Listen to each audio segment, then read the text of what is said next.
talking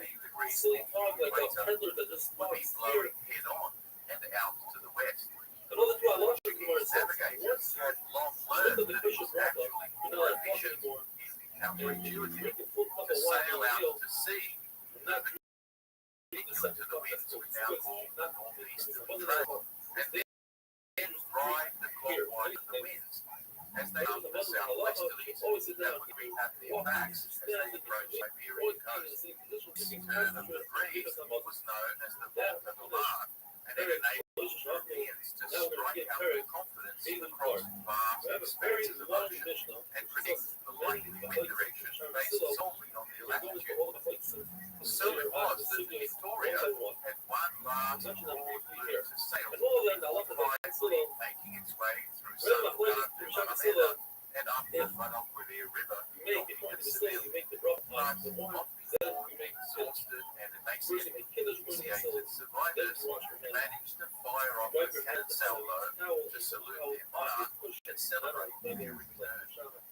Meanwhile, the poor old Trinidad, back in Ecuador, took months to repair and sailed off north in search of faint winds that might take it to the American coast before the big finally showed its true capacity for violence, and they were hounded by a relentless storm for weeks that forced them to head back to safety. They returned only to find the Portuguese had occupied their former holdings, and 2/3 of the 50 or so sailors left behind were dead, themselves emaciated and ravaged by scurvy. They failed to venture northwards. Espinosa surrendered to the occupiers with the ship, its maps, goods, and cargo seized, and the crew failed to get their hapless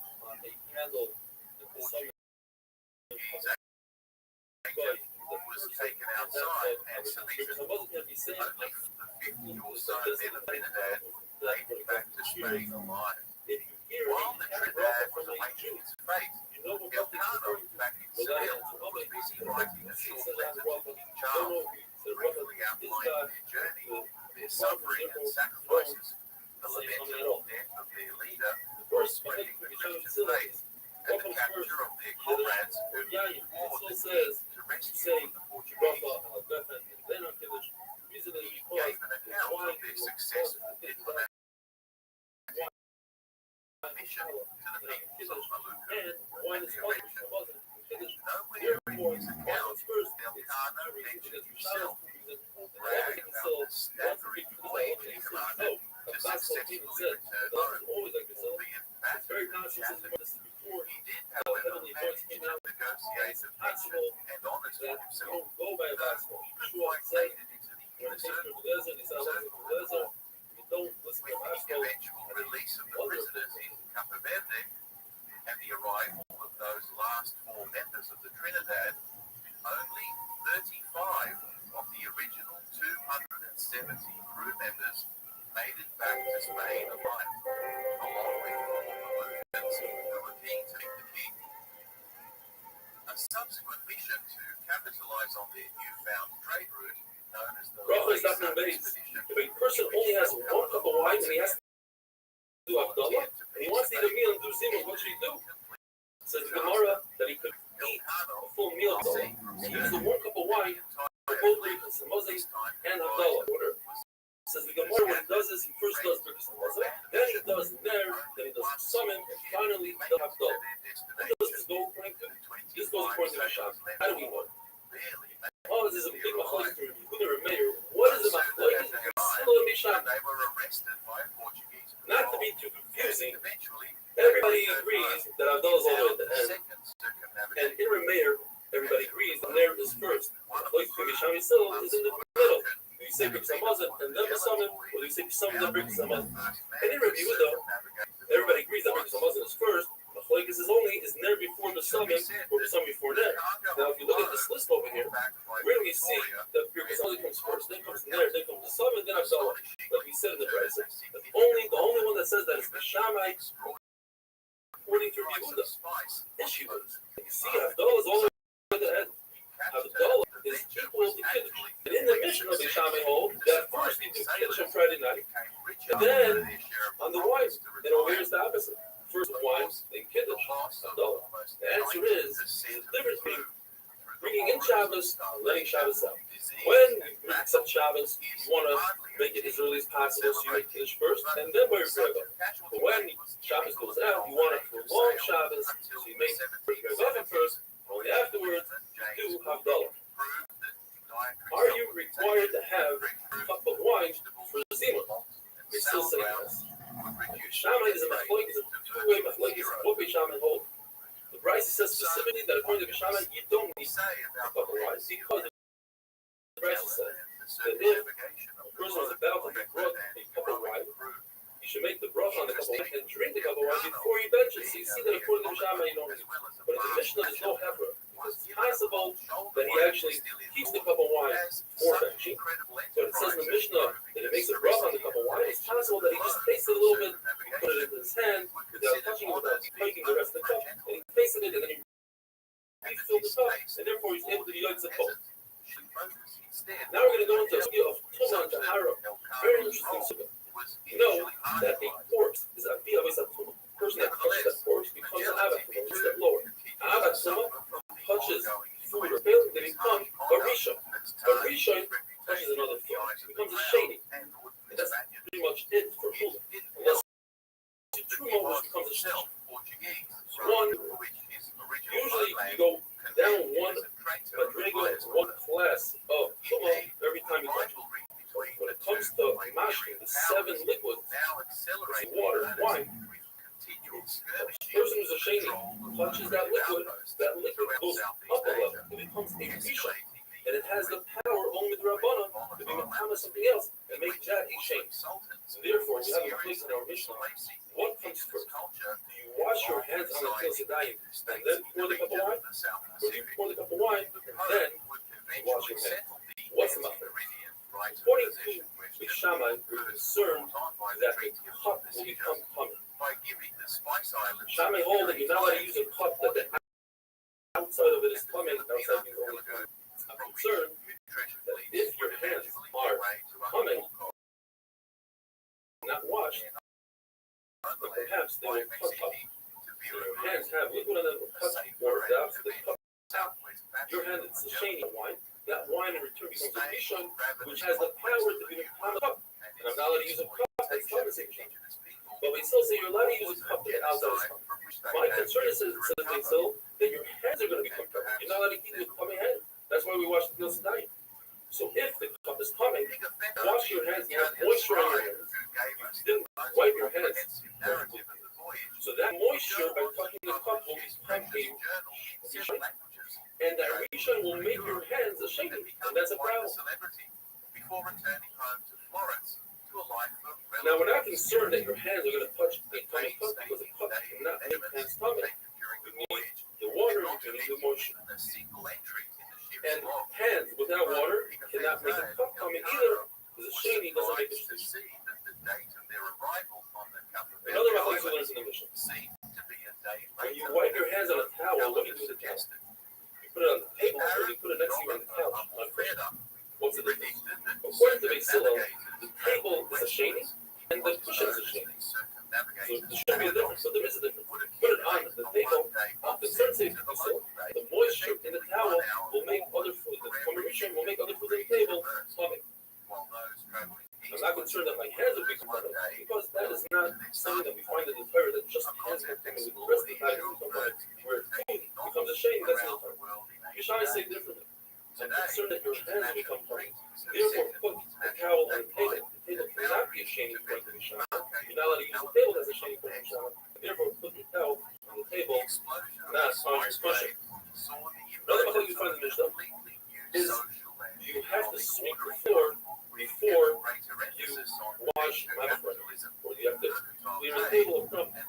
For the child, machlokes is, are you allowed to use a shamash, a waiter, with an amars that doesn't know the halacha, who doesn't pick up the larger pieces of bread from the you are allowed because he will. You're allowed to use a shamash as an artist, and therefore I'm concerned that you might leave larger pieces, and the water from your mammogram will rip on it and ruin those pieces. So say, I'm not concerned because you're only allowed to use the chacham, and he'll remove those pieces. The halacha in this case is like Shammai. Unless you switch the shitas, you say that what Shammai said is what Islam said. And therefore, the entire Mishnah, the entire parak, all the halachas will be like Beis Hillel. There's a machlokes between the Shammai and Beis Hillel. We use, according to Rabbbi, we use the word Boira.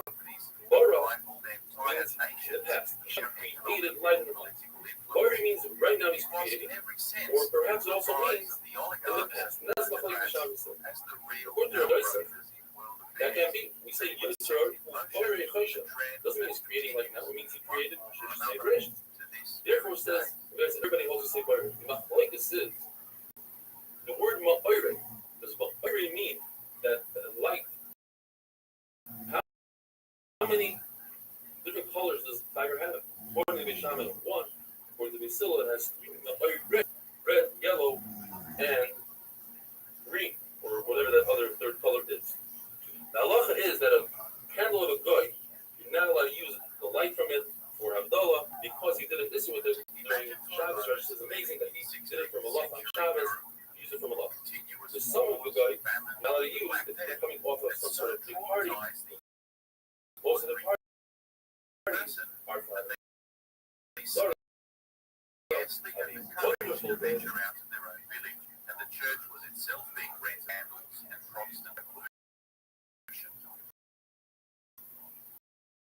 Ottoman invaders were seemingly unbeatable to the Balkans and Eastern Europe. Christian princes, when not fighting amongst themselves, were desperately trying to tame the threat of Islam. And yet, Rothschild is asking Gimel. Today we're going to use the Havdalah candle and the summer. A candle that was lit on Shabbos. A candle that was lit before Shabbos and burned through Shabbos. You're allowed to use for Havdalah. But a candle that was lit before Shabbos by a goy and used on Shabbos for Isurim for the goy, you're not allowed to use after Shabbos. A candle has a combination of a flame that existed beforehand, an old flame, and every second it regenerates and becomes a brand new flame. Therefore, after Shabbos, a goy lights a candle from a Jew, or a Jew lights a candle from a goy. You're allowed to use it for Havdalah because it has a brand new flame. On the other side, if you take a candle on Shabbos from one domain and place it in another domain, you are high because you're taking the old flame and moving the old flame into the new domain. So why is it that it's also use a flame that a goy lit from another goy's candle? That's just the same that you might use the original goy's candle right after Shabbos. There's a concept that the flame must be not for any other purpose such as heat and cooking. Therefore, if one sees a very large flame coming out of a furnace, well, it depends. If it's the beginning of the process of heating up stones for lime, then you don't make a rub on it. If it's at the end of the process and they're using that light, that fire for light, then it's smoker. What about the light in a shul? Very much depends. If they lit up a candle in honor of a important person, then you can't use it for Havdalah. If it's there for the caretaker, even though there's an important person there, but the caretaker needs his own light, you could make it right. If it's a full moon, and the caretaker doesn't need light, so even if the caretaker is there, they're not use it for Havdalah. If they brought a candle with them, especially for Havdalah, like Shammai says, everyone should say the bracha themselves, because if one person makes the bracha for everybody, that can cause a big difficulty. Just like if somebody sneezes, you don't say, unless one person should make the bracha for everybody because the concept the Rav has no smell of. Like one person makes it for everybody, I'm waiting for everybody. Better than one person should see everybody. A candle that was lit for the dead depends. It is honor that you cannot use it. Lighting it, see the way, then you do make a bracha on it for the dead to counteract the bad smell, or for the bathroom, or for your hands. Do not make a bracha on it. But if a person has perfume in the store because he wants to attract customers, then you do make a bracha on it. A city that is mostly goyim and a nice fragrance comes out of that city, you cannot make a bracha on it. It's probably desirable. Therefore, if you have a city, and a minority of the women that are Jewish use the fragrance for sorcery, for kishur, and a minority of the Jewish women use it to put fragrance into their clothing, which doesn't count for Havdalah. And you have a minority that are, the total could be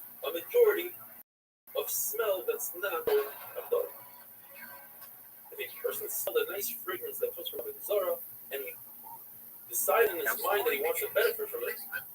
That is not good. There's two conditions when it comes to the flame of Allah. First, you must see the flame, and you must benefit from it. Seeing the flame means you cannot be behind the event, behind the corner.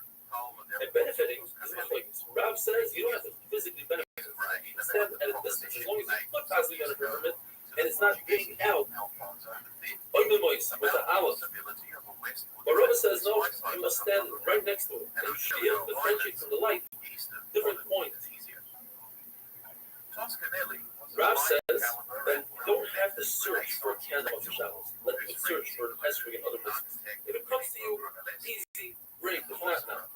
You're living in the mission that if a person forgot to say Birkas HaMazon, and he walked away from the place that he according to Basil, he doesn't have to go back. According to Bishami, he does have to go back. But Basil admitted to Bishami that if he did it on purpose, he walked away. Amazing, he must go back. Or doesn't. What two tell me?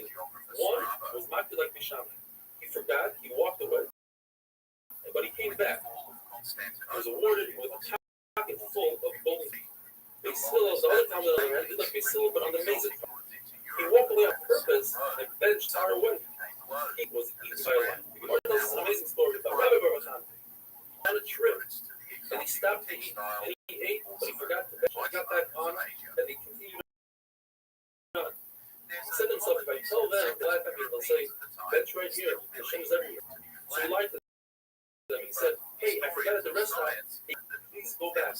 They went back, and he benched. And Mars says that he found a golden dove. The reason why he used a dove is because Klal Yisrael is neutral to a dove.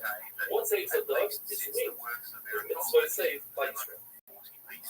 The mission tells us that as long as the food was digested, it's still saved from Moses. What does that mean? It says, as long as you're not hungry from that meal, you can still benefit.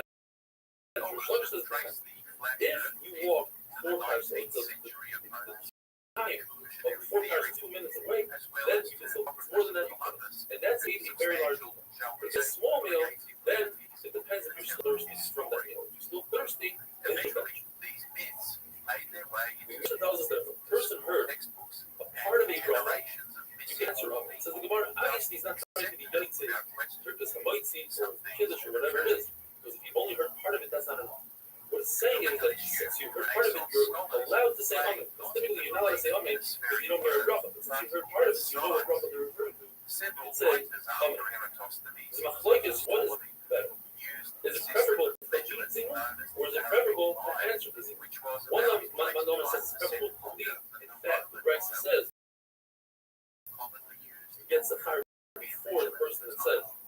And the other, you send the lesser soldiers first, and then you send the group to clean up. The amen is more important. Children that are taught to say a bracha, so they repeat the bracha over and over, do not say amen to that bracha. But a child who's laning or reading that third, you should say amen to this bracha. The Gemara tells us very interesting names. Rav Ziloi, he says that a person that's used to washing his hands should not bench until he washes his hands. Says Rav Ziloi, that's not true. You don't have to be careful with that. Comes along Rav Ziloi and says that hands that are disordered, meaning that are dirty hands, one, you should wash them, otherwise you cannot. Says Rav Nachman, in this lesson, I don't know Ziloi, Ziloi, Ziloi, I don't know who these people are. All I know about is the Brisa. The Brisa it says, the Yisem Nation, from here I learned that you should do Mayim Rishayim, you should wash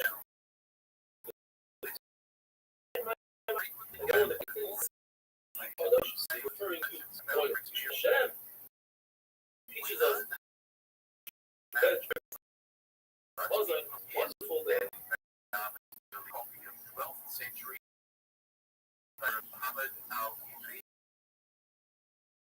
map. So with the sudden navigating the maritime routes to the Orient, Columbus pored over the available data and began obsessively calculating the distances.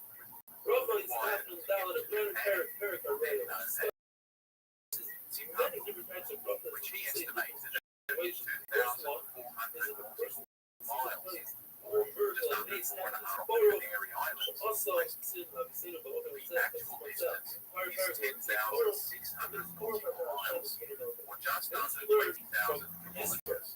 an If a enormous person margin is in a of certain error to place where ensure. they put a Zara and they're trying to rub down, Regardless, it's an no higher ship in the stroke. 15th It's a century special could have person carried sees enough food, mountains, fresh hills, water for rivers, such seas. a long He says, and dangerous fireplace of voyage exploration. over the He treacherous says it Atlantic sees Ocean. the So great when he ocean. made It's the a special proposition for an expedition west we didn't see to it. Alfonso's successor, John II First, of he's Portugal, praying, or he his hears naval great news. advisors He warned says, at the idea, and it was rejected out of hand. What of dynamics?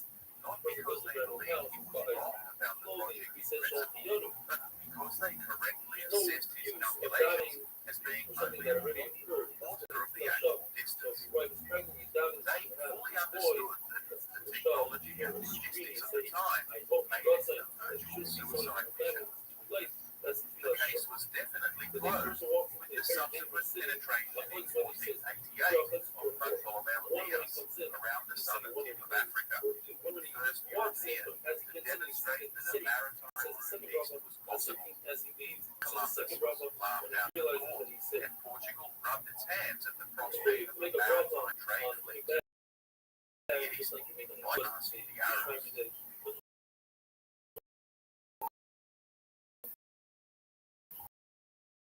Ejected Columbus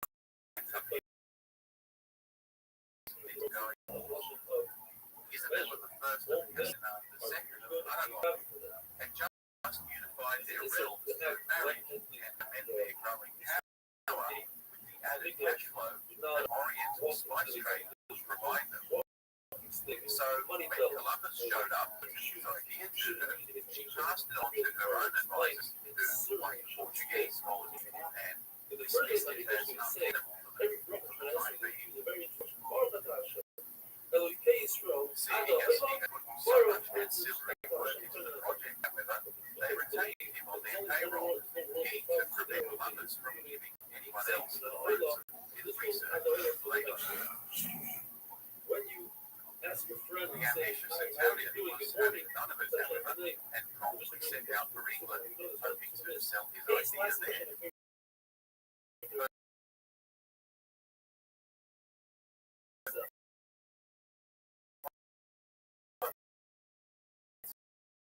Again,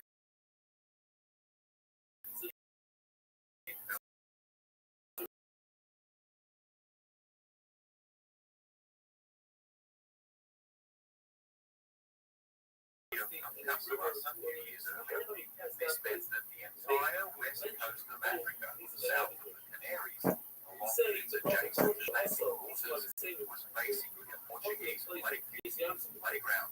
Spanish ships now required a license and a payment of hefty tariffs to sail through there. So, Columbus got his ship and in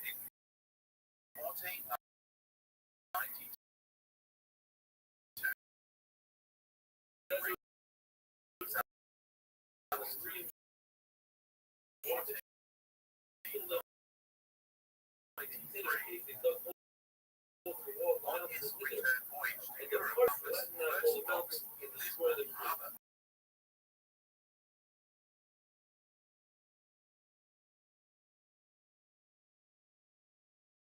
The Spanish vessel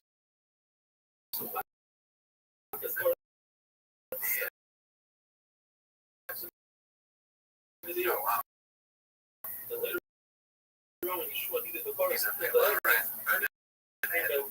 private the name full of cash to engage in gigs to intervene on their behalf, claim to get to own and then buy a road.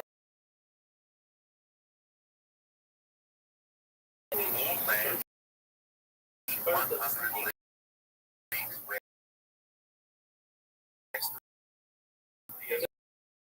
of the Bush would belong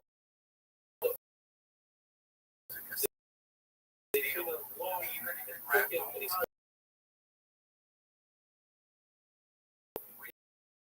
straight line passed through the east in what would become known as Treaty of Tordesillas. Anyway, this created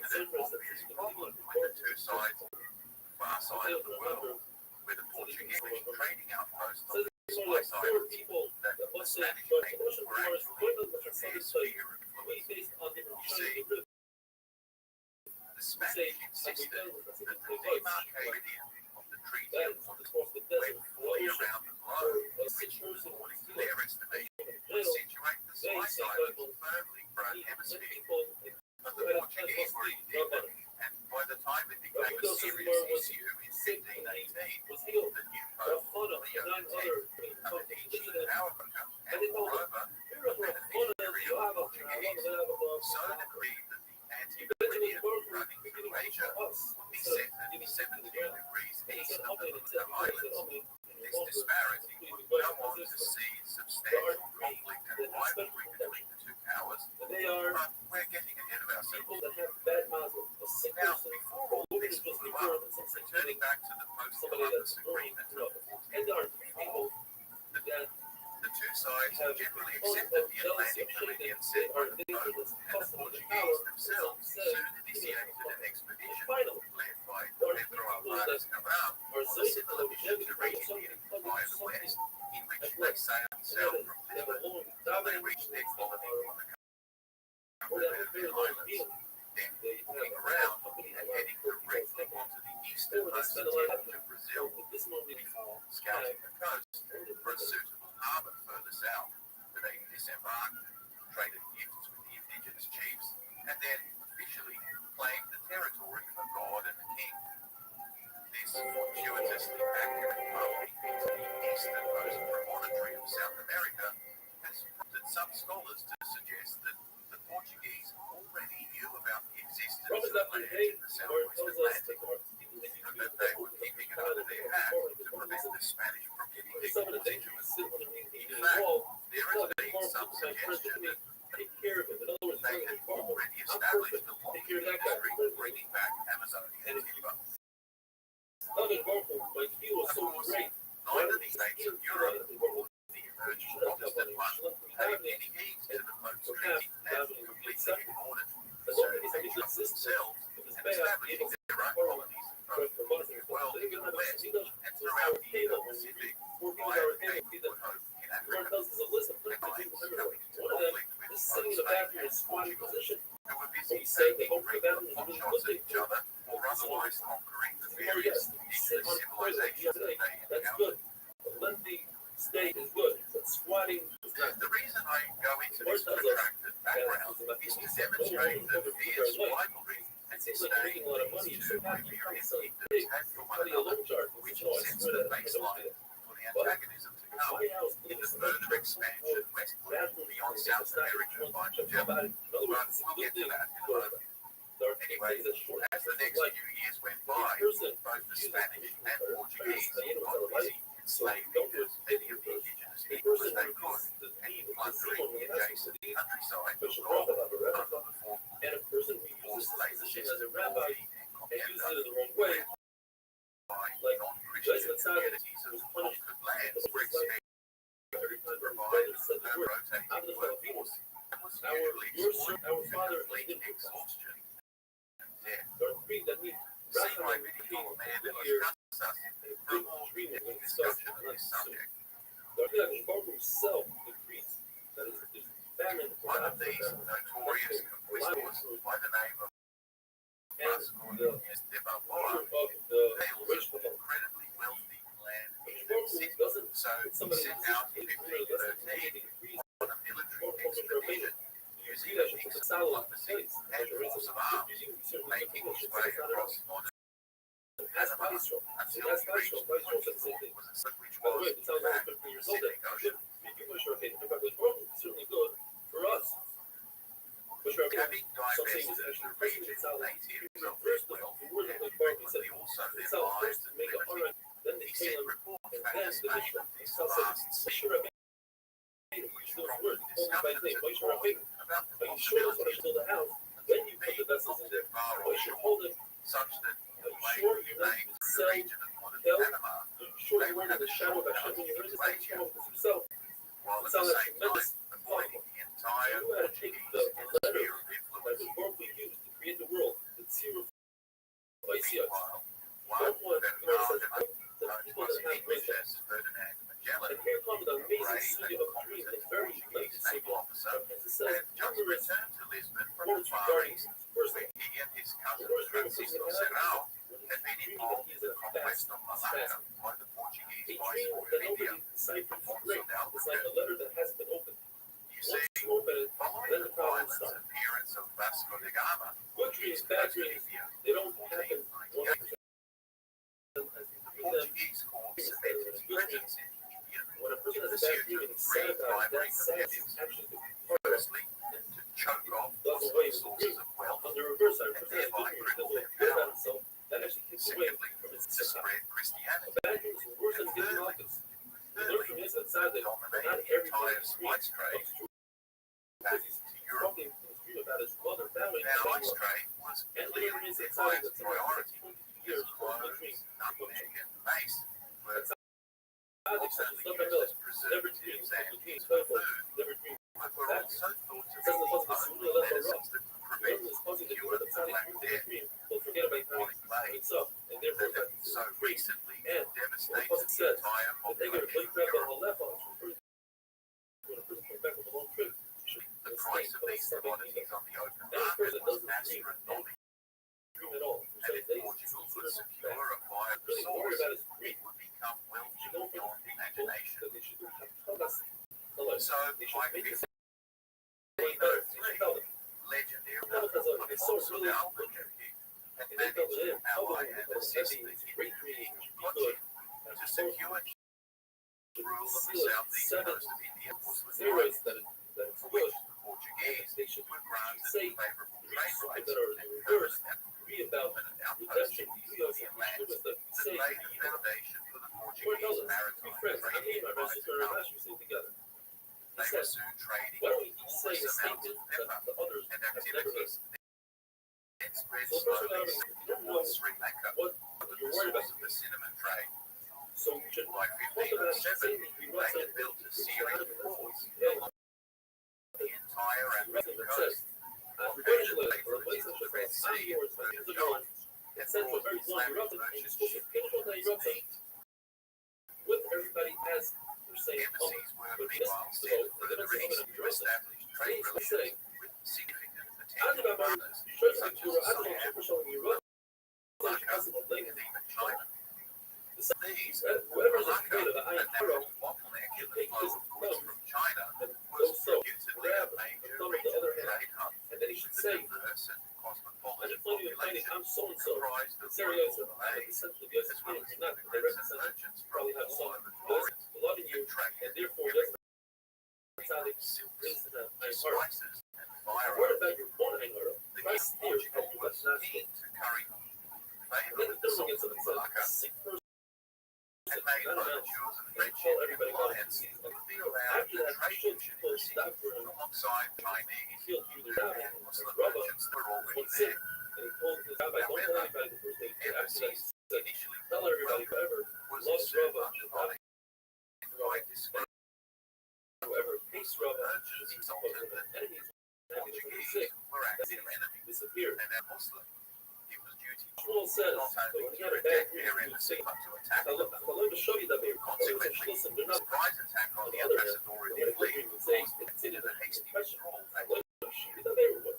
Salamis are nothing. In The fact, it's like diplomatic possible. Salamis insult not reply. was avenged in 1511 when Rubber had Albuquerque the contradiction. organized a He retreat said, well, that quickly translated into an amphibious system, and soon after, a swift conquest of the city. Bernard said, Yerushalayim, there were 24 people that knew how to Favorable place grants the for light. the Hindus and Chinese merchants in its aftermath supported partnership with Portugal, such that Malacca became a unique place from which Portugal projected its power into the deep Pacific for the next several centuries, eventually coming to control the entire trade in spices from the Maluku Islands of Sulawesi. Ferdinand Magellan, a minor noble, had entered the Portuguese king's naval service at a young age.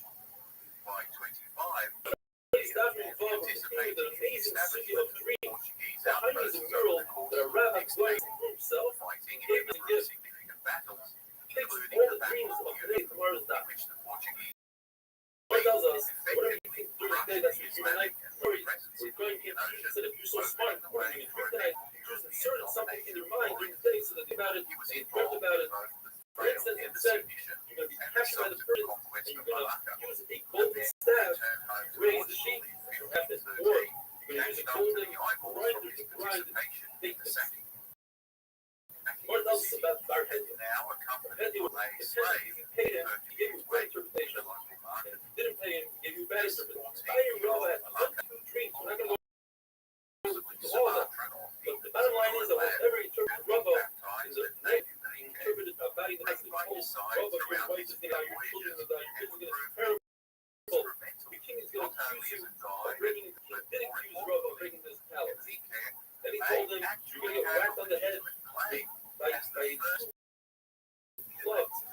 Back, Rabbbi walked in front, he saw 2 ladies try to break the fight and get hit twice. You're about to hit him again. Rabbbi said, stop. And he grabbed him. His cousin Francisco Serrao, meanwhile, was sent beyond He interpreted Malacca Rabbi's dream into the deeper Indonesian island that chain he's going to to try divorce and his find wife. the exact Because she's location of flying the away is a Spice symbol Islands. of divorcing a wife. His ship was And finally, unfortunately wrecked when and freaks Rabbah, he told managed Rabbah to get that the rescued fact that and the wall is eventually going down found means themselves it's going in to the have court of a unlimited local amount sultan. of property. It was Abai's household down. Now all of a sudden he throws Abai. So Abai did it. He said Abai's going to die. Well, Abai's going to meet him. My house is falling. You're going to go over here. And Rabbah says, I saw my dream that my head split over. A great fell out. The straws, the feathers that he was still over. And finally he tells us, I dreamt they're saying Hallel of trying to give the regular Hallel. He tells us that means you're going to have this. Gemara says both our heads are over. About the ship. And Barhead remembered that Rabbi can have an ace. Both sinks will have an ace. Al-Bad jumps off the boat. In his hurry to jump around, the Rabbi peeked in his book and saw it says, all teams are interpreted based on this interpretation. Rabbi looks at Barhead and he says, Russia, why do you interpret my dreams that way? What's in it? I killed my children and my business. I forgive you for everything, but do not forgive the daughter of Israel, my wife. And I give a verse that his head split open and his brain should fall out. Now that's a difficult thing to happen. And then he said, if Rome first went out to Cuba, let me go to Dulles. He goes to Rome, and he opens up the shop in Rome, and sure enough, the customer comes, the head of the treasury, and says, I grabbed that a needle is in my finger. Says, by education, the treasurer knows, so I won't interpret. The next day comes and says, I dreamt that I have a word through my finger. Pay me. No. One day says, my entire hearing. Says, Barhead, you don't have to tell you what's going on. The king is slowly outwarding. You're in charge of watching it. Saying that the fact that it happened, they took the treasure and the treasure says, well, still that is a good dummy. Took Barhead in and tied his 2 legs. Cedar. He bent the cedars down, tied his legs, let the cedars go, and Barhead's body was split in half, his brain came flying out, and that was the end of him.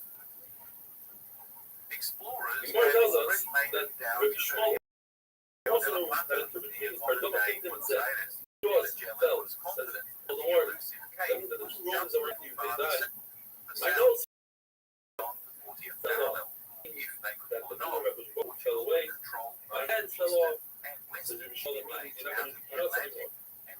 My teeth fell off. You're not going to walk anymore. You're going to have a luxury horse. I thought that I'm going to die in mother. I'm not going to make it to Nisa. What I mean, I'm going to die with honor. And you're not going to have son, Lashon of Nisa. What tells us about probably the worst character in all of Shas. Rabbi Shmuel says, I dreamt. I was pouring oil on top of olives. Says Shmuel, that means that you have a relation to your own mother.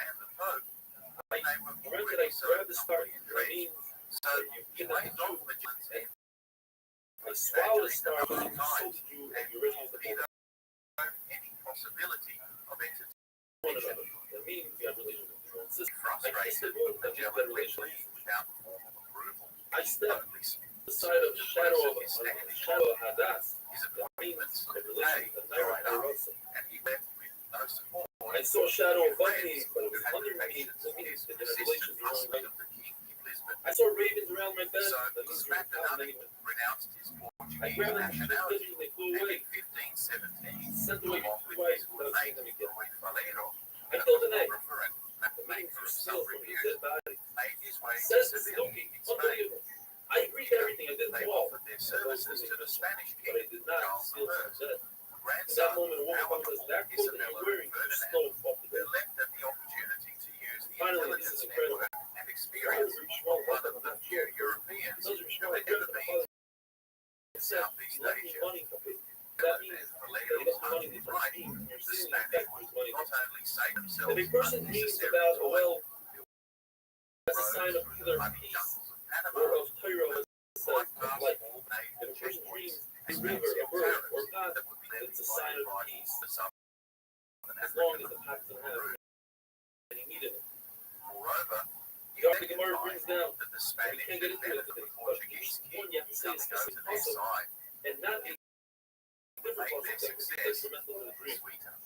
If a river, about a bird, So about a within just hot, 12 about months, race, Charles about had say special integrated treatment, the two about a shayfer, branches of the a Spanish lion, if you're shaving, titles as a commanders well, of the a reed, Order of Santiago to the rank of a captain, person dreams so about they a could reed, effectively command an expeditionary voyage anticipate, under the talk Spanish about crown. dreams about In reed, addition, plural, Magellan and you know, Valero were understand. given a Person financial dreams about knowledge words, to discover are routes wax, for a whole it's a decade different dream, that guaranteed Words appointment as governors of dreamt only by people that have territories, Hebrew Shemite. generous tax So find things that are said about it or not. and a lucrative share of The the sneak to beauty become spice wealthy trade that is was towards subsequently established. kids will be great in If learning. they could pull it off, I see you'll it have would the students. potentially When make it hits it you, reach that means beyond you have their a very borders. enemy. And if you ride it, To that means give you're you a going to sense of climb how to greatness. enthusiastic If it rides you, the entire you're like venture, Captain Pen, but they that's call it it was has already Shinro, deeply in then there. you'll have a nice song. It's called in your city Shinro with the heels, Took out and you'll have all those something just bad to will make shake. it happen.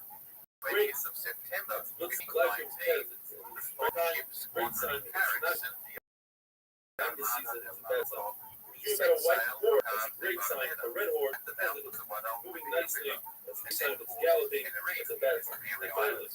if you see Then a the Yishmael Indian southernmost parrot, Spanish that's the holding son of in a the drum, Atlantic Shmuel, then you The should know five that ships your was the kilo will Trinidad, be established. If you see a Cavalier dream, Santa, a really bad by sign. the What is Cartagena, it? the Concepcion, captained by Count de Quesada, the South, captained by Joao Serrao, Magellan's other captain and brother to Francisco Serrao, and the Victoria, captained by Luis Mendoza. On board was a crew of 270 men, comprised not only of Spaniards, but Robin and I were continuing the dreams since we have over 150 different dreams to Durban. We are going to go over the 8-minute French, and allocation. a smattering If a person of sees Flemish, a camel that is Irish, supposed to die, but he's going to live, if a person sees and a an number of elephant Asians, with a saddle, that's a great thing. If he sees 12, that's even better. If a person dreams the name written down, you know, with one nun, they'll see a nest. If he sees names with two nuns, like Hamina Yochanan, they'll have multiple nisim. If a person sees the word husband, that means he will have a chorus on him, and they will redeem it from Shemai. If a person sees that himself saying, Yehishmei Rabbah, promise to have a above, a person sees himself saying Shema, that means that he's heroic to have the Shema on him, but his generation is because that it's not. If a person sees Philip, then that means he'll grow in godless. If a person sees that he's davening and didn't finish the davening, that's a great sign that there's certain illicit relations that a person dreams of on condition that he didn't think about these people beforehand, didn't know these people, or in the case of his sister or his mother, he knew them, but he never thought about them, he dreams about them. His sister is Chachma, his mother is Naira Rasa, his Torah, Ashes Ish, will be a Ben Abba. If a person dreams of the Shibas Amin, the dreams of barley is one of the affairs, the person dreams of grapes, his wife will miscarry great branch is Mashiach. A fig means that his Torah will be kept. A pomegranate depends if it's small or big, if it's young or multi or grow. If it's split and it's chacham, it's a sign of Torah. If he's Amor, it's a sign of mitzvahs. If he sees olives, then his business will get better. If he sees olive tree, he'll have many children. And if he sees olive oil, that's the light of Torah. The person who sees a thing, we want to many affairs, those are dreams of a goat, will have great year.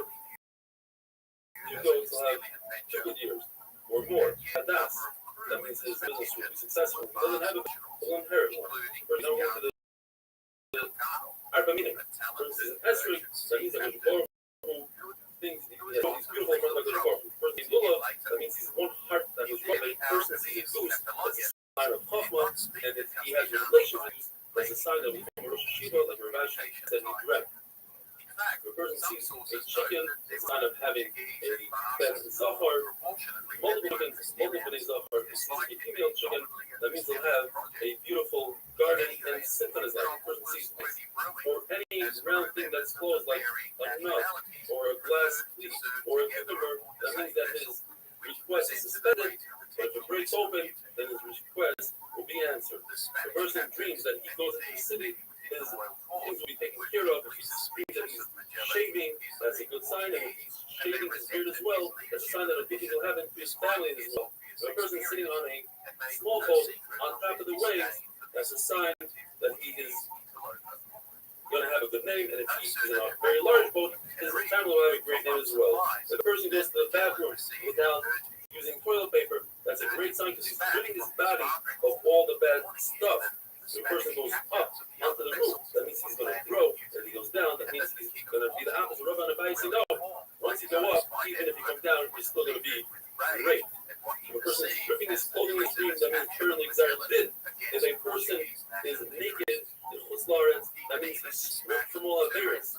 If he's naked in Israel, that means he's stripped himself of all of the mitzvahs. If the cops grab a person, that means he'll have protection. If they chain them up, he'll have double protection.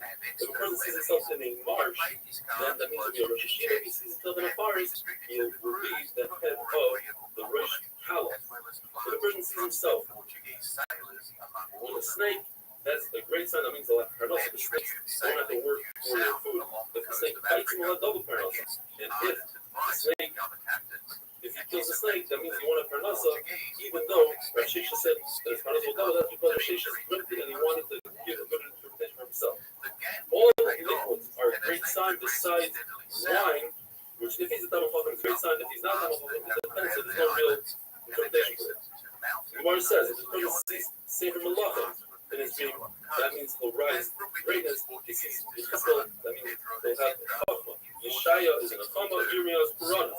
The word says, sees Tehillim, Shir HaShirim, David HaMelech, Ben Azai, that's a sign of Chassidus. The word sees Mishnah Vesh and Rebbe and Ben Zoyma, that's a sign of Chachma. The word sees Iyah, Kinois, Acho, and Shmuel Ben Elisha, that's all a sign of Puranas. He sees Megillah Esther, Yonah Dayoima. That is a sign that will have a nix. You see Rebbe Loz Ben Azariah, that's a sign of wealth. When a person sees metals in his dream, that's a great sign. However, that doesn't exclude. He sees a hoe, a mattock, and an axe. With a handle, those are all items that you can do great damage with, so it's a bad sign. All fruits are a great sign, besides things that are not right. All vegetables are a good sign, besides the heads of turnips, which resemble a club like we had the other day. Rabbi got hit with a club. All colors are great, besides the color blue, which if a person is blue in the face, that's a bad medical sign. There are three things that go into the body and you don't benefit from them. Cherries, inferior dates, and unripe dates.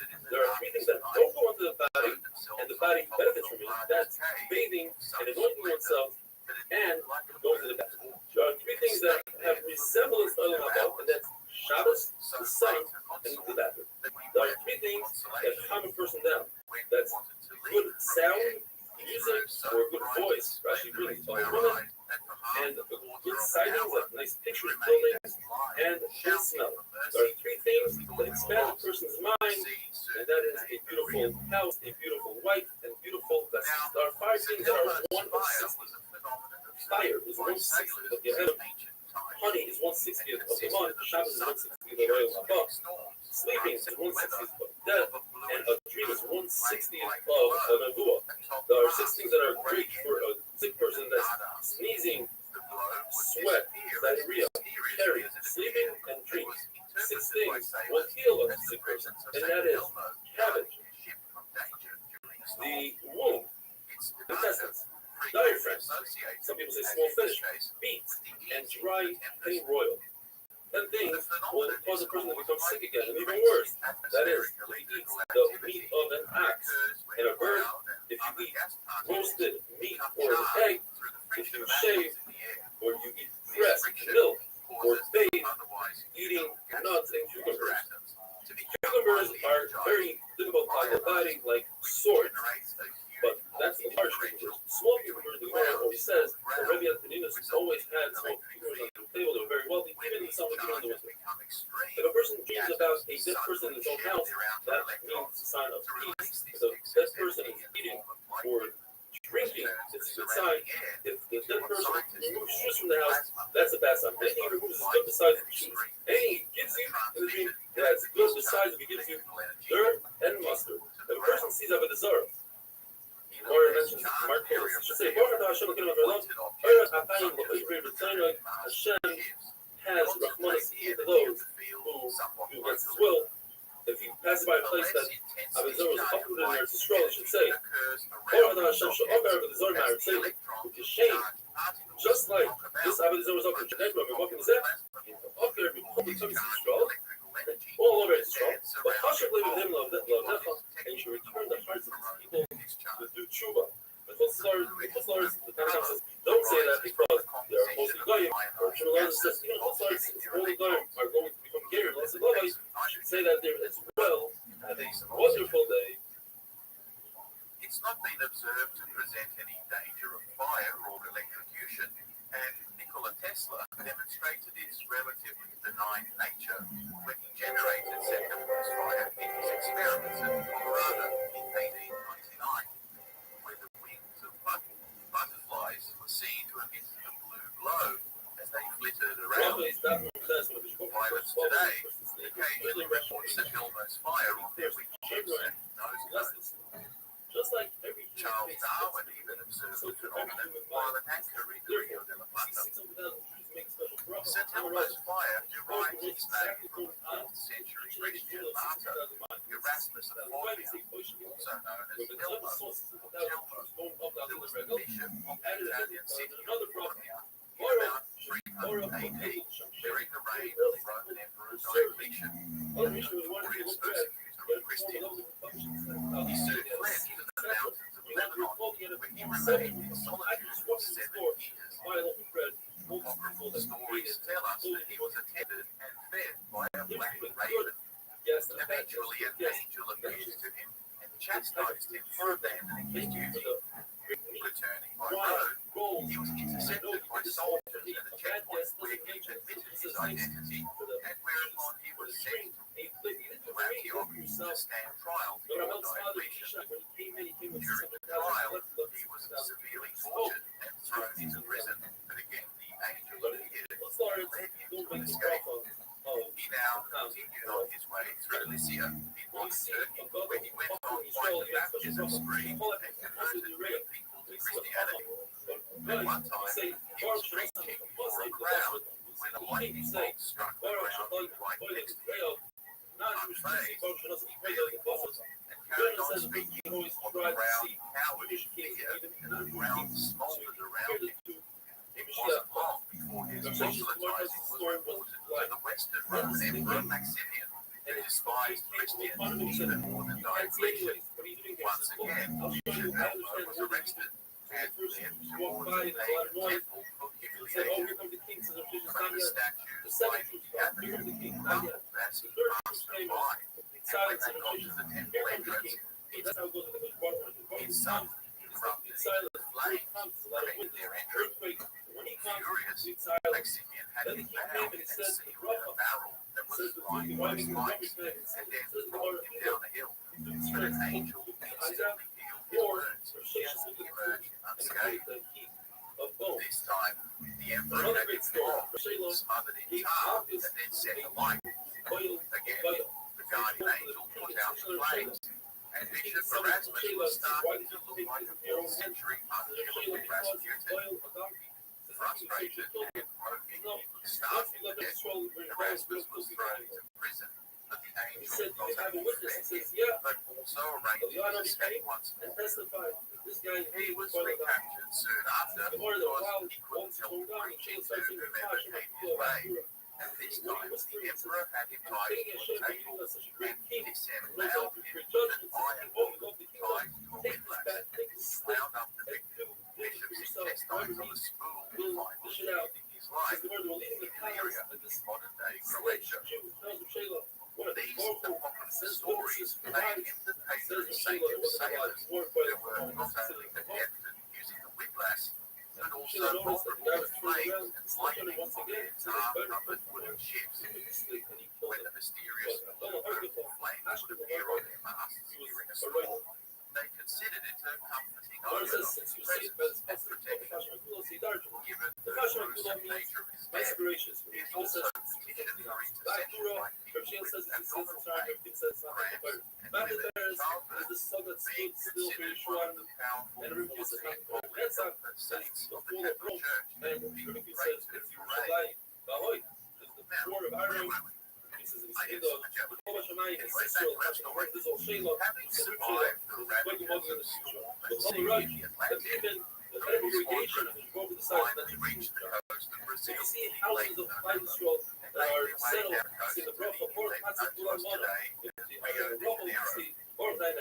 Seeing no ships in the bay that would indicate a Portuguese presence, Magellan decided to wait in here in order to replenish supplies and repair the abandoned ships. The arrival coincided with a rain shower, and considering it had not rained there for some months, the local indigenous people viewed it as some kind of miracle.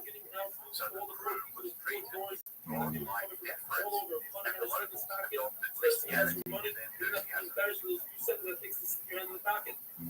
spent some weeks there among the natives, trading fire tools, blankets, food, and sexual favors. The sailors enjoying a nice tropical paradise. I guess Brazilians always did know how to have a good time. The crew got on so well with the natives that when they weighed anchor 2 weeks later, the natives canoed beside the ships as they departed, pleading for them to stay. But it was risky to remain any longer, as the Portuguese were likely to show up at any moment. And in the meantime, Magellan had also pretend the long-suspected Spanish co-captain Cartagena, which was a double agent, and secretly wanting to run to the Portuguese Navy. The conspirator was quickly apprehended, and Magellan was well within his rights to execute him, but in the interest of harmony and to placate the unjust that happened, he relieved him of his command, confining him to the division of Boyle's crew. Leaving Brazilian waters and their dusty neighbors behind, the squadron now continued south and into the massive Rio de Plata estuary, thinking that they had found the fatal passage. But within several days of exploring the reaches, it became apparent that it was actually a river-based basin, where the water slowly became less brackish. Here they encountered groups of cannibals of a tall and fearsome stature, growling voices, but it seems these locals were more afraid of the visitors than the Spanish were of them, so the natives fled inland, and the crew continued their navigation without incident. Annoyed at the time, they set off south once again, passing close to shore, and only sailing by day to better observe the coastline for a passage. But this on the coast substantially increased their risk of running into storms. Nevertheless, this closer proximity gave them opportunities to observe vast colonies of penguins and seals. The crew were particularly wary of the seals and referred to them as sea hawks.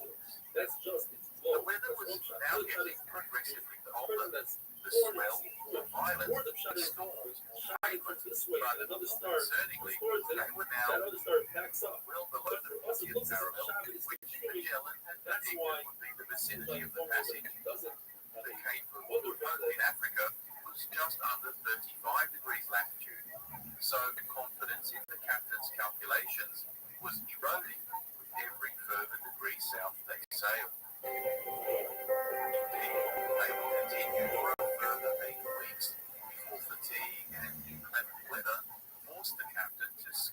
coast for a suitable anchorage. Rothschild's doctrine class, we are gearing up for brand new receptacles at No Shabbos. sooner had they found a sheltered harbor and a place they could call Port St. Julian than another mutiny occurred.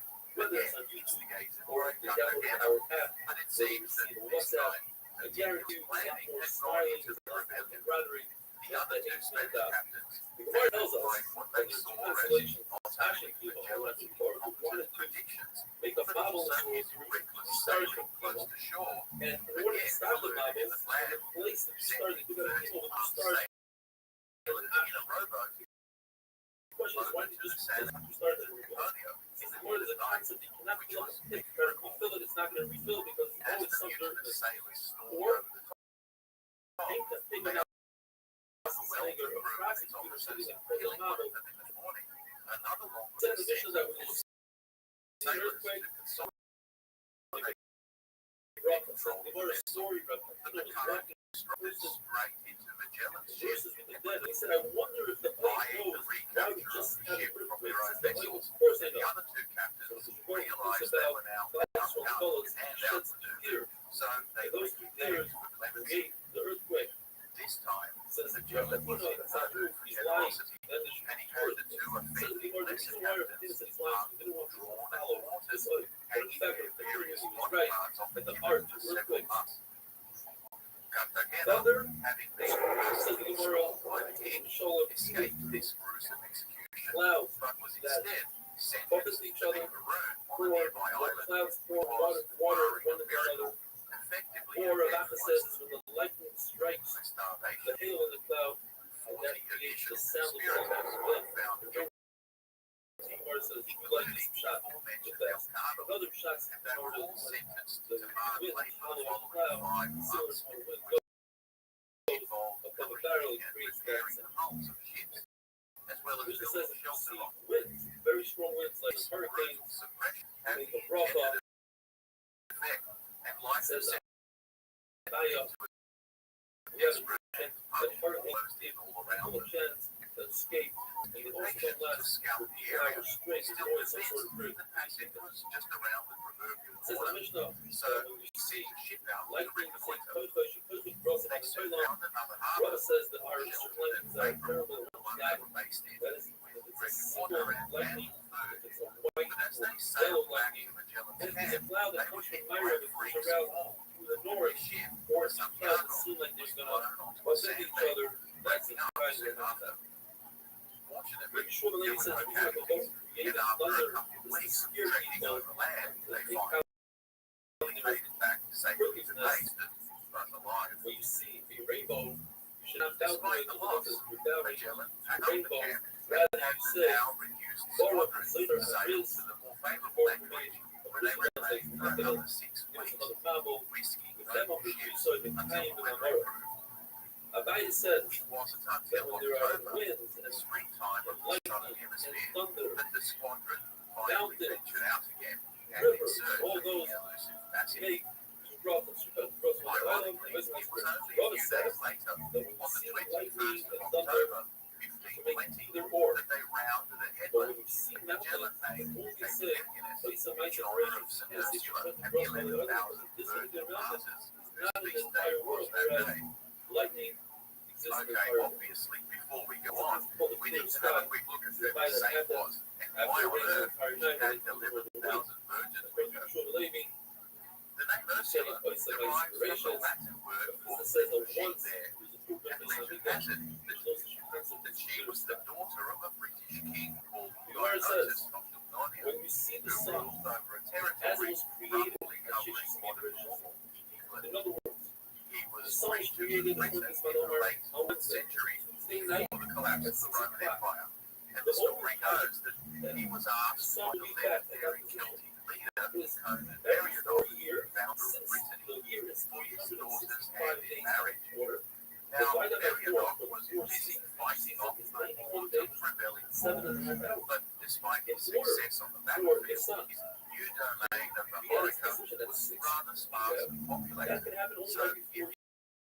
Immediately But requested that happened permission and and sent on him a Wednesday, several thousand or eligible Tuesday night, women folk early who Wednesday, might that marry only his happened soldiers every and 28 send him years. to new Then communities maybe 28 years at the same time, obliging Saturn, The which king is also sent his created by daughter, 69 accompanied by 11,000 It virgins. has to be at that exact time that Saturn They was travelled created. across the English Channel That's in when ships, Satan but said, when they got there, morning, the Christian everybody gets together and princess says it. declared But that's to because the nation Shemesh, for that's it to be before that created before the she sun. committed herself to becoming Saying his wife, she would first need to travel to Rome on a pilgrimage, and accompanying her would be the rather large retinue of He ladies says and on the Great ladies. Ocean, whether it's the Now, Atlantic, being a Arabian, headstrong woman, it was say clear such to a these rough befuddled grooms see it, that she wasn't at least asking for after his 30 days, you permission. have to wait at least And 30 days. legend tells us that Say he rough was so in love with her that he would have You granted also make a her rough on every the four request. rivers eventually. So off she went with her army of frolicking virgins deep into insurgent territory, and as luck would have it, north of Cologne, they ran into a rampaging army of Huns who had just laid siege to the city. Being Huns, they unsurprisingly availed themselves of the princess and her suspected maidens, deflowering them, and then executing them. The tragic going of the pilgrimage in order to delay her marriage to a pagan suitor, meeting at risk is a recurring motif in Christian law. For Ursula was just one of several who have been martyred in this unfortunate way. Anyway, the gruesome scene was eventually discovered by other horrified Christians, and the bone of the unfortunate virgins was said to have been later venerated as relics in the Basilica of St. Ursula in Cologne. Her feast day is October 21st.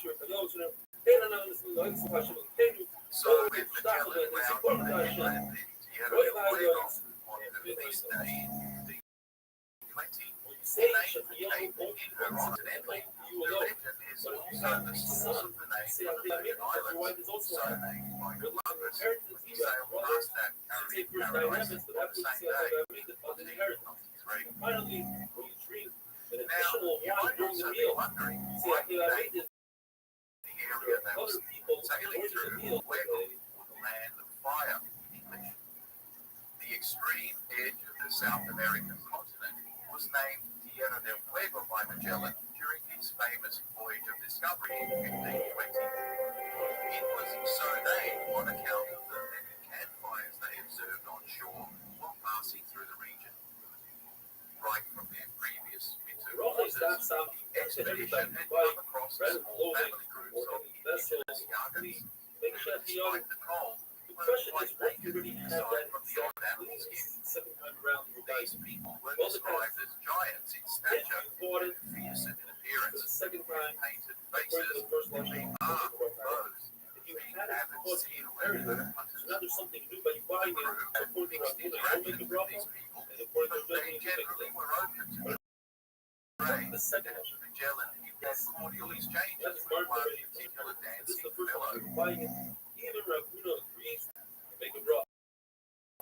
The argument between Ravuna and Judge Having is entered you make a brothel. the This is bay, the second now time called around the that you're buying States of it. Magellan, Ravuna, a you make a fierce brothel. storm You blew don't up even and such a thing. separated the ships, Make it shut with the two of them being blown deeper into If the you have a waterway. situation where When something they bad eventually happens, reunited, but it also the did depths something were good. For pumped instance, and found to your be crop was conducive smooth to from flood. navigation.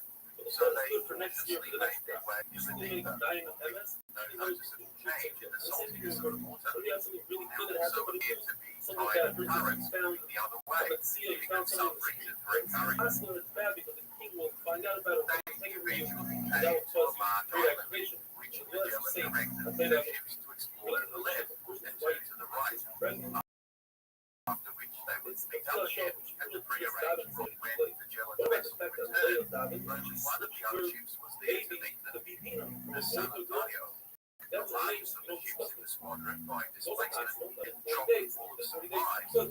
Captain, if you recall, by Within the Magellan's first 3 cousin, days of pregnancy, was David suddenly subjected to another mutiny. for 3 days. Its Portuguese So 40 David, pilot, that should Gomez,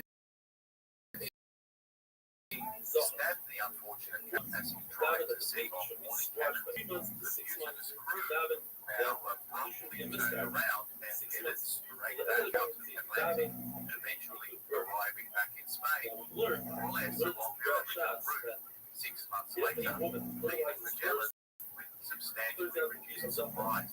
you must say that an hour or so Back in Spain, Magellan's crew were of course arrested, and at the subsequent trial, they related what they felt was continuous brutal treatment endured under Magellan's tyrannical leadership, describing him in the worst possible terms as a Or reckless says and that cruel he was captain walking one of who was and he noticed prepared that to endanger the was king's shaking out of ships fear and and the said, lives is of it possible men that under you his sin? command, That's why you shake this? No, purely in the I'm stubborn not going to pursuit pulse it. of I his should own other dreams. fucking comment. Person should They constantly feel reported that that Magellan never took the advice or counsel of his subordinate captains and treated them with such contempt that they were fearlessly going up to, and even justified their two previously failed mutinies, despite the risk Right before you walk in, of you ruffle the and a death Shelly sentence. that he The said judges said, swallowed the story, Charlotte, the you in the mutineers city were of released, and Magellan's reputation was significantly tarnished by their testimony. Magellan's wife, he said, Isabel, became a pariah, and husband Dick was cancelled, leaving virtually he says, destitute and dependent on the generosity of friends. just like in the Yankees, Meanwhile, the three remaining ships searched fruitlessly for the San Antonio for weeks, assuming they this must is have a sunk. place that just no But while they waited for any sign of the ship, Magellan sent a scout vessel through the northern yacht-like channels until they finally emerged into the vast ocean beyond. When Magellan heard of the breakthrough, he was set to weep with tears of joy, and upon seeing the expanse of ocean for himself a couple of days later, came the Pacific Sea, that is to say, ocean, because of its apparent calmness. And occasionally If it you would think collapse. our poor old captain So had you had to run say a so special far, happening that unfortunately, believe it or it was just about So to you wrote get something a else. whole lot worse. Shelly kind of here to the city.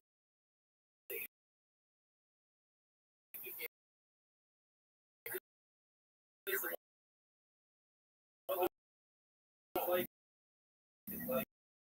Magellan had grossly underestimated his mad photographer, negative like Martin that. Hyde, who had worked closely with the Peace Corps to reduce that to West Africa. Behar was a bit of a celebrity, it seems, with his maps and his globe, the oldest surviving one in the world, having lots of interesting, though erroneous themed scholars today doubt that he had visited many of the places claimed to have charted using his imagination to fill in the blanks. Apparently, it wasn't just Toscanelli, but also Behar, who put the idea into Columbus's head of a westward passage to India, and it appears that once America had been discovered, he also sold Magellan on the idea that a passage to the new continent would be found at around the latitude of modern Buenos Aires. It's just as well because despite the strong currents and narrow fjords, the Straits of Magellan are a relatively safer option for navigation than the Great Passage, although largely obsessed, so named after the two intrepid captains who took the long way around a couple of years later. Around Cape Horn, musically narrow waterway connecting the Pacific and Atlantic Oceans. The currents and the streams are so dynamic that it's 12 meters, with the weather so violent that it is considered to be the most treacherous waterway in the world. So,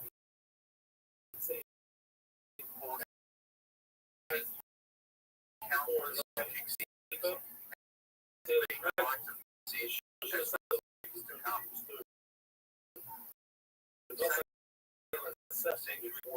Anyway, Magellan Islands reportedly, but as it turned out, it would take almost 4 months for an expedition, barely a couple of weeks worth of water.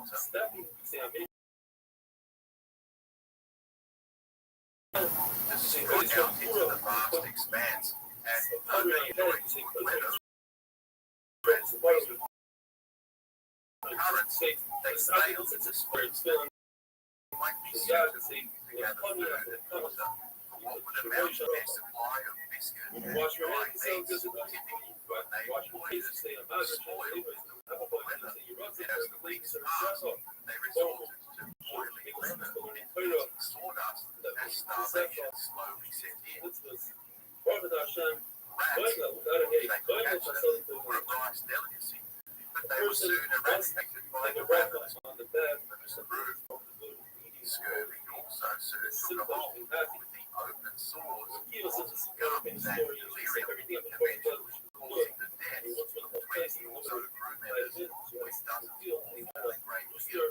candle, Of the 166 assaults from the Straits, there were now barely 100 fit enough to and work. then like him and ate his camel, his donkey, and he The said, senior officers had succumbed to symptoms of scurvy, so and it appears that their privileged ration of quince jam provided enough vitamin C to stave off the disease. And it seems that they either didn't think to analyze why, or they kept it to themselves, not wanting to share their privileged rations with an increasingly mutiny-thrown crew who were becoming ever more disillusioned with their captain's inability to explain why they hadn't yet reached Japan, despite 3 months of fruitless wandering. Some were beginning to think he was a madman.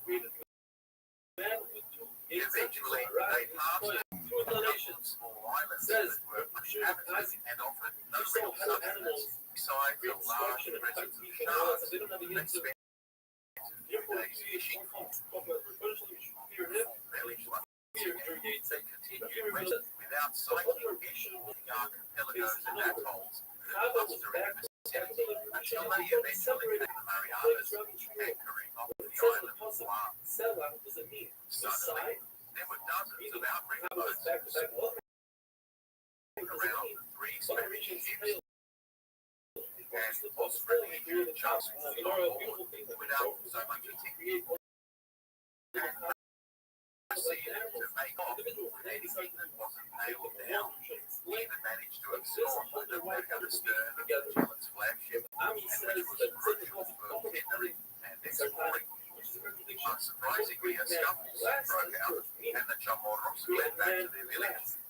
Outraged, the captain ordered a retaliation, and the crew armed themselves for a raid the next morning, burning several huts and plundering the village. In the fight that ensued, 7 of the warriors were shot, but having recovered most of the stolen goods, the party returned to their ships and sailed off before the natives could organize a larger counterattack. Astonished at the audacity of these locals, Magellan named the island Ladrones, which is the Spanish word for island of thieves. The crew now becomingly ill and debilitated from starvation sighted land. 10 days later, on the 16th of March, between a Sunday and the feast day of St. Lazarus, Magellan named this archipelago in his honor. They sailed up the east coast of the island of Samar and anchored on the small uninhabited island of Omaha. Their tents were set up on shore for the comfort and confidence. The lessons of daily sailing. Here too, native people soon appeared by canoe from the neighbouring island of Sula, but unlike the recent experience on Guam, these people seemed friendly and hospitable.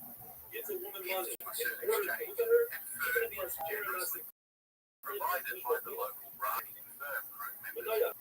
As in Brazil, a rapport soon developed between the crew and the locals, with much conversation being had about food, customs, and language of the two cultures. After 10 days of rest and recovery, the ships once again set off at the instruction of the chief to head for an island called Sea, where there was a much more powerful Raja like Easter approached, the crew laid anchor off the small island of Lisawa, where they planned to spend the holiday. Presently, they encountered a pair of large warships. Two Rajas from the local air out on a hunting trip on the island. Magellan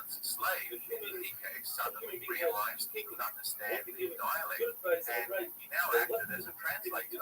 The two noblemen invited Magellan's party to be their guests at their base camp.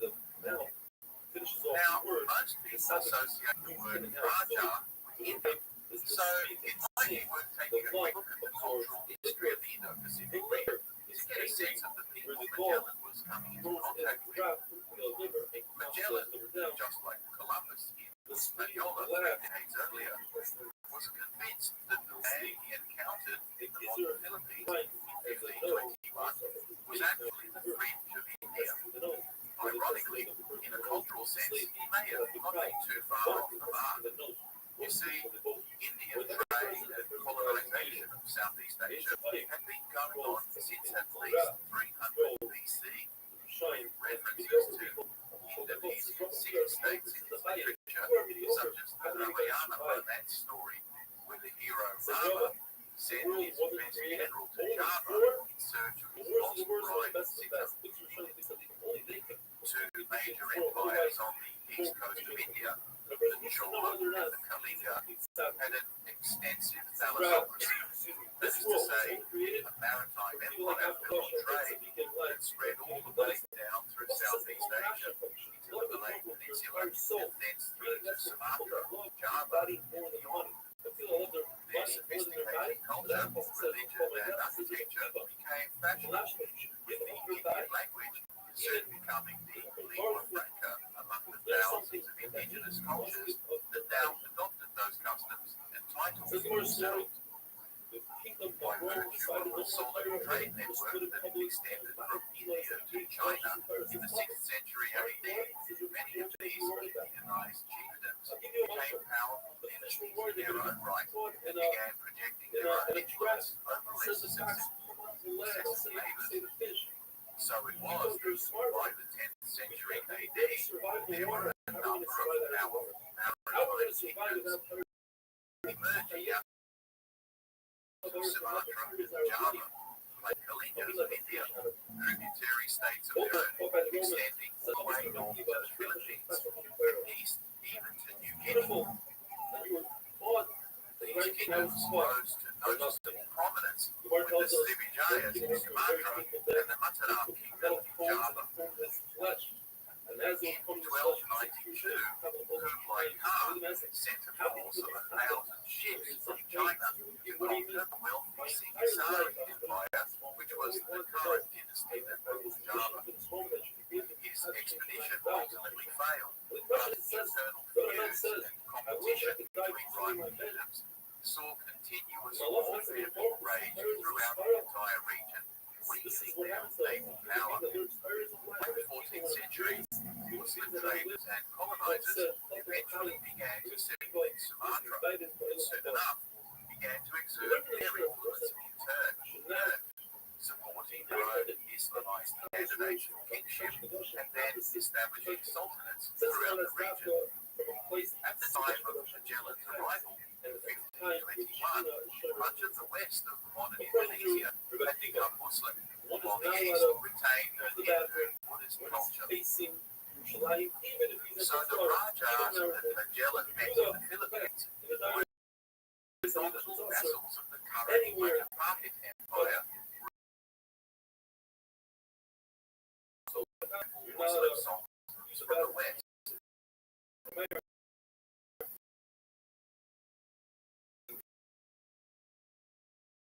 the next few years, the Majapahits would themselves be overthrown by the Muslim Demak Sultanate, and the Hindu influence that used in the Indonesian islands for over 1,000 years would retreat to only a few small outposts, such as Bali, which still maintains a strong link to this day. On Easter Sunday, 1521, Magellan and his company ascended a large hill where they held mass and planted a large cross, claiming these newly discovered islands, today known as the Philippines, for God and Spain. The two Rajas who hosted him were intrigued by the ceremony and took an interest in the religion of these foreigners. Many long conversations were had, with Magellan and one of the Rajas even exchanging inspired some kind of renewed religious zealotry in the captain, and like the previous Raja, his new brother recommended he travel a much larger trading hub of Cebu, where he might find a ready supply of both converts and trade concessions, as well as a cheap source of gold. Apparently, during Magellan's other visitors counseled him to leave Cebu and instead sail south to the Malay Spice Islands, having received sufficient intelligence as to their whereabouts. Literally only a week's sailing away.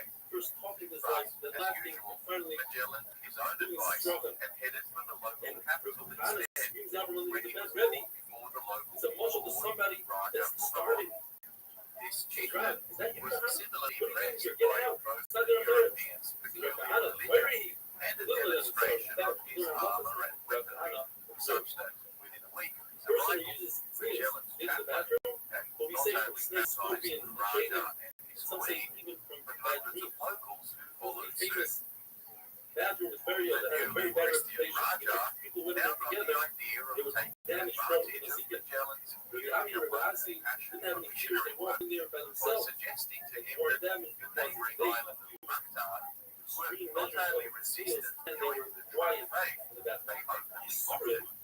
Indeed, Magellan set fire to a number of their villages, and when its Raja crumbled up, Arthur showed up in hostile array. Magellan, full of the Holy Spirit, and keen to show off, told his host to stand by and watch as he wiped the floor with these unbelievers. Unfortunately for our captain, neither his faith nor his iron breastplate proved sufficient, as the 50 or so Spaniards that came ashore were completely overwhelmed by 1,500 rampaging natives in what would become known as the Battle of Mactar. Magellan's ship-borne artillery and crossbows were way out of range, and armor wasn't enough to stop a poison arrow to the thigh. Closing in on him, he was soon well hold of the enemy. Contact of bloodbaths. The battle, the rousing Europeans were speared, and the few who escaped, including barely made back to their boats under a number of cannon. Local was anti-indigenous folk, and the Philippine national heroes were sent to Greece to come. The remaining officers now wanted to make a clean ship, and it was agreed that Magellan's brother-in-law, Juan de Barbosa, as well as Juan Serrano, would act as co-commanders. Having his chance of conquering the neighboring Raja squandered by the hubris of this Indian braggart, infuriated security among the people of Kansas because local uproar now had a significant forces relying against him that would prove to be an ongoing headache. So, while the new captains were licking their wounds and reviewing Magellan's last will and testament, they received an invitation to attend a banquet at the King's Palace, where they would discuss what assistance they might need following the tragic loss of their leader, as well as to hint that the royal jewel was a present to be given to the King of Spain. Magellan's will included a provision for the emancipation of his young slave Henry. But the heavy dependence they placed on him as an interpreter saw the captains deny this most important of clauses, and they insisted on his remaining servitude until a man with his services might no longer be required. Obviously, Enrique didn't take his views of perpetual servitude well, and it seems when he was sent back to the king to confirm their attendance at the banquet, Enrique had a few things he could forget off his chest. We don't know what was said, whether Enrique convinced the king that the Spanish were under his crown, or indeed whether Borbon thought he should make a goodwill gesture to his now angry neighbor Lapu-Lapu. But when 30 of the ranking officers showed up for the feast a couple of days later, following the banquet, the king called out his guard, looking for some sick strangled men that are almost redeeming all of themselves them on the side and before inside they their could get away. What does the story of Abba went to the bathroom, Observing from made the a deck of snorting their noise ships as if to ask the person in the and bathroom, massacred their key officers, somebody in there the inside crew said, aboard come on the in. ships So I decided went after part supper, of why the did you due call? haste, Now I'm talking so about it. the main anchor It got out on the was good. very important to have him come in. As Another they story, sailed there away, wasn't really a they London saw in the bathroom Enrique in Rome. standing on Pushed him shore out. next to the king, In fact, the one says he came waving and bon took out voyage his inside to and told both him, the Spaniards and said along really with them Lazar, his also, ongoing the epic slavery. Adam Pastor, I gave you another man instead of Many you, and today also be the other. speculate that he soon made his way back home to Brothers Malacca, got shown, he went never to to be the heard cave, from again. and David had an If opportunity to so, go, and he the did it. The honor verse of says, first says, human all right, history I wrote to close, circumnavigate the globe the David would go to an but it's talking illiterate about teenage a third Malay person, that's what slave I'm the answer is, rather than some pompous European aristocrat. but shows you History measures sure of can have a peculiar sense of a humor. cave within a cave, offense after offense. Anyway, They the a sukkah, ships surround now plied their way in southwest, order but to with Noah. just over All 100 that I men did was left alive, cut his coat. there were not enough was hands to embarrassed man with three Gaza ships, clothing. so the Later on, when he was Concepcion really old, was and he set tried to alight form him and up with scuttled, clothing. while the Didn't shaken work. crew made frequent And stops said, at the many the Lord islands said, and Hashem, villages the Lord scattered says, throughout "Really the sick, but archipelago, Hashem, where they usually received a warm welcome everybody and knows plenty that assistance count price and for supplies. points.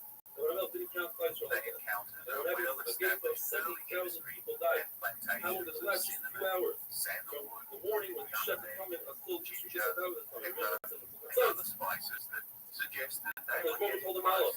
give me the best of them. The Italian scribe Pigafetta in his diary depicts the idyllic lifestyle of the various communities they came across, noting with interest their curious adornments and peculiar rituals, such as penis piercings, a practice which had also been observed among these American cultures thousands of kilometers away. Apparently the phrase, happy wife, Some say, I happy life, around about a applies shortcut. even among native people. If a person goes to the Some shore, inhabitants were described as being dark and Ethiopian. that's okay. Most were virtually naked, but occasionally they came across chiefs who were resplendent in silk and gold jewelry from China. Shoes in the base of English. The ships also Now let us began to spit encounter nowadays occasional on Rabbis, communities the further south they went, where they nevertheless also usually received a warm welcome. Our Italian scribe was particularly fascinated by the widespread practice of chewing metal leaf, a peculiar and addictive custom that still persists there to this day. To their discredit, the crew occasionally engaged in acts of piracy against merchant vessels, which brought them into conflict with the Sultan of Brunei. But in a notable engagement, the Spaniards defeated this naval force and even captured their commanding prince, negotiating a substantial ransom The base of English release itself, they didn't some say the weeks word Amen. later. They would say, Baruch Hashem, they came strong in a During their time flying they across added the the word God, they said so on archipelago, every single the drop. crew of the Bible says Victoria it's found and from the Trinidad front to grieved back and at back the to loss front. of the captain Esa es la Magellan the and the theory for betrayal yourself. of According to Raja Rothschild, that if you got theirs, who if you murdered got theirs, 27 of then the officers, Esa is the placed the last remaining Or Portuguese you can say captain, the person Navarro, at the head of There the is now there are British times that you have to be which clear was as a now repair. reduced If to you do not 5 bear, to sometimes 2 ships. in order for But Esa says his Hashem. selfishness began to undermine his Says the Gemara, qualities. well, The some people crew would say, became in a increasingly generation weird. dissatisfied, and People are they gathering, removed him they're not from giving over command courage to under step up and questionable give out prayer. circumstances, replacing And him in with times Juan where there's a lot of Sebastian prayer given over, Elcano, you can take a back step and be an honor. had remained in the If you shadows see a generation pretty that much lost the their entire given over, if they despise I've already mentioned himself, not having a being competent in Syria. if the Military give vessels him the right. and could not be sold without Elcano at the time was in debt But the to Torah some says, it says the Savoyard Pasuk, the culture of financiers Bethel, and was obliged to Joshua, hand over the his seven. shipments collateral to them. in every mundane Fortunately, step of the our daily court life, case was concerned still with going growth. on back in Castile You when get a he slice of signed up for this voyage, You mean hoping to receive you're a royal not pardon taking a nice and nap avoid prison just for for your his participation in do the same exact action and just stick up with your partner for it. You get some time rather and than expressing a personal personal say, I'm dislike eating of this life, Magellan, have he felt compelled to energy, support his speaking of countrymen energy, when I they mean, issued on and that both changes prior it all. occasions back in the You Atlantic, saw and then spending easy several months clean. in chains after And the also, St. Julian we're going to use an example, like at a One soap. of the reasons given for Rabbbi the says, it's not a good idea to continuous have too many friends uprisings because then against you're going to come to Magellan fight with one another. was the complete Should not secrecy with which The he point commanded of the man boy. charging a house because people have the patience with people He and just typically over slavery and refused to slums. divulge his The reason daily why plans Precious loves it, and the source of his raining predictions, from wine is which close led to many precious of the cycle. officers to believe he was The just cycle is making nicked things out up as he because went she's along. overdrink. And a This person who says that paranoia, should say to rashness, himself, and I want harsh to drink for wine, demands I on want the to drink crew for only Redmond distanced says the the reason why conflict Precious Cycle further. is close to At the the very very times that they needed a charismatic and inspiring Because leader if you to don't, get at them the end of the through. day, you're going to have to come out to the It plane and seems deal that with your rights Elcano, cycle. or as he himself spelled You his may name, come out and the message will be so poor, was you'll one of have those to unassuming Nice but run. experienced But if you get sailors Meister, who knew Ghana, much but that's where spoke you little. become wealthy. His quiet competence If it wasn't for eventually somebody has became a sorrow, prominent, but I'd rather not they be before cleaning pretty much Meister every Championship other bar ranking 9 minutes. officer had died. Promise that Mr. Russell will double. Nevertheless, he and Person Gomez lightens Espinosa, up. now He sharing put up the command gas of pedal the when it comes to Victoria learning and against the Trinidad, one mitzvah. respectively, When he eventually needs help, when pilot it comes off to their way to the There you go, Motherlode Tsar, Clove they will Ocean, stand up the against Sultanate the of more amazing story. November of And 1521, who was where they were the warmly greeted son by of Sultan the brother Al-Mansur, of Rabbi who Yeshua. readily offered He's a them a brother. trade agreement He was Lord. and alliance And he in had Spain. community.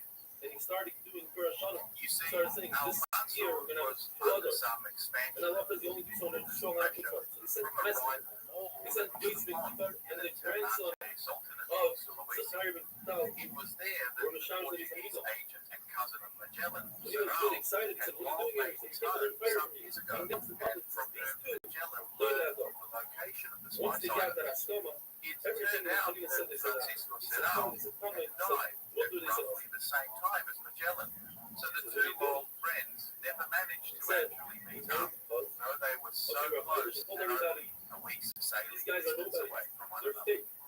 They're liars. Had Magellan decided to stick to his mission rather than meddle in sea And then he told everybody, listen, the either dude you would go with us embrace or you historic because it says also but it was not to be. that And in more than happy to resolve he had with Portugal. what kind of totally evil is saying Found out about their arrival. Apparently, the Sultan over he's saying we're going to tear the Ternate Yavna. was also Well, unhappy about his They're alliance with judging the the family and Portuguese says that and was seriously they spoke about considering switching sides himself. having guests because they were guests. There was a weird falling out with Serral and actually had him learning so this new agent was rather the oil nervous way that he was might 12 be mils next. out of the mountain. And However, it says, they were also informed anybody that that the Portuguese uses viceroy of the region had received intelligence of the Spanish mission and was instructed to hunt them down and pursue them. go from city to city, from country to country. Now on, to get out of town when the big boys arrived, First, and it they says, hastily packed their ships and to there's the one who calls adverse Moshe. all the clothes I they would were like to stuck discuss into their this holds. course of pirate The along two with you. captains now discussed their With options. Quantum, let's be Gomez joyous with each other. Espinosa wanted to return to Spain via the With Pacific Rabbeinu, route I that want you to they return had to the just way. come from, claiming And if that not, those were the orders they were actually then you should deployed, be angry. while Turn it if not, Elcano have proposed heading southwest instead instead, of you in fact, heading even though much Rabbeinu Indian returned Ocean it, toward Shua says Africa, the Apostle Charlotte, keeping well away from Portuguese the way it's controlled supposed to sea work, lanes. Pasties and Shua. Both options entailed Like, I was sailing in Israel long 40 years stretches later, of open ocean we with became a nation, little opportunity a for nation 40 years resupply. ago. So But the more as they because couldn't agree, every they single day, decided to part Pharaoh company and says take if their you chances, give it today, each to his own. and the Torah says, Moreover, a dozen or so men, this Long Island had chosen to remain in paradise, chose to sail with Elcano, including a dozen or so Malayans it's a who the theft, Sultan pressed into their and service. it makes you dumber. So, in December of Another track has 1521, this. as the lumbering ships prepared to depart, Tucker says, behold, the Pharaoh pregnant doesn't tons of slay by a clothes. person The unless Trinidad began taking on water and was forced to retire to the dock quiet. to repair the damage. Listen first and then The ask questions. Victoria, And this is one of my of the all-time original favorites. squadron, Brother says, carried her weight well and now made her way gradually southward towards Timor, island hopping as they did before, and being met by generous and friendly locals along the way. up, These often told his stories mother's milk, of beasts he works in hard on Pharaoh, enchanted forests then who lived underground, of cannibals, and even an island of Yes, Amazons you who kill any man and if who you're ready, comes near. tells that you embarrasses you, you don't answer. Like the articles of ancient Greece, they meandered their way through this tropical labyrinth of mindless secrets until they eventually struck out into the Indian Ocean from the coastlines. In fact, provinces of Australia, where they might have stopped for rest and supplies, had they been just a little Quiet, closer. you don't ask questions and try to figure But out they Pharaoh. pushed on ever southward and reaching the 42nd parallel. The breezy crew maintained the latitude, but ran into westerly breezes that required some skill to navigate against. They spent nearly 3 months battling the raging sea, the cold, the weather pests, supplied dwindled, and all was left to eat wrapped of rice boiled in seawater. Unsurprisingly, scurvy again ravaged the crew. Roughly, And several sailors yeah, let out were some falling to the average. This opportunity for you By the to stop this getting ahead. aboard the It's a craft, new sector. the captain put You're not the perfect. raver Now, their online, you're over 1,000 people watching on every to single as they approached yeah, the the app, depot. been down.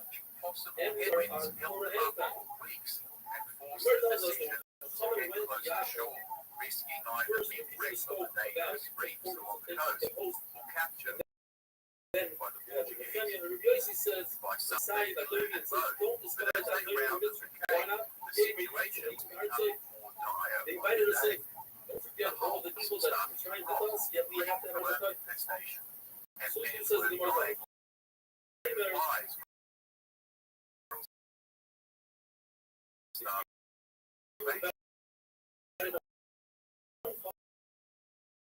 So they searched their islands and he and died. faked their Tried to identity scare. from She America. already put it in David's 21 house. men were now What did I dead, do? including He did all 7 because he didn't want it. agonizing And the Torah said that sacrifices according that by could Yvar no Hashem, Hashem gave him longer prophets. be justified. Certainly, So they called him to court and sent out a party of men to procure supplies, as well as African What brother that slaves, was going to to man be the building but his posts wife Chloe, using what little barter she they had had 8 left, children. while Her 8 concealing children their plus her, they precious all cargo have of clothes, sex couples which that would had instantly spoken in one betray shot. their true A identity total of and landed in prison 62 for a very long time. or even 8 They children, bluffed that's their 62. way to the purchase of a couple of bushels of Where's rice, but the authorities were tipped off about their cargo and scrambled to impound the metal. Elcano called to shove off, leaving 13 sailors stranded on the dock, who were soon rounded up by the governor and imprisoned. Very sharp. Having escaped the clutches of the Portuguese authorities on the Cape Islands, the 18 surviving men left aboard the Victoria now seek to home. But it wasn't a case of their making a simple quick line up the coast of Africa. You see, the various wind patterns that exist because of the Coriolis effect create a consistent gyre of air currents that circulate clockwise in the northern hemisphere and counterclockwise in the southern. This means that the prevailing winds at the location of the islands, at roughly 15 degrees north of the equator, would be blowing head on and out to the west. Portuguese navigators had long learned that it was actually more efficient and counterintuitive to sail out to sea perpendicular to the winds we now call the northeasterly trades, and then ride the clockwise turn of the winds as they become the southwest Says the Indies Gemara, that would now be at their backs as they approached the Iberian he coast. has to carry the most This person turn of helping the him carry breeze it. was known as the Volta do Mar, Yaakov, and it enabled Europeans to more than strike out 12 with confidence brings the- across vast, he expansive builds ocean it. and predict Take the care. likely wind direction based Where's solely the- on so was that Victoria Says if- had vast cycling away through San Juan de la Alameda and up the Guadalquivir River, docking at Seville. Managed to contact El Salvador to salute their monarch and celebrating their return. Meanwhile, the poor old Trinidad, back in Tidal, took months to repair and sailed off north in search of favorable westerly winds that might take them back to the American coast before the Pacific finally showed its true capacity for violence, and they were hounded by a relentless storm of weeks that forced them to head back to safety. They returned only to find the Portuguese had occupied their former holdings, and 230 or so sailors left behind, themselves emaciated and ravished by scurvy. Failed adventure northwards. Espinosa surrendered to the occupiers with the ship, maps, goods, and cargo seized, and the crew jailed indefinitely outside and summarily executed for treason. Only 4 of the 50 or so men of the Trinidad made it back to Spain alive. Trinidad was awaiting his fate. Elcano, back in Seville, was busy writing a short letter to King Charles, briefly outlining their journey, their suffering and sacrifices, the lamentable death of their leader while spreading the Christian faith, and the capture of their comrades whom he implored the king to rescue from the Portuguese. He gave account of their successful diplomatic mission to the peoples of Maluku and their readiness to trade under Spanish protection. Nowhere in his account did Elcano or if he intended to successfully return home, albeit he did, however, manage to negotiate a pension and office for himself.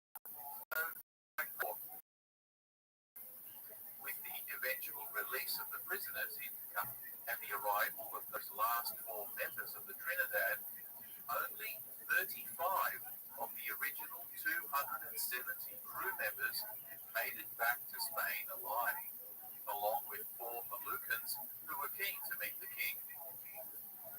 A subsequent mission to capitalize on their newfound trade route, known as the Loaiza expedition, in which Elcano once again volunteered to participate, ended in complete disaster, and the entire fleet, this time comprised of 7 ships, was either scattered, wrecked, or abandoned the mission, with only 1 small ship making it to their destination. The 25 sailors left on board barely making it there alive. No sooner had they arrived than they were arrested by a Portuguese patrol, and eventually they were returned home in now the 2nd circumnavigation of the globe, with one of the crew, Hans von Aachen, having been aboard Magellan's voyage, now being the first man to circumnavigate the globe twice. It should be said that the cargo of cloves brought back Victoria, when all costs were accounted for, astonishingly turned significant profit, given the extraordinary price of spice on the open European market, so that in cash terms, the venture was actually a complete success, and the surviving sailors be rich enough through their share of the profits to retire. Of course, the loss of almost 90% of the crew through the horrors of starvation, disease, and battle is hardly an achievement worth celebrating. But such a casualty was typical of the golden age of sail until the 1770s, when Englishman James Cook proved that the dietary supplementation of fresh fruit, vegetables, malt, and sauerkraut would reduce the death rate to virtually zero. So, navigation of the globe by his intrepid and heroic crew. Interestingly, Elcano, being a mere commoner as well as a vast national, was given a cold shoulder by the Castilian court as such an incredible enterprise as proving the sphericity and dimensions of the globe through circumnavigation were considered honours fit only for a gentleman, and the distaste of lording a peasant shifted public focus instead onto Magellan, such that Elcano's role was initially marginalized. Nevertheless, Magellan's image too continued to suffer from the ongoing inquest into his harsh conduct that's tarnished his reputation in the eyes of Crown. Spaniards didn't help that he was himself and condemned him as a traitor of the highest order.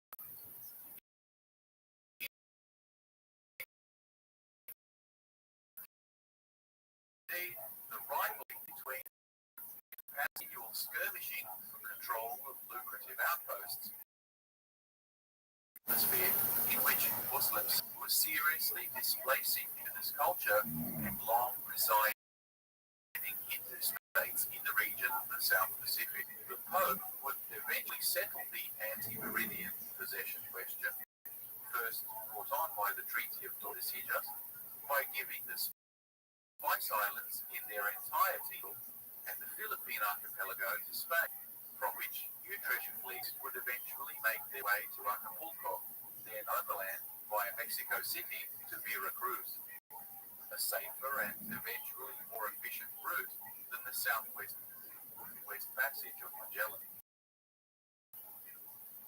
Spain's ravenous conquest of the world and its exploitation of indigenous people would cause a genocide from which they have yet to recover, and perhaps never will.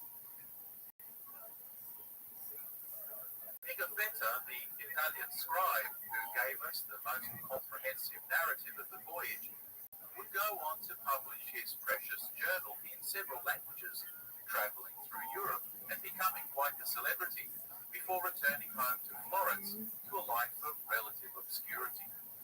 The painstaking daily measurements taken during the voyage did not omit even a single entry in the ship's log, but Pigafetta and Elcano were the date of their arrival on the Cape Verde Islands seemed to be later than the local suggested.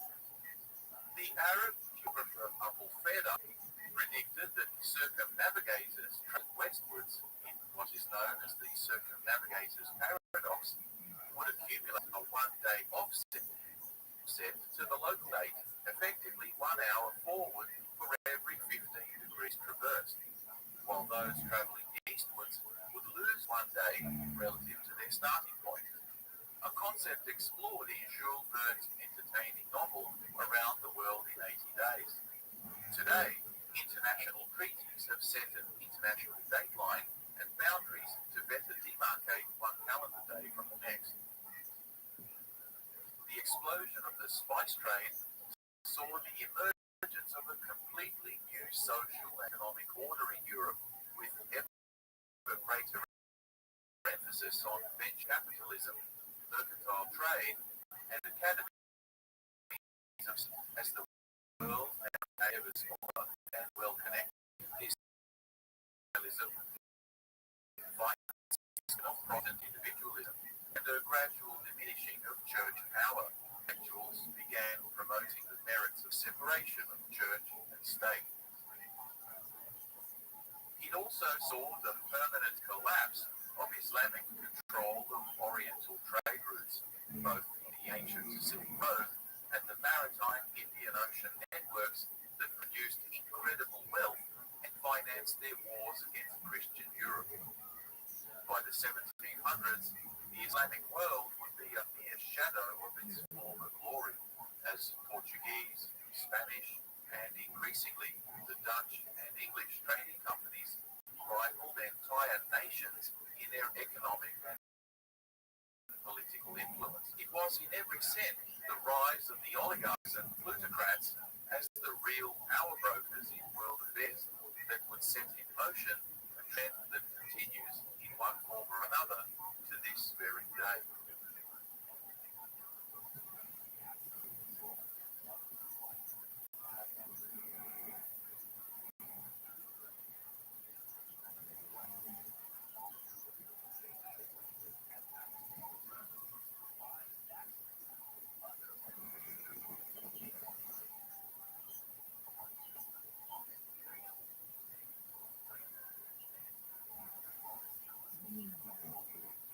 Imagine for a moment living in 16th century Europe. Continuous wars, famines, and the Black Death had so traumatized the ordinary person that they scarcely had the courage to venture out of their own village. Superstition and fear were rife, and the church was itself being rent apart by scandals and Protestant revolution. Ottoman invaders were seemingly unbeatable as they pressed into the Balkans and Eastern Europe and completely dominated the Mediterranean. Christian princes, when not fighting amongst themselves, were desperately trying to contain the threat of Islam, and yet they nevertheless continued to trade with them for exotic oriental goods and spices, paying exorbitant fees for the privilege. Some began to wonder if it was possible to bypass the Levant and go around the long way straight to the source, and thus cut out the profiteering middleman. Stolen and then smuggled Arabic maps suggested it was possible. The idea began to gain traction, and a number of intrepid seamen from the Kingdom of Portugal took the challenge of venturing out into the Atlantic Ocean and probing their way down the great unknown coast of Africa, eventually breaking through into the Indian Ocean, with Asia now lying wide open for direct trade. Others proposed going west, found America just waiting their 100th anniversary. Such voyage of exploration, conceived by Portuguese dreamer Ferdinand Magellan, had the unshakable belief he would get to India via an as yet undiscovered southwest passage that would afford an easy shortcut to Asia. On his journey, he would be both right and wrong many times, and ultimately take one gamble too many. But on the way, they made bizarre wildlife and strange people.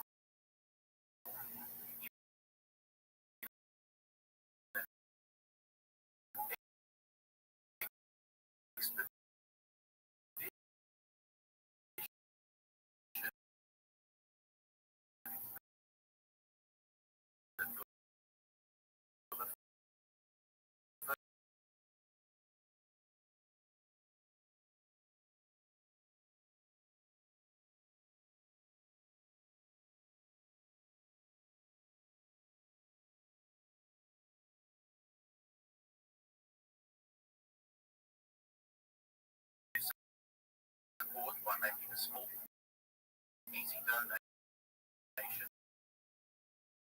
through the heart-shaped thanks link next to the like share button.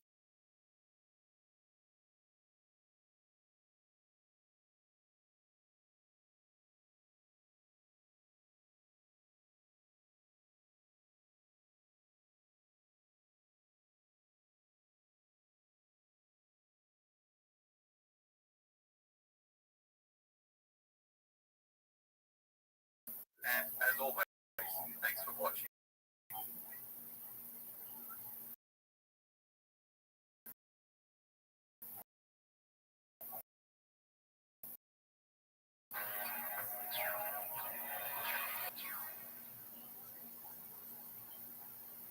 Our story begins in Lisbon, 1481, with Christopher Columbus, wily Italian business agent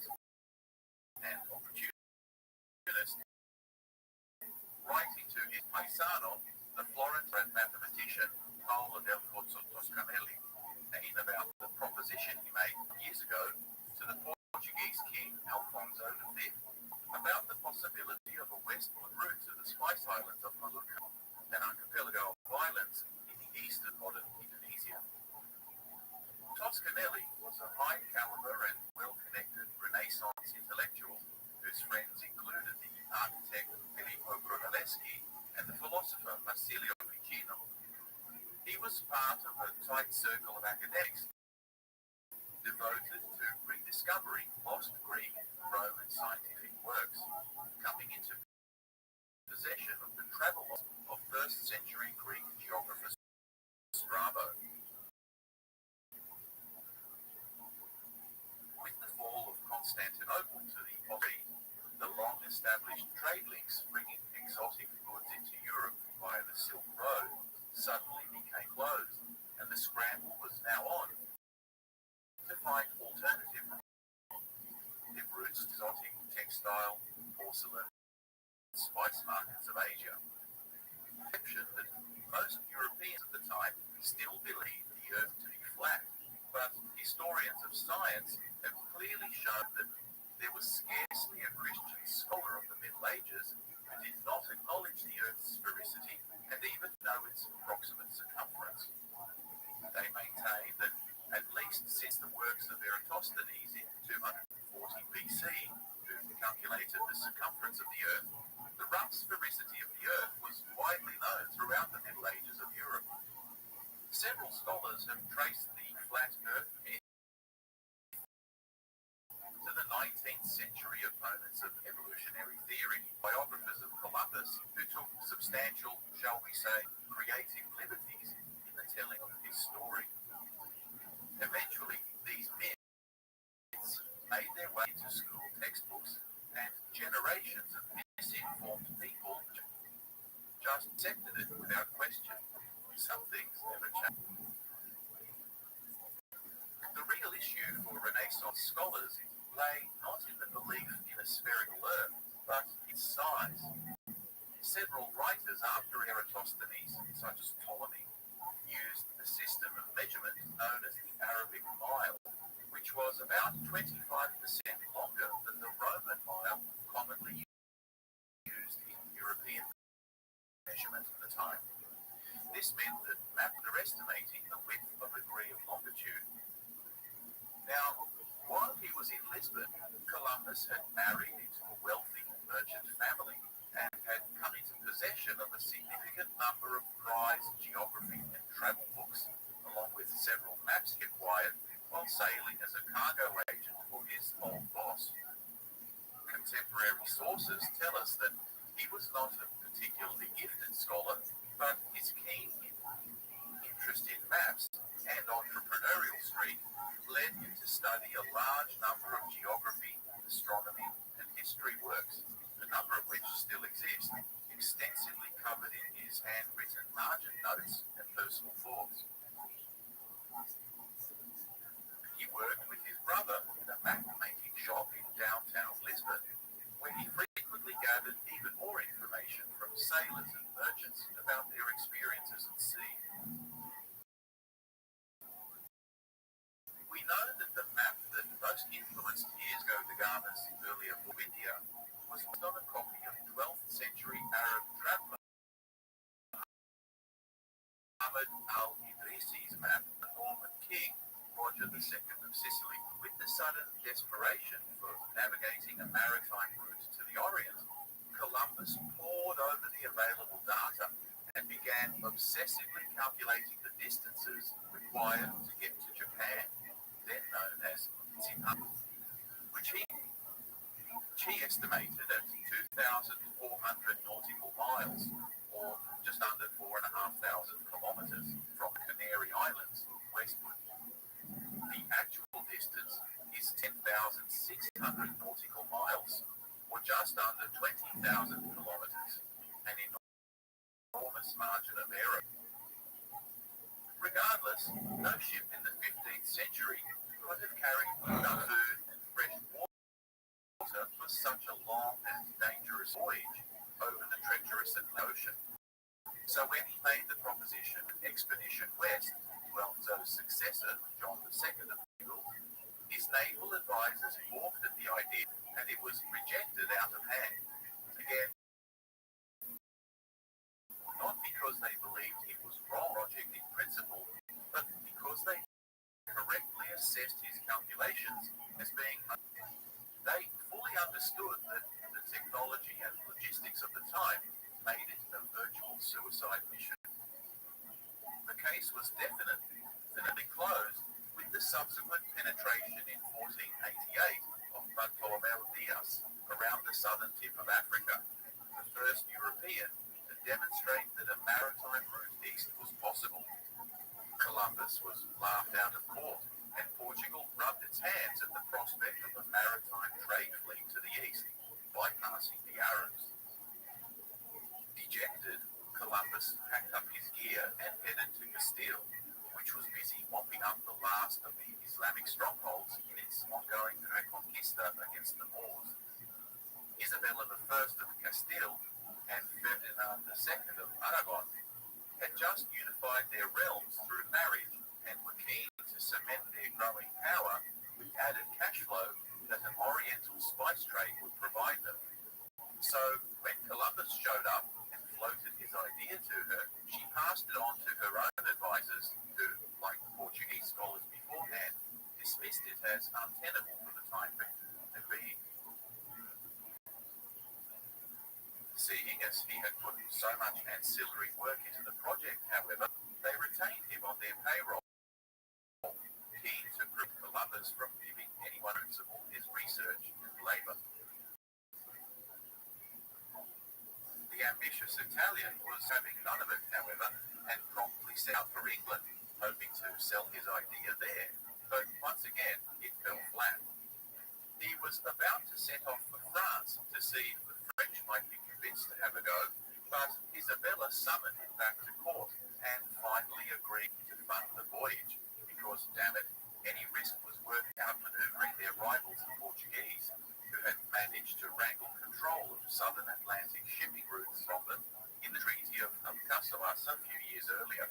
This meant that the entire west coast of Africa, south of the Canaries, along with its adjacent Atlantic waters, was basically a Portuguese playground, and all Spanish ships now required a license and the payment of hefty tariff even to sail through there.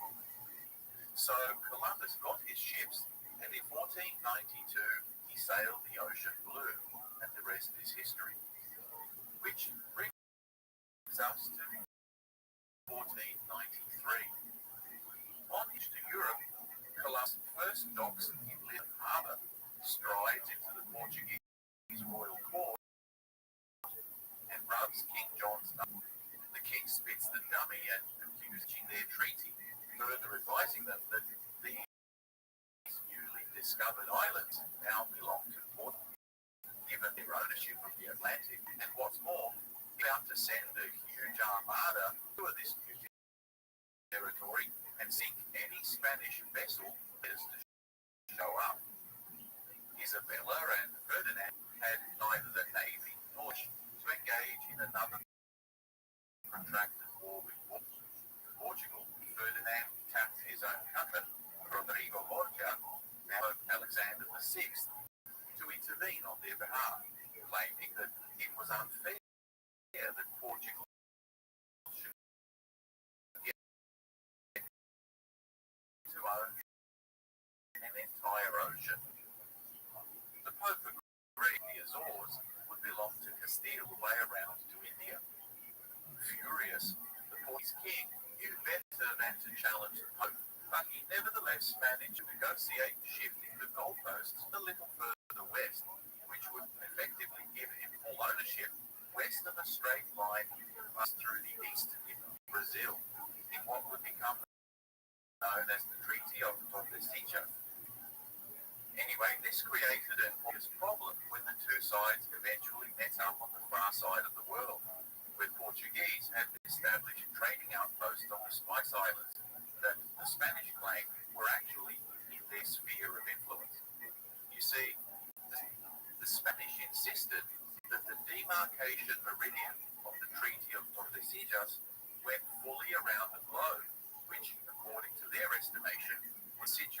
Spice Islands firmly in their own hemisphere.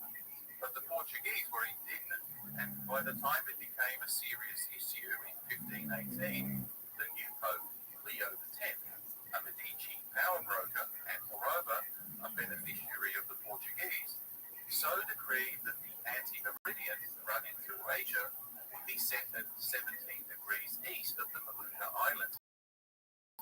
This disparity would go on to see substantial conflict and rivalry between the two countries. But we're getting ourselves. Before all this blew up, returning back to the post-Columbus Agreement of 4, the two sides generally accepted the Atlantic meridian set by the Pope, and the Portuguese themselves did an expedition led by Pedro Alvares Cabral on a similar mission to reach India via the west, which they sailed south from Lisbon until they reached their colony on the Cabo Verde Islands, then around and heading directly onto the eastmost tip of the bulge of Brazil, before scouting coast for a suitable harbour further south, where they traded gifts with the indigenous chiefs, and then officially claimed the territory for God and the King. This fortuitously accurate bumping monetary of South America has prompted some scholars to suggest that the Portuguese already knew about the existence of lands in the southwest Atlantic, but that they were keeping it under their hat to prevent the Spanish from getting their claws into it. In fact, there has been some suggestion that they had already established a logging industry in Amazonian timber. Of course, neither the other countries of Europe or the emerging Protestant ones paid any heed to them and completely ignored it, soon venturing out from the Gulf and establishing own colonies both in the New World to the west and throughout the Indo-Pacific via the Cape of Good Hope, Africa, and time to conflict with both Spain and Portugal, who were busy taking regular potshots at each other or otherwise conquering the various indigenous. The reason I go into this protracted background is to demonstrate the fierce rivalry and this day these kingdoms for one another. So we'll get to that in a moment. Anyway, as the next few years went by, both the and plundering the adjacent countryside for gold under the forced labor system called the encomienda, whereby communities of conquered lands by permanent rotating workforce that was usually exploited completely.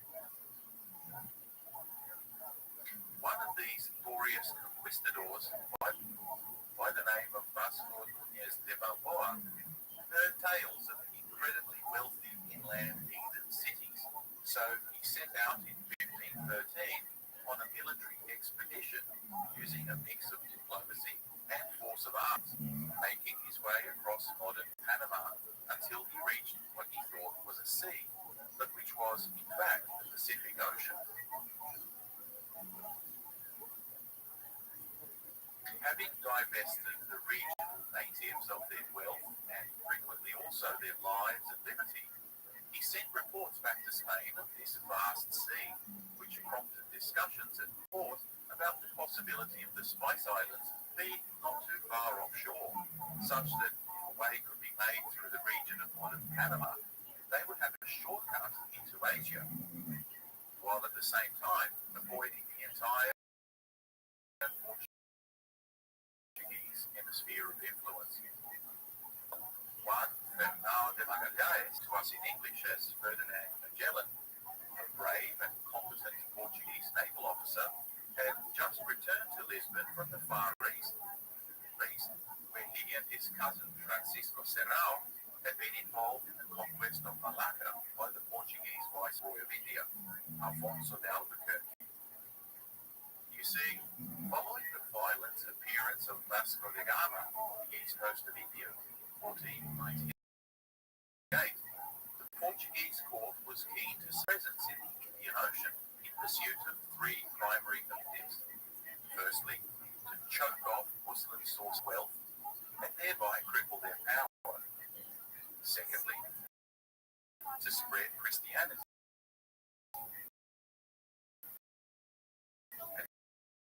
And thirdly, to dominate the entire spice trade back to Europe.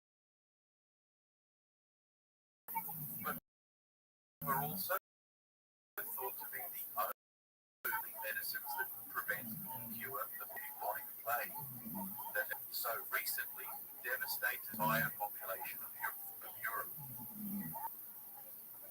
Consequently, the price of these commodities on the open market astronomical, and if Portugal could secure a viable trade route to us, it would become wealthy beyond imagination. So, by 1503, legendary naval commander Afonso de Albuquerque had managed to ally and assist the Hindu king of Cochin to secure his rule of the southwest of India against his rivals, for which Portuguese were granted favorable trade rights and permanent outposts in these Indian lands that lay the Portuguese maritime tried to come. They were soon trading vast amounts of pepper, and activities then slowly south towards Sri Lanka, where they discovered the source of the trade. By 1507, they had built a series of forts along the entire African coast, blockaded the Red Sea and Persian Gulf, and brought Islamic merchant shipping to its knees. Embassies were meanwhile sent further east to establish trade relations with significant potential partners such as Siam, Malacca, and even China.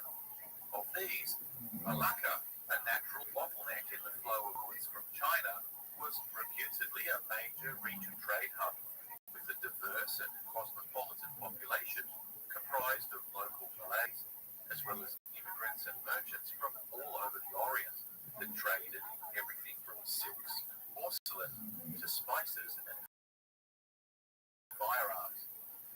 The King of Portugal favored with the Sultan of Malacca and made overtures of friendship and alliance if they would be allowed a trade concession in the city alongside the Chinese, Hindu, and Muslim merchants that were already there.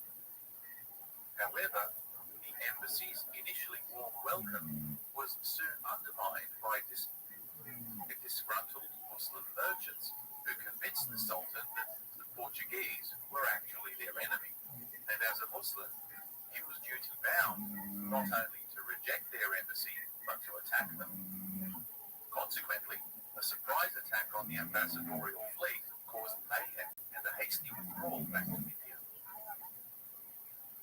The diplomatic insult was avenged in 1511 when organized a retaliatory strike on Malacca that quickly transformed into an amphibious assault and soon after a swift conquest of the city. Favorable grants to the Hindus and Chinese merchants in its aftermath cemented their ongoing support and partnership with Portugal, such that Malacca became a new base for them, from which Portugal lived several centuries, eventually controlled the entire trade in Spain. Ferdinand Magellan, minor noble, had entered Portuguese king's naval service at a young age, 25. He was in India and participating in the establishment of Portuguese outposts over the course of the next years, fighting in a number of significant battles, including the Battle of Butte, in which the Portuguese fleet effectively crushed the Islamic and Allied naval presence in the Indian Ocean, opening the way for eventual European domination of the Orient. He was involved in both the failed embassy mission and the subsequent conquest of Malacca, Portugal in 1513, cashed up to the eyeballs from his participation in the sacking of the city, and now accompanied by a young Malay slave, he purchased his way in the local market.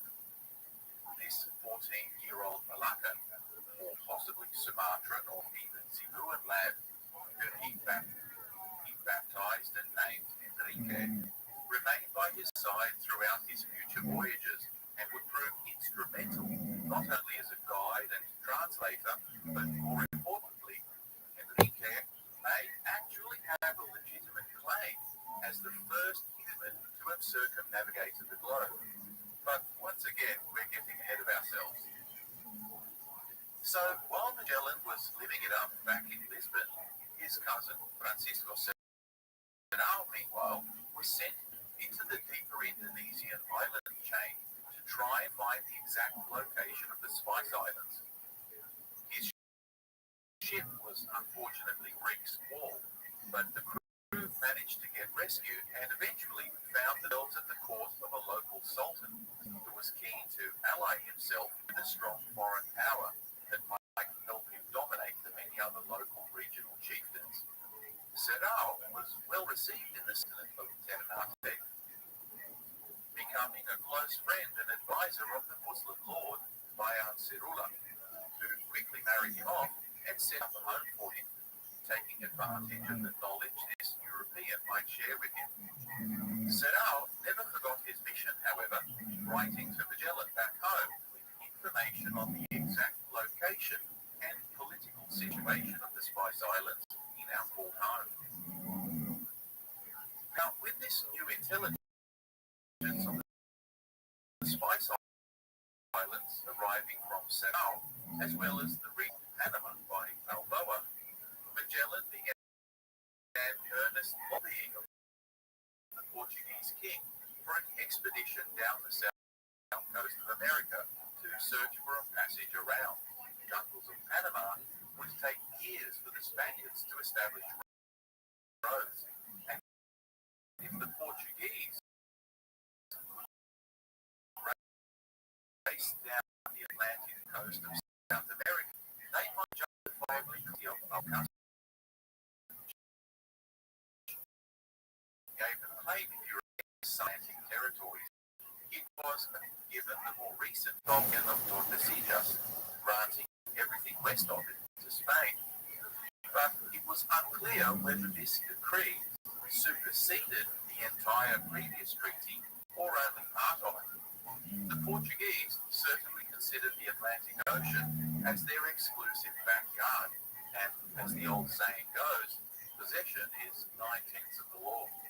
At least that was Magellan's take on it. Explorers had already made it down to the Rio de la Plata near modern-day Buenos Aires, and Magellan was confident that the elusive cape was just a little farther south beyond the 40th parallel.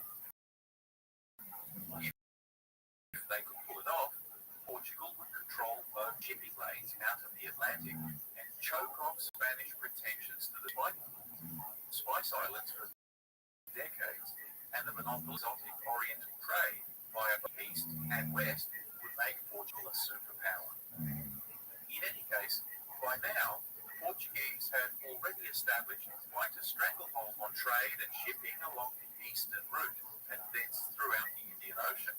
So King Manuel I saw no need to waste further resources and risk unnecessary antagonism of both the Spanish and the Pope when they were already so comfortably entrenched. So he waved off Magellan's endless badgering a number of times and torpedoed any possibility of entertaining his expedition. Clearly frustrated, Magellan went on leave without formal approval served to worsen his standing at court. His appointments and pay dried up, and he was left with no support and few friends who had the patience for his persistent hustling of the king in Lisbon.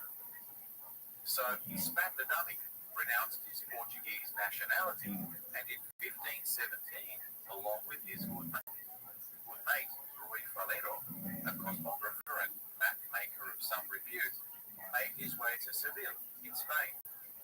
Here, they offered their services to the Spanish king, Charles I, grandson of our couple, Isabel and Ferdinand, who left them the opportunity to use the intelligence network and experience of the few Europeans who had never been to South Asia. If Magellan and Toledo's hunch was right, they would not only save themselves unnecessary toil building roads through the muddy jungles of Panama, but also bypass all the naval points and expensive tariffs that would be by their rivals on the Southern African route. It would be the second time that the Spanish and the Portuguese king coming over to their side. It would make their success all the sweeter. So within just 12 months, Charles had integrated the two partners into the Spanish court, given them titles as commanders of the Order of Santiago, and raised them to the rank of captain. In addition, Magellan and Toledo would be given a financial monopoly on the whole decade, a guaranteed appointment as governors of any discovered territories, generous tax exemption, any spice trade that was subsequently established. If they could pull it off, it would potentially make them rich beyond their wildest dreams. Just to give you a sense of how enthusiastic the king was for the project to go ahead, he agreed to personally fund the entire venture, but as he was already deeply in debt, he basically copped the family jewels and took out even more loans just to make it happen. So, on the 20th of September 1519, the 5-ship squadron of carracks, christened the Armada del Maluco, set sail from San Lucar de Barrameda at the mouth of the Guadalquivir River and set course for Tenerife in the Canary Islands. Then the 5 ships were the Magellan's flagship, the San Antonio, captained by Juan de Cartagena, the Concepcion, captained by Gaspar de Quesada, the Santiago, captained by João Serrao, Magellan's other cousin and brother to Francisco Serrao, and the Victoria, captained by Luis Mendoza. On board was a crew of 270 men, comprised not only of Spaniards, but significantly 40 Portuguese, 29 Italians, 17 French, and a smattering of Flemish, Greek, Irish, English, Black, Moors, and a number of Asians, including Magellan's Malaccan slave, Enrique. Valeda, who was Magellan's co-captain and designated astronomer slash cartographer, was one of the first Europeans to accurately portray the principles of latitude and longitude to be used in the voyage, but lately he appeared into severe bouts of schizophrenic psychosis. So at the last minute, the king disqualified him from the mission and eventually pensioned him off the services rendered to the crown. He was replaced by a new cosmographer, San Martin, joined by another civilian, the Venetian scholar Antonio Pigafetta, who would act as personal secretary to Magellan and whose meticulous diary gives us the most substantial record of the entire voyage. All trade and financial transactions would be managed by Juan de Cartagena, of the San Antonio, who stepped into Toledo's vacancy as co-captain and CFO. Now, I'm mentioning the word Spain were an established entity, but in reality, despite the unification by marriage of the two dominant kingdoms of Castile and Aragon in 469, eventual centralization of power through the Third Line, the truth it was that at the time there was still a substantial autonomy within the constituent Iberian kingdoms, such that this voyage was essentially viewed as a Castilian venture. And yet, a significant number of crew in the Spanish contingent were Basque nationals, including Juan Sebastián Elcano, a talented merchant sea captain who was in the spot of legal the Aragonese Catalonians did not speak the Castellano dialect, making for difficulties in communication at night. In fact, Portuguese reportedly their were Castilians. This project already brewing as crew of varying nationality preferred to serve, which presented a greater potential risk of mutiny. The Spanish captains, and indeed many within the royal court, were deeply suspicious of Magellan, his being a Portuguese, and they resented his leadership of the mission despite his experience, and made no secret of their disdain for this secretive Portuguese interloper. No stopped in Tenerife to top up supplies, then Magellan received an urgent dispatch from his father-in-law, warning him that the Spanish captains of the other vessels were planning a mutiny, and that the King of Portugal, well informed by his own spy network, was livid with rage at what he perceived as the treasonous action of Magellan against Portuguese national interests. He had even dispatched 2 entire fleets of warships in pursuit of his little squadron to destroy it and arrest him. So, burdened with the threat of both internal and external enemies, he played his cards close to his chest and redistributed the crews to a more agreeable complement, as well as planting trusted Portuguese sailors among all of them. Then he resumed sailing due south along the coast of Africa against the ardent captains, anticipating that the Portuguese would not expect him to be stupid enough to venture into their coastal waters. The gamble paid off, and as they progressed steadily south, past the Cape Verde Islands and adjacent to the mountain known as Leone, which was part of the coast, and from which its Portuguese discoverer, Pedro de Sintra, in 1462, swore he could hear the mighty roar of lions. The name stuck, and today the entire country bears the name of Sierra Leone.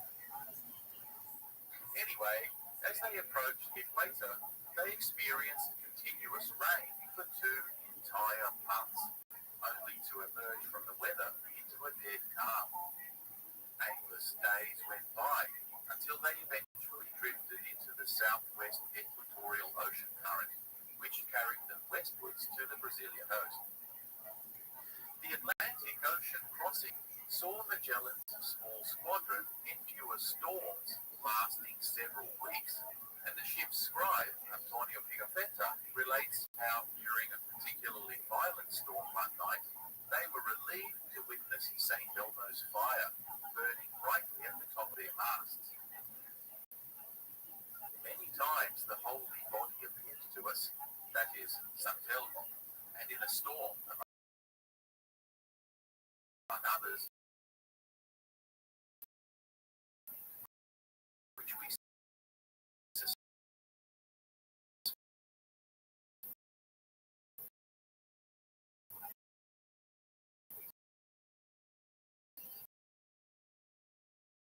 suspended in the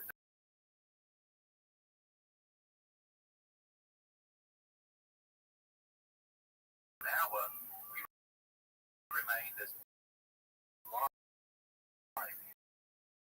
shouting for mercy because we thought we were lost. The sea soon became a sudden appearance during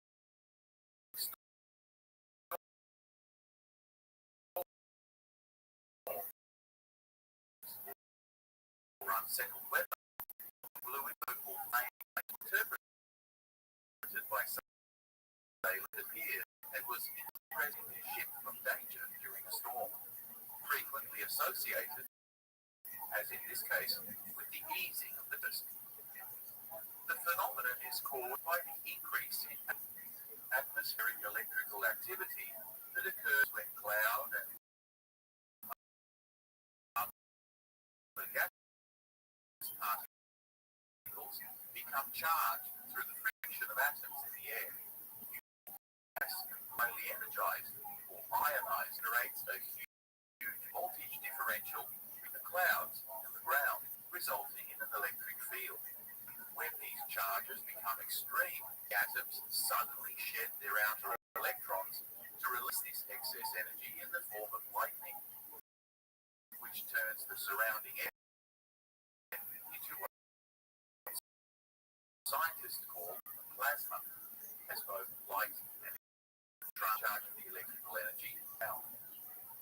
In a less charged area of the field, such as the protruding masts of ships, concentrate the energy of the field somewhat locally.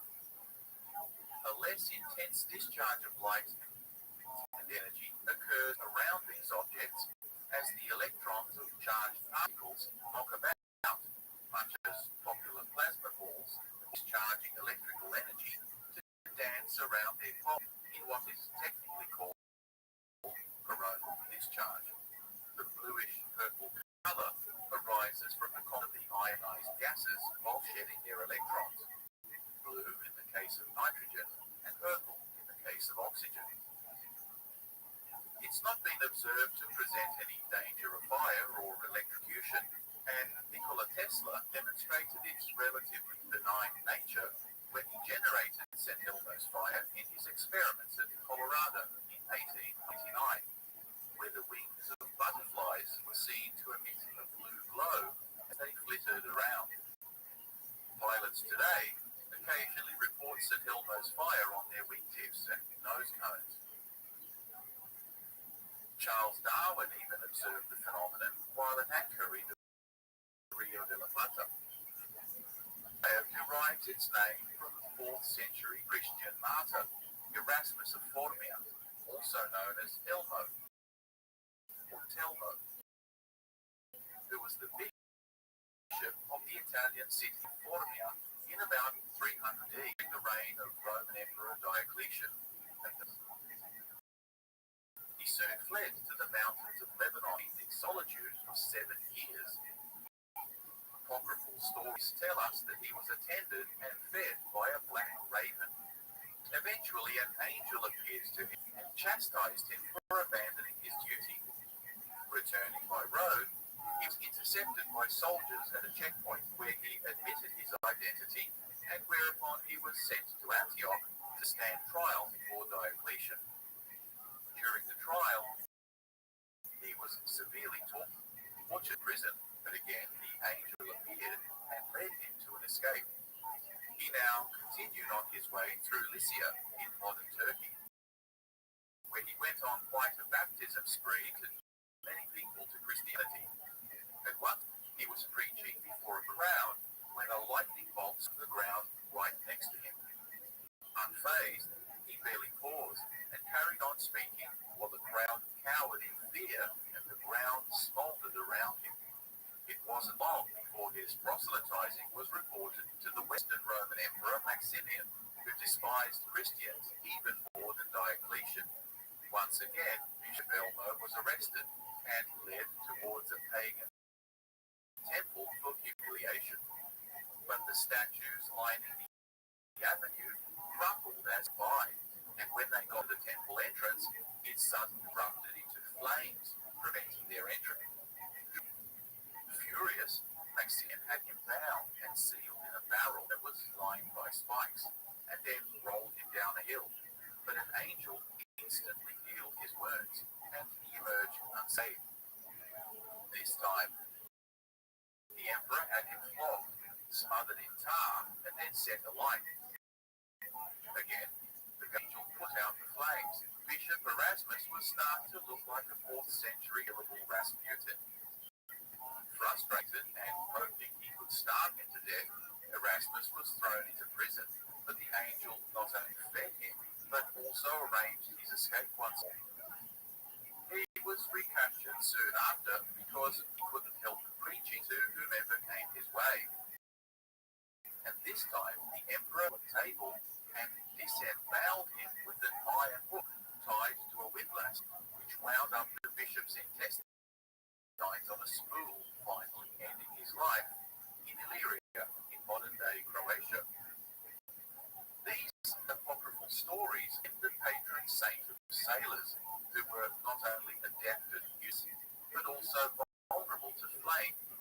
flames and lightning on their tar-covered wooden ships.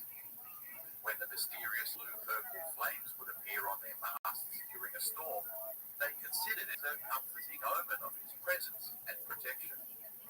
Given the gruesome nature of his death, he has also petitioned for intercession by people with abdominal pain, cramps, and women in childbirth, being considered one of the powerful 14 holy helper saints of the Catholic Church people pray to for aid.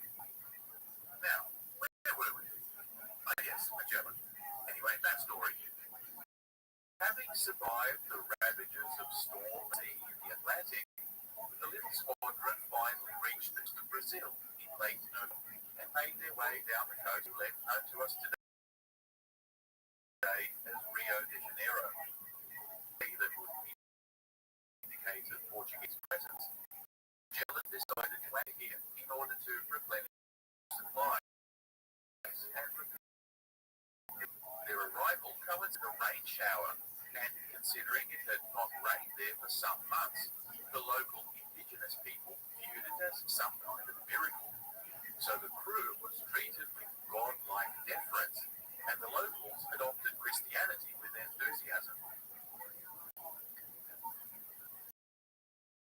They spent some weeks there among the natives, iron tools, cloth, and trinkets for food, sexual favors, the same enjoying an idyllic holiday in this tropical paradise.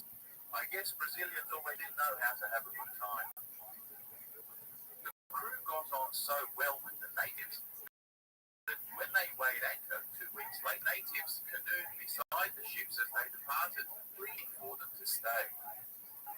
But it was risky to remain any longer, as the Portuguese were likely to show up at any moment. And in the meantime, Magellan had to also contend with the long-suspected mutiny plot by his Spanish co-captain Cartagena, who accused him of being a double agent and secretly wanting to run into the Portuguese Navy. The conspirator was quickly apprehended, and Magellan was well within to execute him in the interest of harmony, and to placate the other two merely relieved him of his command, confined him to the supervision of the more loyal crew.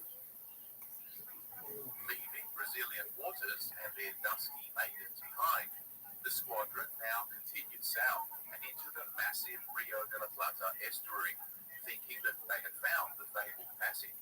But within several days of exploring the inner reaches, it became apparent that it was actually a river basin, when the water slowly became less brackish.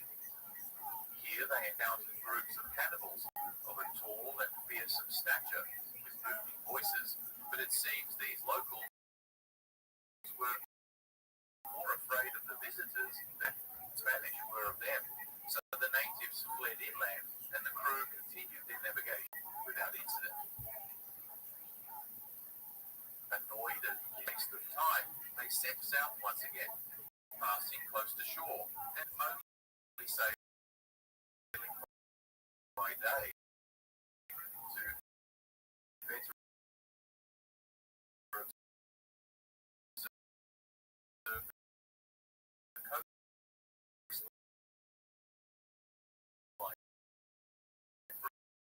for a passage.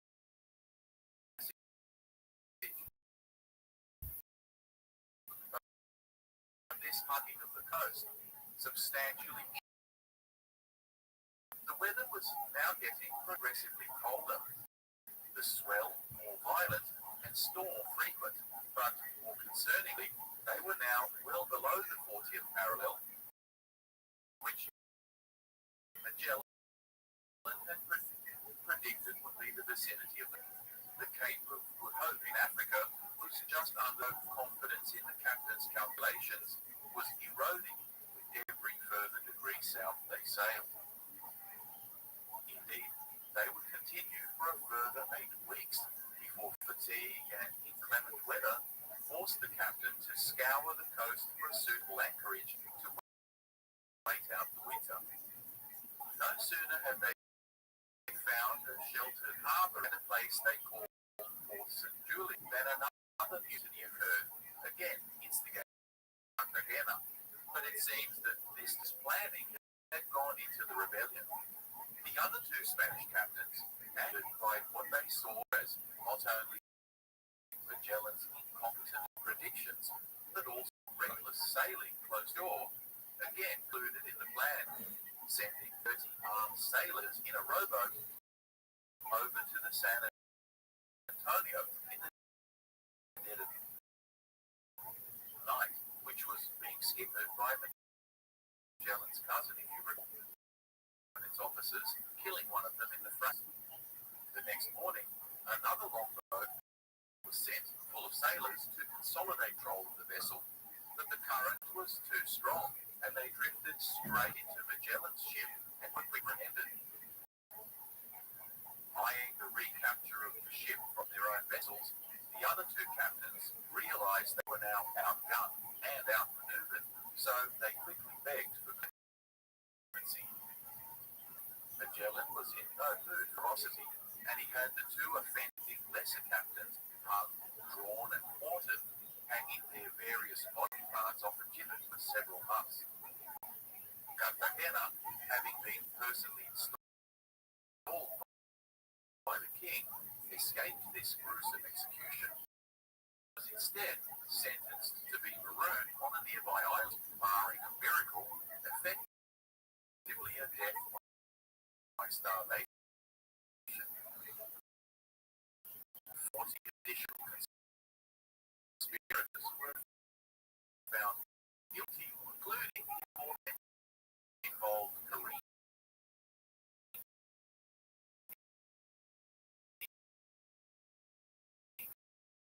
and repairing the hulls. And life settled into a desperate panic around them. Nevertheless, Magellan was still convinced that the passage was just around the proverbial corner, so he sent a ship out to reconnoiter. They soon found another harbour, more sheltered and favorable than they were based in, with ready food. They were hit by a freak squall, and their ship, the sun, was blown onto a sandbank, breaking up soon after. Fortunately, there were no couple of weeks of trekking over land. They finally made it back safely to base, exhausted but alive. Despite the loss, Magellan packed up the camp and had the now reduced squadron sail to the favourable anchorage, where they remained for another 6 weeks, risking no more ships until weather improved. It wasn't until October, the springtime of the southern hemisphere, that the squadron finally ventured out again and in search of the elusive passage. Ironically, it was only a few days later, 1st of October 1520, that they rounded a headland that Magellan in honour of St. Ursula and the 11,000 virgin martyrs whose feast day was that day. Okay, obviously, before we go on, we need to have a quick look at who this saint was and why on earth she had 11,000 virgins with her. The name Ursula derives from the Latin word for little she-bear, and legend has it that she was the daughter of a British king called Dionysius of Dumnonia, who ruled over a territory roughly covering modern Cornwall in England. He was regent of Britain in the late 4th century, before the collapse of the Roman Empire. And the story goes that asked by the legendary Celtic leader Conan Meriadoc, founder of Brittany, for his daughter's hand in marriage.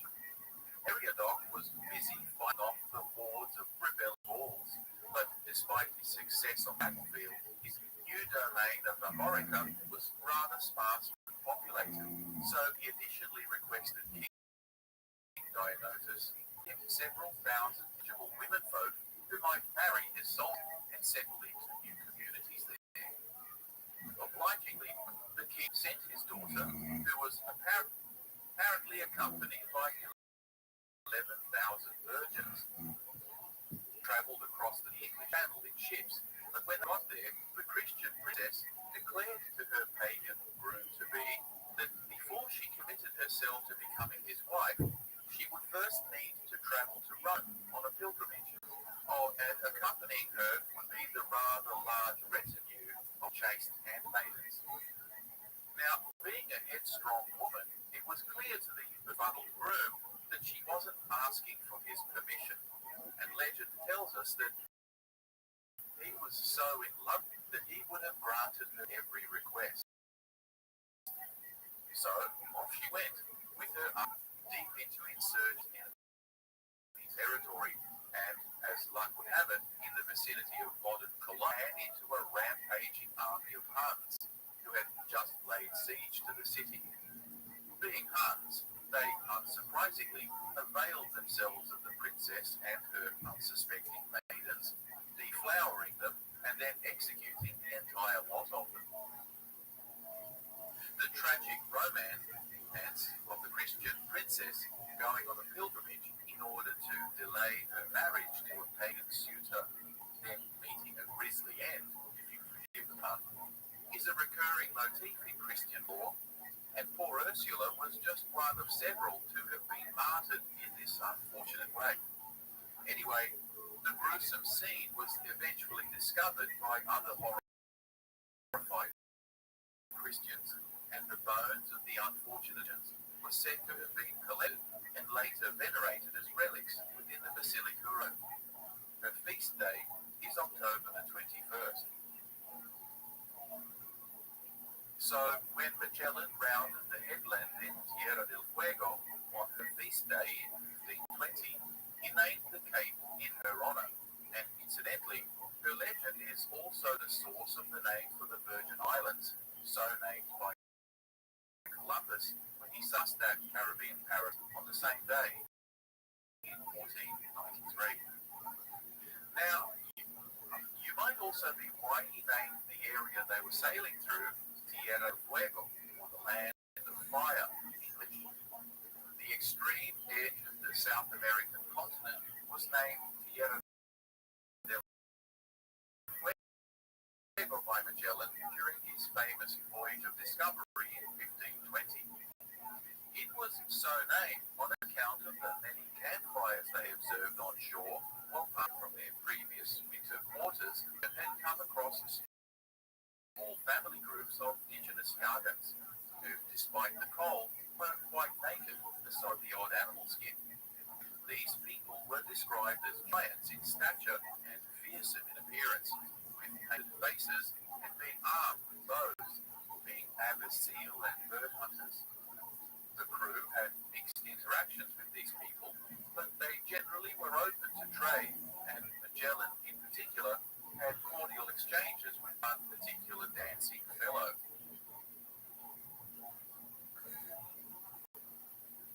Having entered the bay, we now call the Straits of Magellan, a storm blew up and separated the ships, two of them blown in Marita waterway. Depths were plumbed and found to be conducive to navigation, so they cautiously made their way in noticeable change in the saltiness of the water. They're also moving the other way, giving them some reason for encouragement. They eventually came to a large island, which Magellan directed two ships to explore to the left and two to the right, after which they would meet up again at the prearranged rendezvous.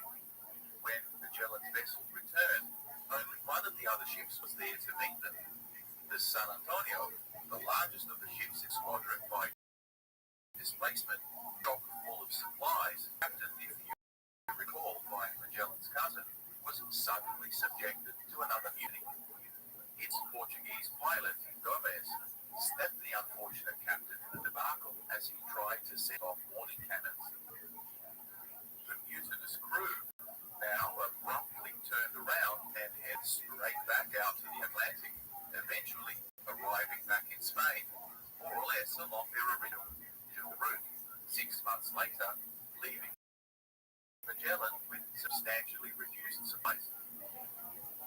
Back in Spain, the mutinous crew were of course arrested, and at the subsequent trial, they related what they Magellan's tyrannic leadership, describing the worst possible term as a reckless and cruel captain who was prepared to endanger the king's ships, the lives of all the men under his command, purely in the stuck pursuit of his own dreams. They reported that Magellan never took the advice or counsel of the ordinary captains, and them with such contempt that the crew fearlessly owned up to and even justified their two previously failed mutinies, despite the risk of court-martial and a death sentence. The judges swallowed the story. The mutineers were released, and Magellan's detention was significantly tough. Magellan's wife became a court pariah, and her husband Dinka was killed, leaving her virtually destitute and dependent on the generosity of friends.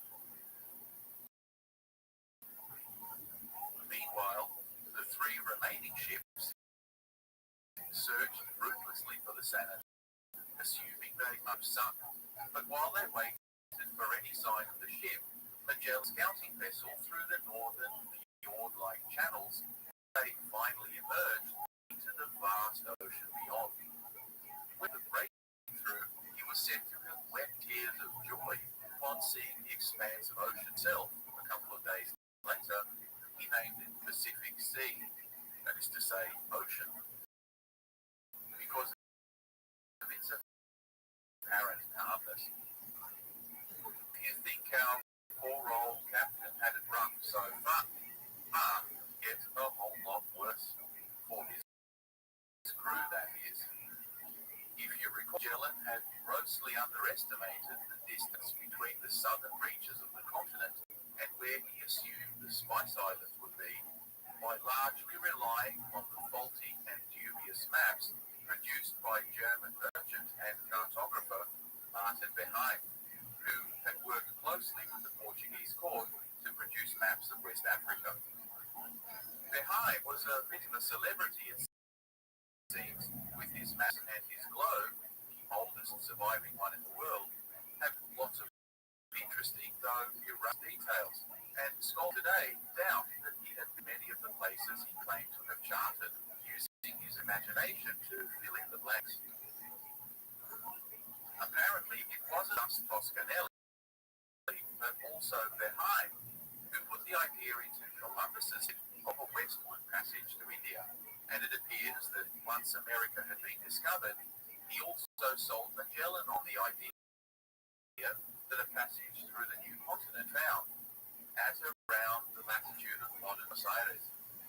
It just as well, because despite the strong currents and narrow fjords, the Straits of Magellan are a relatively safer option for navigation than the Drake Passage or the Mar de Oces, so named after the two intrepid captains who took the long way round a couple of years later. Because the southern route around Cape Horn is a relatively narrow bottleneck connecting the Pacific and Atlantic Oceans, the currents and convergence of cold and warm water streams are so dynamic that the swell can reach in excess of 12 meters, with the weather so violent that it is considered to be the most treacherous waterway in the world.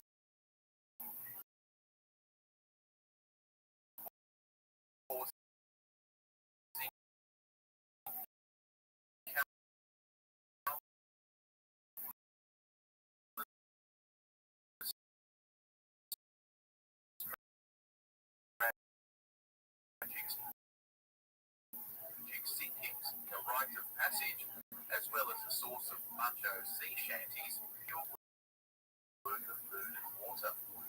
He directed the now dwindling squadron, and though they enjoyed good and reasonable current, they failed to spot any islands that might be suitable to gather food and water for what would amount to thousands of kilometers of blue water. Their supply of biscuit and dry meats, typical for naval voyages, spoiled in the warmer weather, and as the weeks passed, they resorted to boiling leather and eating sawdust as starvation slowly set in. Rats, if they was soon eradicated by the ravenous crew. Scurvy also soon took a hold, with the open sores, rotting gums, and delirium eventually causing the deaths of crew members, with dozens more falling gravely ill. Of the 166 souls who emerged from, there were now barely 100 fit to work. Interestingly, the senior officers, and it appears that their privileged ration of Wits jam provided enough vitamin C to stave off the disease, and it seems that they either didn't think to analyse why, or they kept it to themselves, not wanting to share their privileged rations with an increasingly mutiny-prone crew who were becoming ever more disillusioned with their captain's inability to explain why they yet reached Japan after 3 months of fruitless. Some were beginning to think he was a madman. Eventually, they found small islands that were uninhabited and offered no real sustenance besides a large presence of sharks that they spent few days fishing for. Full bellies once again, they continued westwards without sighting any more of the many archipelagos and atolls that cluster in the vicinity. They eventually came to the Marianas, anchoring off the island of Guam. Suddenly, there were dozens of outrigger boats swarmed around the 3 Spanish ships, and Austronesian Chamorro natives swarmed on board without so much as a greeting, and proceeded to make off with anything that wasn't nailed down. Even managed to abscond with a bergantina, or Spanish pinnace, that was tied to the stern of Magellan's flagship, and which was crucial for tendering and exploring. Unsurprisingly, a scuffle soon broke out, and the Chamorros went back to their village. Outraged, the captain ordered a retaliation, and the crew armed themselves for a raid the next morning, burning several huts and plundering the village. In the fight that ensued, warriors were shot, but having recovered most of the stolen goods, the party returned to them and sailed off before the natives organized a larger counterattack. Astonished at the audacity of these locals, Magellan named the islands Peladas, which is the Spanish word for Island of Thieves. The crew now becoming increasingly ill and debilitated from starvation, they finally sighted land 10 days later, on the 16th of March, 1521. Being a Sunday and the feast of Lazarus, Magellan named this archipelago in his honor. They sailed down the east coast of the island Samar and anchored off the small uninhabited island of Omaha, where tents were set up on shore for the comfort and convalescing sailors. Here too, native people soon appeared by canoe from the neighbouring island of Suluan, but unlike the recent experience on Guam, people seemed friendly and hospitable. Gifts were exchanged, and food was generously provided by the local Raja, seeing so many infirm crew members. As in Brazil, a rapport soon developed between the crew and the locals, with much conversation being had about food, customs, and language of the two cultures. After 10 days of rest and recovery, the ships once again set off at the instruction of the chief to head for an island called Cebu, where there was a much more power he might make contact with. With Easter approaching, the crew laid anchor off the small island of Limasawa, where they planned to celebrate the holy day. Presently, they encountered a pair of large warships, which belonged to 2 Rajas from the local area who were out on a hunting trip on the island. Magellan's slave, Enrique, suddenly realized he could understand their dialect, and he now acted as a translator, with the 2 noblemen inviting Magellan's party to be their guests at their base camp. Now, most people associate the Raja with India, so it might be worth taking a quick look at the cultural history of the Indo-Pacific region to get a sense of the people Magellan was coming to contact with. Magellan, just like Columbus in Hispaniola, was convinced that the land he encountered in the modern Philippines in 1521 was actually the fringe of India. Ironically, in a cultural sense, he may have not been too far off the mark. You see, Indian trade and colonization of Southeast Asia had been going on since at least 300 BC, with references to Indonesian city-states in its literature, such as the Ramayana romance story, where the hero Rama sent his best general to Java, his lost bride Sita. Two empires on the east coast of India, the Chola, had an extensive thalassocracy, that is to say, a maritime empire built on trade that spread all the way down through Southeast Asia into the Malay Peninsula and thence through to Sumatra and beyond. Their sufficient religion and architecture became fashionable, with the Indian language soon becoming the lingua franca of the thousands of indigenous cultures that now adopted those customs and titles. By virtue of a solid trade network that extended from India to the 6th century AD, many of these became powerful dynasties in their own right and began projecting their own influence over less successful neighbors. So it was that by the 10th century AD, there were a number of powerful maritime kingdoms emerging out of Sumatra and Java, claiming descent from the Cholas and Kalingas of India, with tributary states of their own, extending all the way north to the Philippines and east even to New Guinea. These kingdoms rose to notice prominence, with the Srivijayas in Sumatra and our kingdom in Java.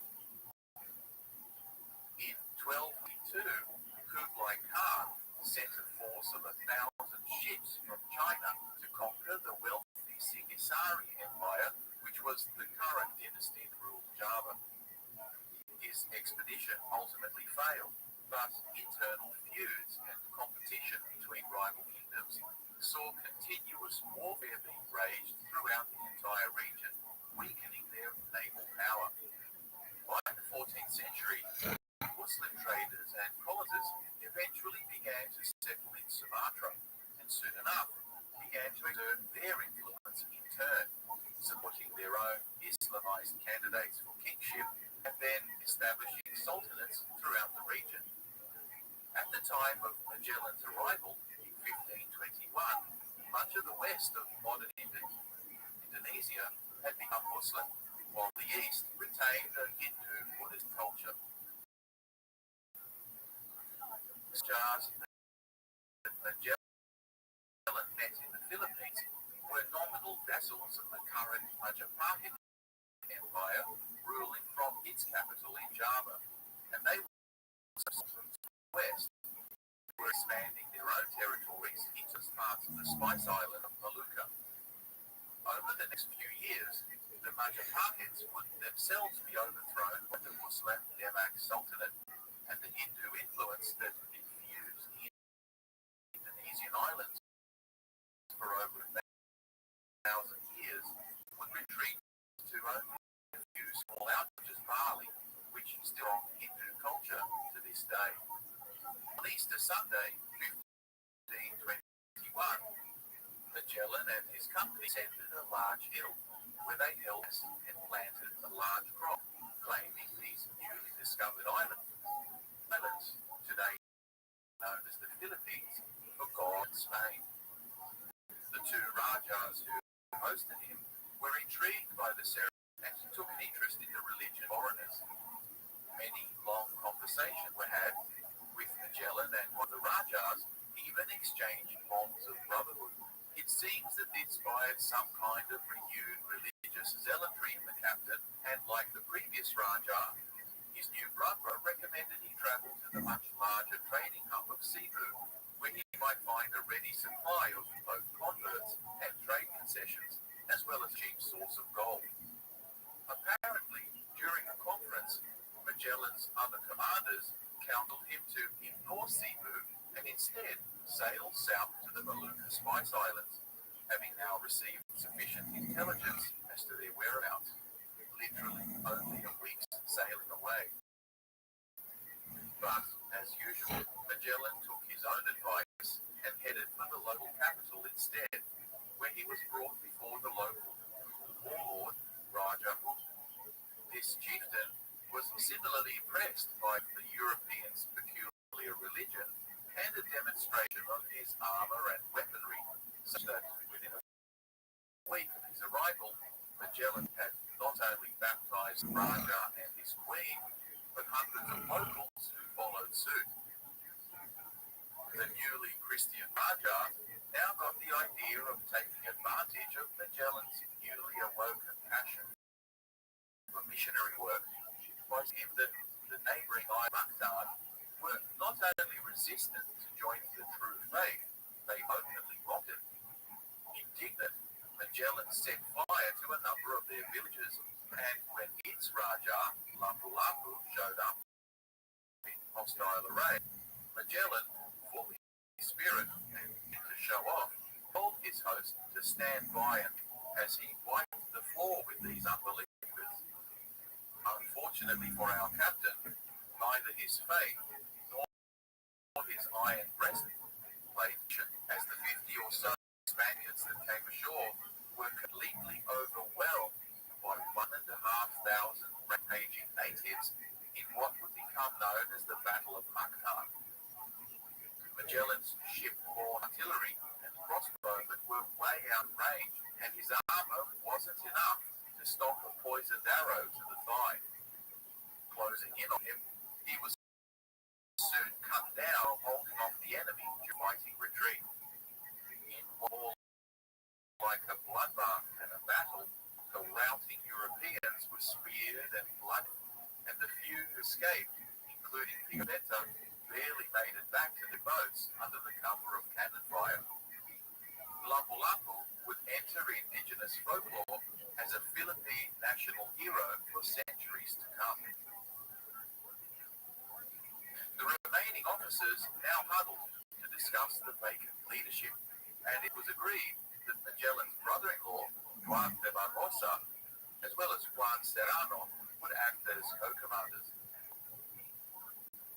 Having his chance of conquering the neighboring Raja, squandered by the hubris of this European braggart, must have infuriated Cebuan King Humalon, or Don Carlos as he was now called, because Lapu-Lapu now had a significant casus belli against him and would prove to be an ongoing headache.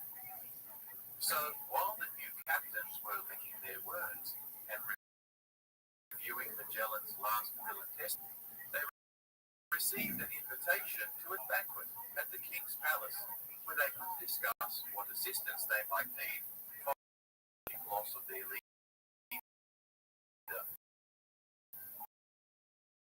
As well as to give the royal jewels as a present to be given to the king of Spain. Magellan's will included a provision for the emancipation of his young remaining in servitude until a later date when his services might no longer be required. Obviously, Enrique didn't take this news of perpetual servitude well, and it seems that when he was sent back to the king to confirm their attendance at the banquet, young Enrique had a few things he needed to get off his chest. We don't know what was said, whether Enrique convinced the king that the Spanish were after his crown, or indeed whether Humabon thought he should make a goodwill gesture to his now angry neighbor Lapu-Lapu. But when 30 of the ranking officers showed up for the feast a couple of days later, following the banquet, the king called out his guards and almost all of them before they went away. Observing their ships and shocked at the mass of their key officers, the crew aboard the ships decided to depart with due haste. So they weighed anchor and got out while the going was good. As they sailed away, they saw Enrique standing on shore next to the king.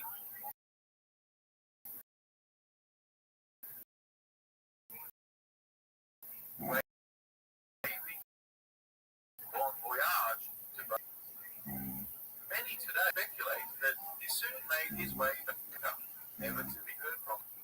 If so, the honor of first human history to circumnavigate the globe would go to an illiterate teenage Malayan slave rather than some pompous European aristocrat.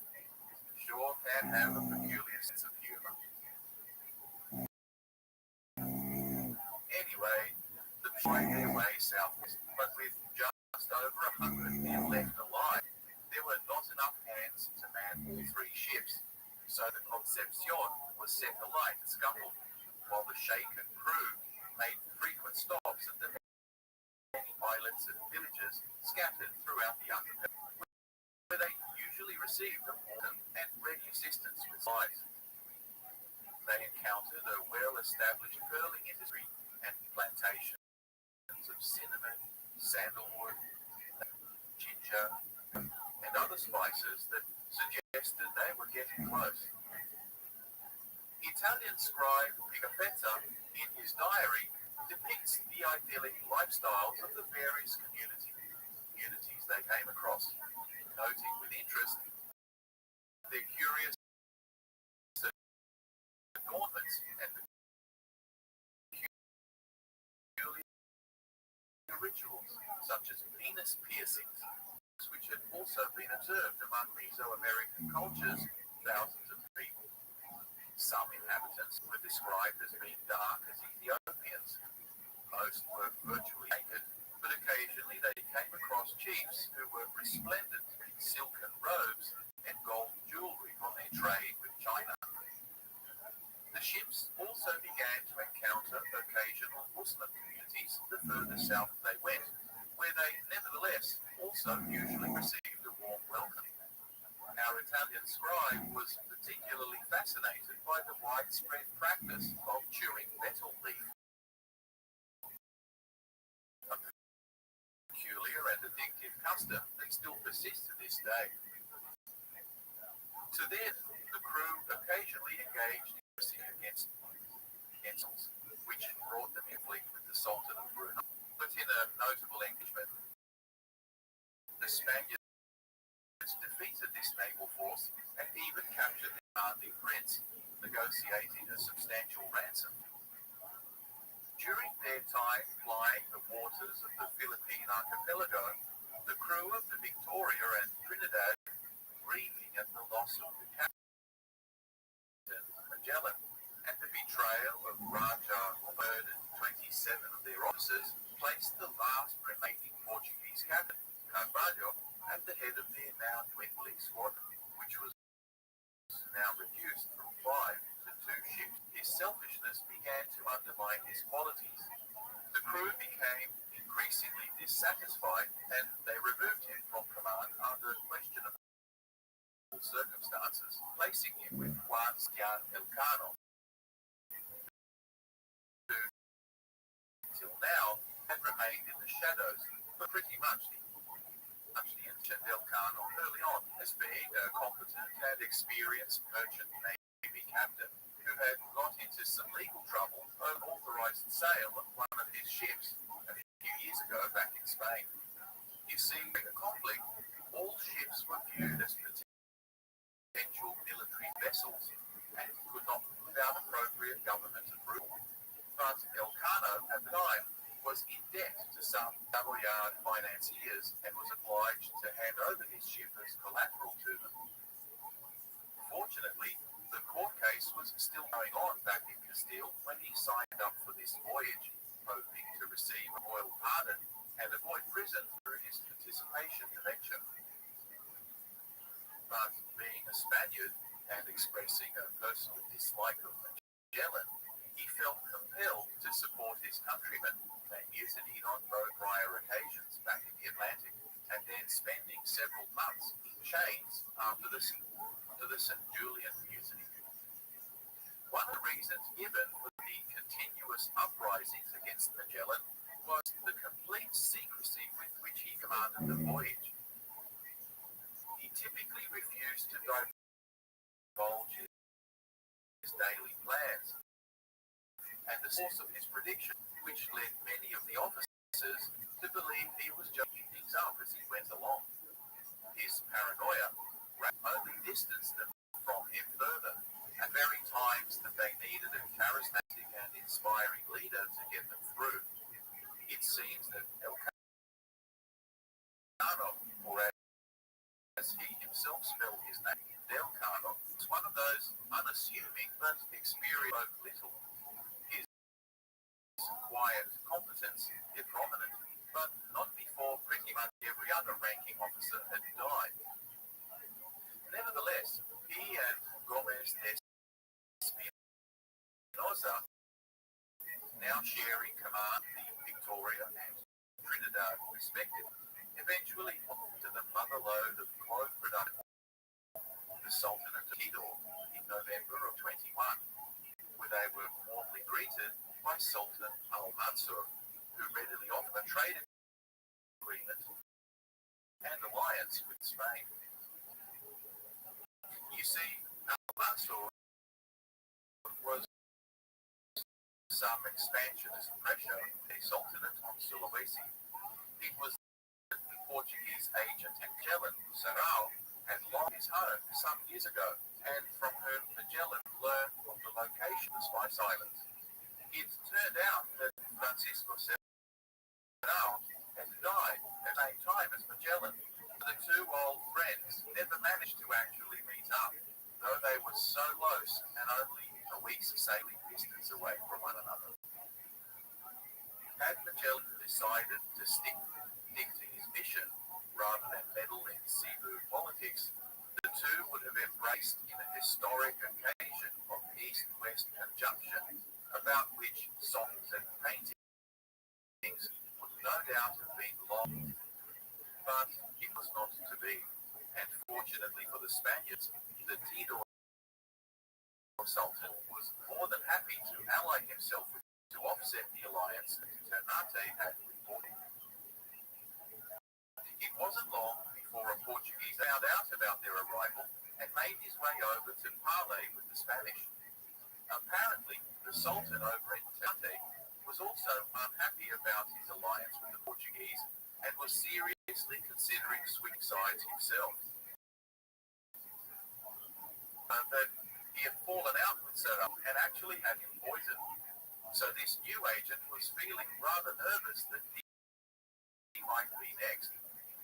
However, so informed that the Portuguese viceroy of the region had received intelligence of the Spanish mission and was instructed to hunt and destroy them.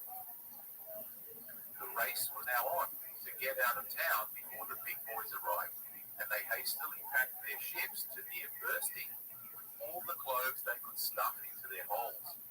The two captains now discussed their options.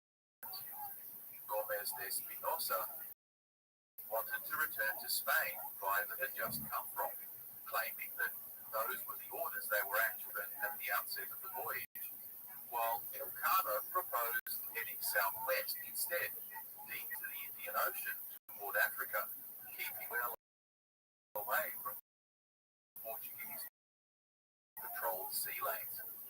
Entailed sailing long stretches of open ocean with little length, but as they couldn't agree, they decided to part company and take each to his own. Moreover, a dozen or so men disliked either option and chose to remain in paradise, risking Portuguese prison rather than starving to death on the deep blue. 47 men chose to sail with Elkanah on the Victoria, including Abayans, who the Sultan pressed into their service. So, in December of 1521, as the lumbering ships prepared to depart, their holds pregnant with tons of cloves, the Trinidad began taking water and was forced to retire to the dock to the second smallest ship of the original squadron, carried her and now made her way gradually southward towards Timor. island hopping as they did before, and being met by generous locals along the way. These often told stories of mythical beasts, enchanted bee-like tribesmen who lived underground, of cannibals, and even an island of Amazons that kill any man who comes near. Like the Argonauts of ancient Greece, they meander their way through this tropical labyrinth of timeless secrets until they eventually struck out into the Indian Ocean and headed southwest, well away from the Sumatran and Indian coastlines, and in fact, passing only within several hundred kilometers of Australian shores, where they might have stopped for rest and supplies had they been just a little closer. But they pushed on ever southward, and reaching the 42nd parallel, the freezing crew maintained the latitude but ran into westerly breezes that required some skill to navigate against. They spent nearly 3 months battling the raging sea, the cold, and the weather, as supplies dwindled and all there was was rice boiled in seawater. Unsurprisingly, scurvy once again ravaged the crew, and several sailors begged Elcano to call into Mozambique on the African coast, even if it meant imprisonment and torture by the Portuguese authorities. A more democratic leader than his unfortunate predecessors, the captain put it to a vote, and the crew decided in favor of keeping their honor and pushing on to complete the mission. As they approached the Cape of Good Hope, it paused and forced the decision to head close to shore, risking either being wrecked on the dangerous reefs along the coast or captured by the Portuguese. By some miracle, they eluded both, but as they rounded the Cape, the situation was becoming more dire by the day. The hull was starting to rot and leak from worm infestation, and men were like flies from starvation, so they ruthlessly for a landing along the coast of Guinea and Senegal, but to no avail. This time, another to call into the Cape Verde Islands and fake their identity as having flown in from America. 1 men were now dead, including 7 Malayans, agonizing sacrifices that could no longer be justified. So they called into port and sent out a party of men to procure supplies, as well as African slaves to man while concealing their precious cargo and land them in prison for a very long time. On their way to the purchase of a couple of bushels of rice, but the author about their cargo and scrambled to impound the vessel. Arno called to shove off, leaving 13 sailors stranded on the dock, who were soon rounded up by the governor and imprisoned. He escaped the clutches authorities on the Cape Verde Islands. The Navy aboard the Victoria now set course for him. But it wasn't a case of their making a simple beeline up the coast of Africa. You see, the various wind patterns that exist because of the Coriolis effect create a consistent gyre of air currents that circulate clockwise in the hemisphere and counterclockwise in the south. This means that the prevailing winds at the location of the islands, at roughly 15 degrees north of the equator, would be blowing head-on and out to the west. Portuguese navigators had long learned that it was more efficient if counterintuitive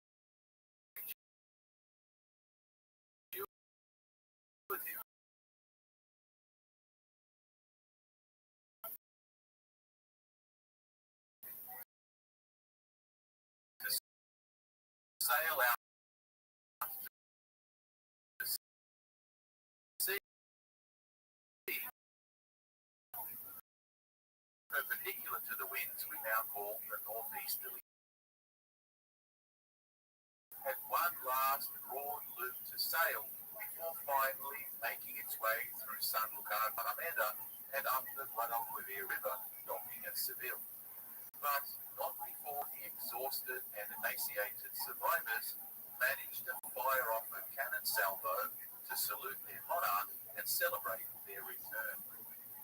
Meanwhile, the poor old Trinidad, back in Tidor, took months to repair and sailed off north in search of favorable westerly winds that might take them back to the American coast before the Pacific its true capacity for violence, and they were hounded by a relentless storm for weeks that forced them to head for safety.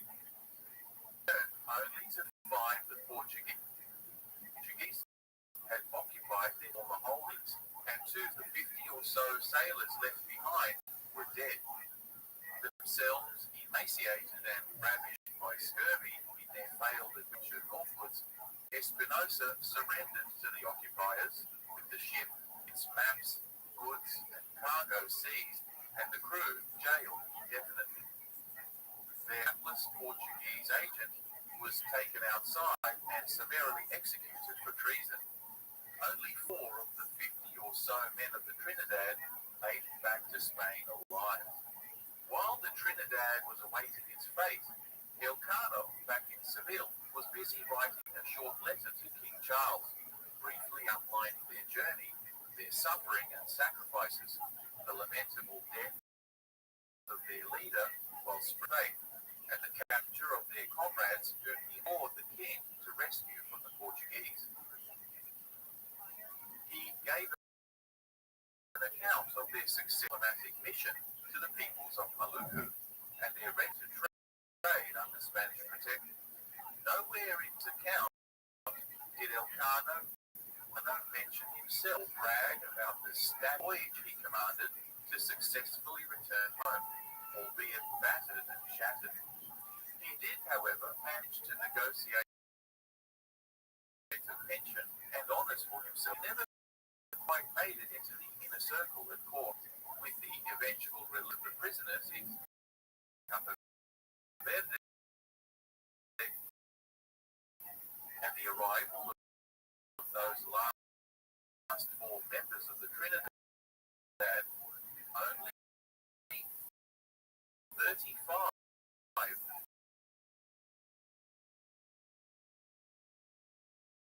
trade route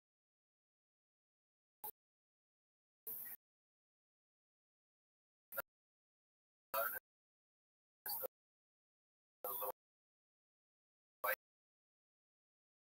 Loaiza expedition, in which Elcano again volunteered to participate in the mission, with only 1 small ship making it to their destination. The 25 sailors left on board barely making it there alive. No sooner had they arrived than they were arrested by Portuguese patrol, and eventually they were returned home in now the 2nd circumnavigation of the globe, with one of the crew, von Aachen, had been aboard Magellan's voyage, now being the first man to circumnavigate. It said that the cargo of clothes brought back by Victoria, when all costs were accounted for, astonishingly turned a significant profit, given the extraordinary price of spice on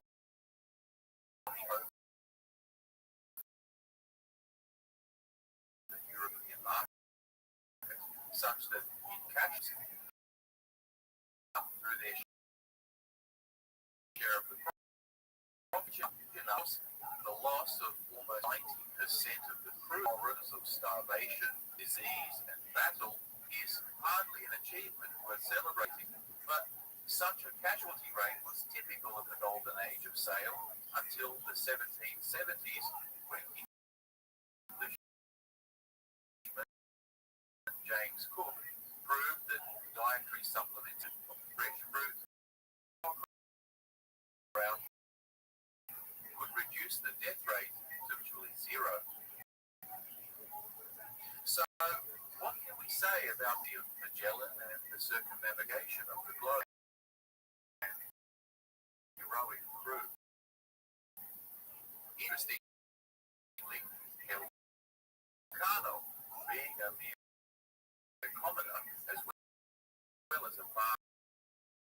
national, was given a cold shoulder by the Castilian court as such an incredible enterprise as proving the sphericity and dimensions of the Magellan, such that Elkanah's role was initially marginalized.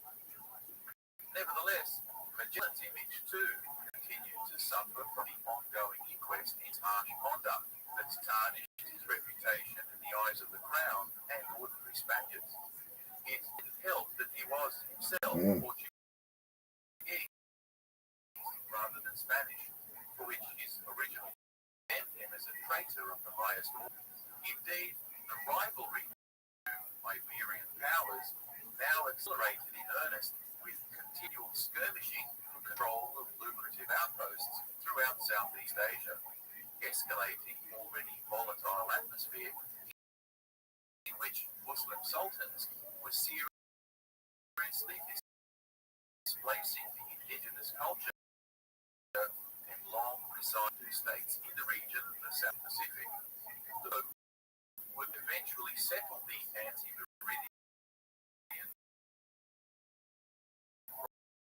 right of possession question, first brought on by the Treaty of Tordesillas, by giving the Pelago to Spain, from which usually make their way to Acapulco, then overland via Mexico City, Veracruz, a safer, eventually more efficient route than the Southwest Passage of Spain's conquest of the New World and its exploitation of indigenous people was a genocide from which they have yet to recover, and perhaps never will. Pigafetta, the Italian scribe, gave us the most comprehensive narrative of the voyage, would go on to publish his precious several languages, traveling through Europe and becoming quite a celebrity before returning home to Florence. But Pigafetta and Elkanah were surprised to see that the date of their arrival on the Cape Verde Islands seemed to be Arab geographer Abu Feda did the circumnavigators traveling westwards in what is known as the circumnavigator's paradox would accumulate a one-day offset to the local date, effectively 1 hour forward for every 15 degrees traversed, while those traveling eastwards would lose 1 day relative to their starting point.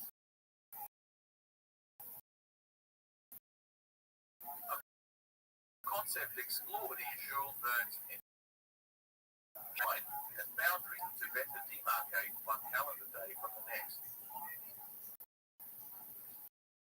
The explosion of the spice trade saw the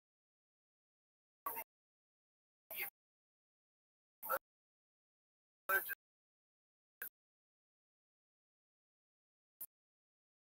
of a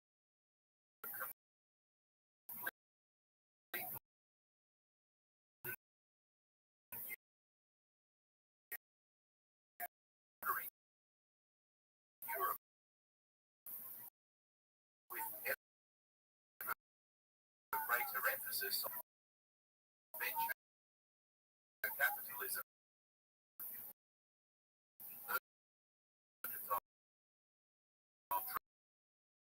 trade,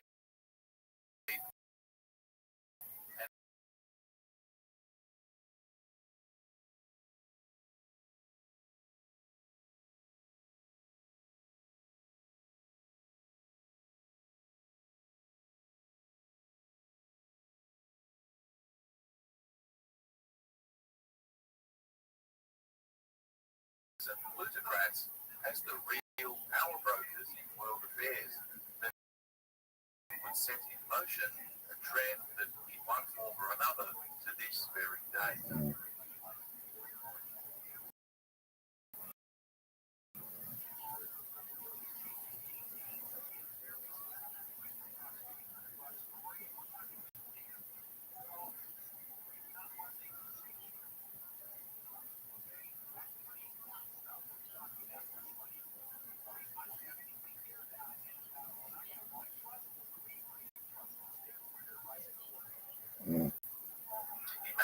moments living in 16th century Europe. Continuous wars, famines, and the Black Death had so traumatized the ordinary person that they scarcely had the courage to venture out of their own village. Superstition and fear were rife, and the church was itself being rent apart by scandals and Protestant revolution. Ottoman invaders were seemingly unbeatable as they pressed into the Balkans and Eastern Europe and completely dominated the Mediterranean. Christian princes, when not fighting amongst themselves, were desperately trying to contain the threat of Islam, and yet they nevertheless continued to trade with them for exotic oriental goods and spices, paying exorbitant fees for the privilege. Some began to wonder if it was possible to bypass the Levant and go around the long way straight to the source, and thus cut out the profiteering middleman. Stolen and smuggled Arabic maps suggested it was possible. The idea began to gain traction, and a number of intrepid seamen from the Kingdom of Portugal took the challenge of venturing out into the Atlantic Ocean and probing their way down the great unknown coast of Africa, eventually breaking through into the Indian Ocean, with Asia now lying wide open for direct trade. Others proposed going west and found America just waiting there to be exploited. September 2022 marks the 500th anniversary of one such voyage of exploration conceived by Portuguese dreamer Ferdinand Magellan, who had the unshakable belief that he could get to India via an as yet undiscovered southwest passage that would afford an easy shortcut to Asia.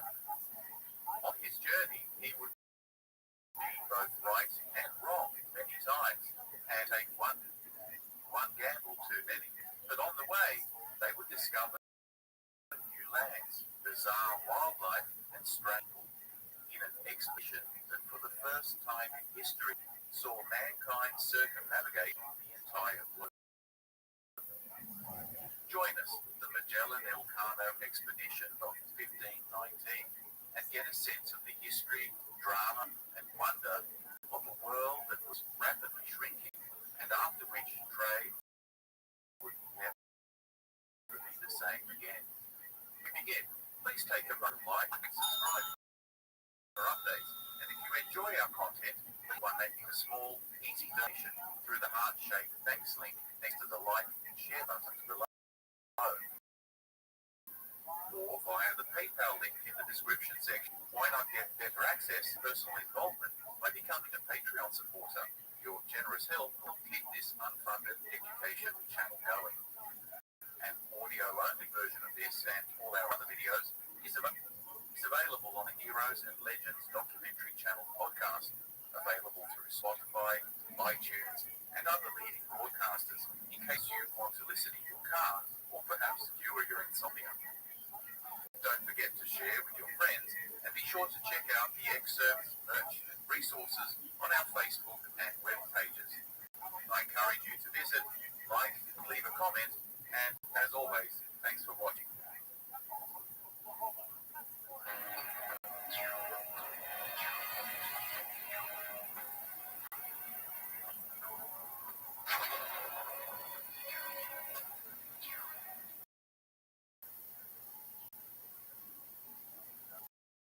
Our story begins in Lisbon, 1881, with Christopher Columbus, the wily Italian business agent, and opportunity to his paisano, the Florentine astronomer and mathematician Paolo del Pozzo Toscanelli, picking his brain about the proposition he made some years ago to the Portuguese king Alfonso V about the possibility of a westward route to the Spice Islands, an archipelago of islands in the east of modern Indonesia.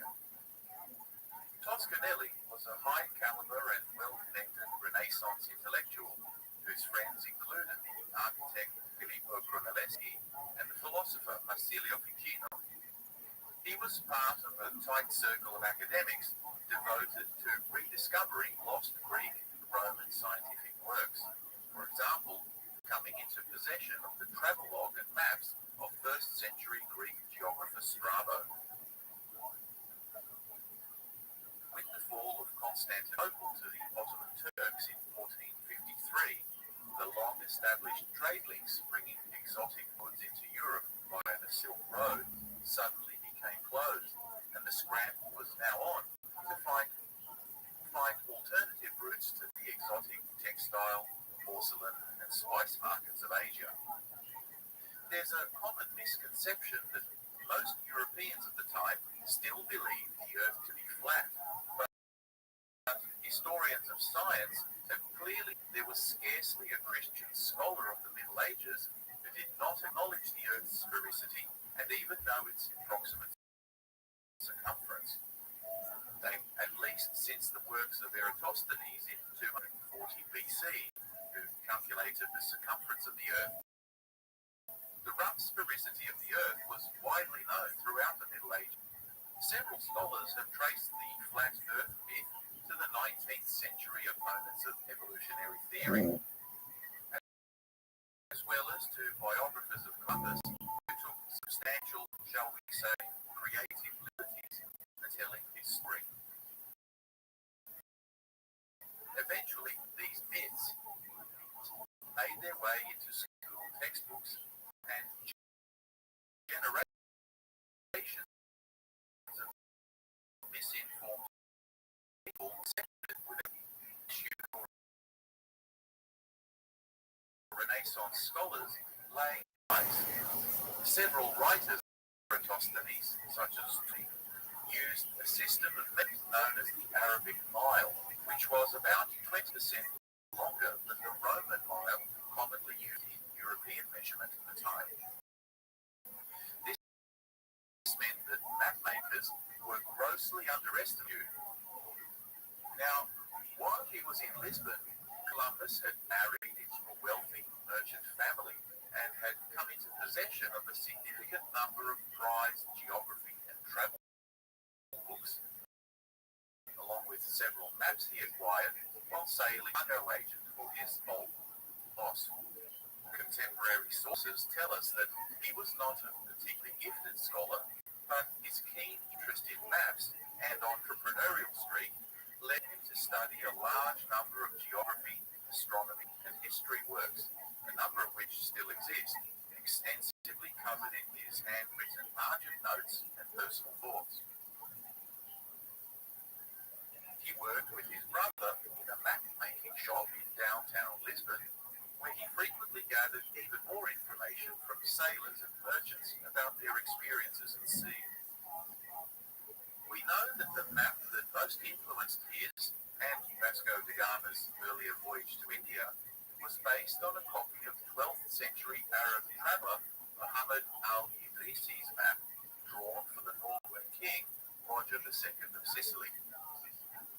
So, with the sudden desperation for navigating a maritime route to the Orient, Columbus pored over the available data and began obsessively calculating the distances required to get to Japan, then known as Tipaku, which he estimated at 2,400 nautical miles, or just under 4,500 kilometers from the Canary Islands westward. The actual distance is 10,600 nautical miles, or just under 20,000 kilometers, an enormous margin of error to be sure. Regardless, no ship in the 15th century could have carried enough food and fresh water for such a long and dangerous over the treacherous Atlantic Ocean, so he made the proposition for an expedition west to Alfonso's successor, John II of Portugal.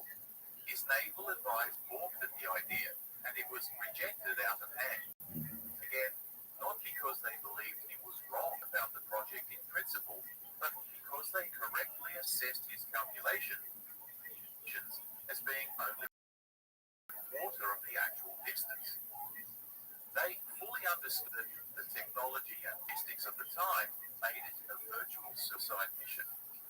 The case was definitely closed with the subsequent penetration in 1488 of Bartolomeu Diaz around the southern tip of Africa, the first European to demonstrate that a maritime route east was possible. Columbus was laughed out of court and Portugal rubbed its hands at the prospect of a maritime trade fleet to the east. Rejected, Columbus packed up his gear and headed to Castile, which was busy mopping up the last of the Islamic strongholds in its ongoing reconquista against the Moors. Isabella I of Castile and Ferdinand II of Aragon had just unified their realms through marriage and were keen to cement their growing power with the added cash flow that an oriental spice trade would provide them. So when Columbus showed up and floated his idea to her, she passed it on to her own advisors who, like the Portuguese scholars beforehand, dismissed it as untenable for the time being. Seeing as he had put so much ancillary work into the project, however, they retained him on their payroll, keen to prevent Columbus from giving anyone else the fruits of all his research and labor. The ambitious Italian was having none of it, however, and promptly set out for England, hoping to sell his idea there, but flat. About to set off for France to see if the French might convince to have a go, Isabella summoned him back to court and finally agreed to voyage, because, damn it, any risk was worth outmaneuvering their rivals, the Portuguese, who had managed to wrangle control of southern Atlantic shipping routes from them in the Treaty of Alcázares a few years earlier. This meant that the entire west coast of Africa, south of the Canaries, along with its adjacent Atlantic, was basically a Portuguese playground, and all Spanish ships now required a license and the payment of hefty tariffs to sail through there. So Columbus got his ships, and in 1492 he sailed the ocean blue, and the rest is history. Which 1593. On his return voyage to Europe, Columbus first docks in Lisbon Harbour, strides into the Portuguese royal court, and rubs King John's nose in it. The king spits the dummy and accuses Castile of breaching their treaty, further advising them that these newly discovered islands, now given their ownership of Atlantic, and what's more, he's about to send a huge armada to secure this and sink any Spanish vessel that dares to show up. Isabella and Ferdinand had neither the navy nor the cash to engage in another protracted war with Portugal. So Ferdinand tapped his own countryman, Rodrigo Borgia, now Pope Alexander VI, to intervene on their behalf, claiming that it was unfair that Portugal should get to own an entire ocean. The Pope agreed, decreeing that all lands 100 leagues west of the Azores would belong to Castile, even if it wrapped all the way around to India. Furious, the Portuguese king knew better than to challenge the Pope, but he nevertheless managed to negotiate shifting the goalposts a little further west, which would effectively give him full ownership west of a straight line that passed through the eastern tip of Brazil, in what would become known as the Treaty of Tordesillas. Anyway, this created an obvious problem when the two sides eventually met up on the far side of the world, where the Portuguese had established trading outposts on the Spice Islands that the Spanish claimed were actually in their sphere of influence. You see, the Spanish insisted that the demarcation meridian of the Treaty of Tordesillas went fully around the globe, which, according to their estimation, would situate the Spice Islands firmly in their own hemisphere. But the Portuguese were indignant, and by the time it became a serious issue in 1518, the new Pope, Leo X, a Medici power broker and moreover a beneficiary of the Portuguese, so decreed that the anti-meridian running through Asia would be set at 17 degrees east of the. This disparity would go on to see substantial conflict and rivalry between the two powers, but we're getting ahead of ourselves. Now, before all this blew up, returning back to the post-Columbus Agreement of 1494, two sides generally accepted the Atlantic meridian set by the Pope, and the Portuguese themselves soon initiated an expedition led by Pedro Alvares Cabral to reach India via the west, in which they sailed south from Lisbon till they reached their colony on the Cape Verde Islands, then hooking around and heading directly onto the easternmost tip of the bulge of Brazil, before scouting the coast for a suitable harbour further south, where they disembarked, traded gifts with the indigenous chiefs, and then officially claimed the territory for God and the King. This fortuitously accurate jumping into the easternmost promontory of South America has scholars to suggest that the Portuguese already knew about the existence of lands in the southwest Atlantic, but that they were keeping it under their management from getting their claws into it. In fact, there is some suggestion that they had already established a logging industry bringing back Amazonian timber. Of course, neither the other Catholic states of Europe nor the emerging Protestant ones paid any heed to the Pope's treaty and completely soon venturing out themselves and establishing their own colonies, both in the New World to the west and throughout the Indo-Pacific via the Cape of Good Hope in Africa. At times, both Spain and Portugal, who were busy taking regular pot shots at each other or otherwise conquering the various indigenous civilizations that they encountered. The reason I go into this protracted background is to demonstrate the fierce rights to Iberian kingdoms had for one another, which for the antagonism to come in the further extension westward beyond South America by Magellan. But we'll get to that in a moment. Anyway, as the next few years went by, both the Spanish and Portuguese got busy enslaving as many of the indigenous people as they could and plundering the adjacent countryside for gold under the forced labor system called the encomienda, whereby non-Christian communities of conquered lands were expected to provide a permanent rotating workforce usually exploited to commit exhaustion. See my video on Bartolomé de las Casas for more. One of these notorious conquistadors, by the name of Vasco Núñez de Balboa, heard tales of incredibly wealthy inland England cities, so he set out in 1513 on a military expedition using a mix of diplomacy, making his way across modern Panama, reached what he thought was a sea, but which was, in fact, the Pacific Ocean.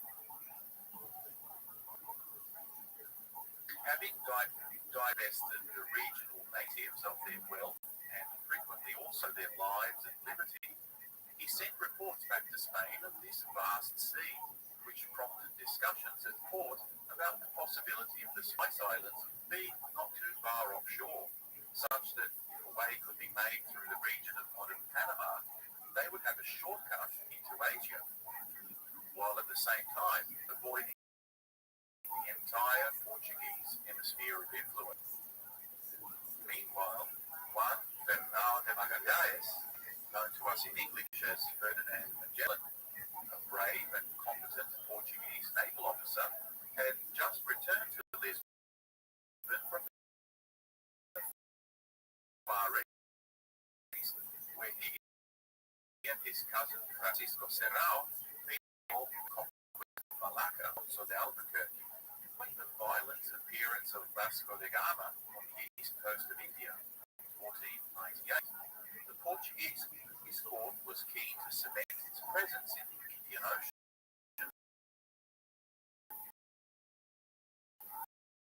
In pursuit of three primary objectives. Firstly, to choke off Muslim trade back into Europe. Now, the spice trade was clearly their highest priority, as cloves, nutmeg, and mace were not only used as preservatives and interesting flavors for food,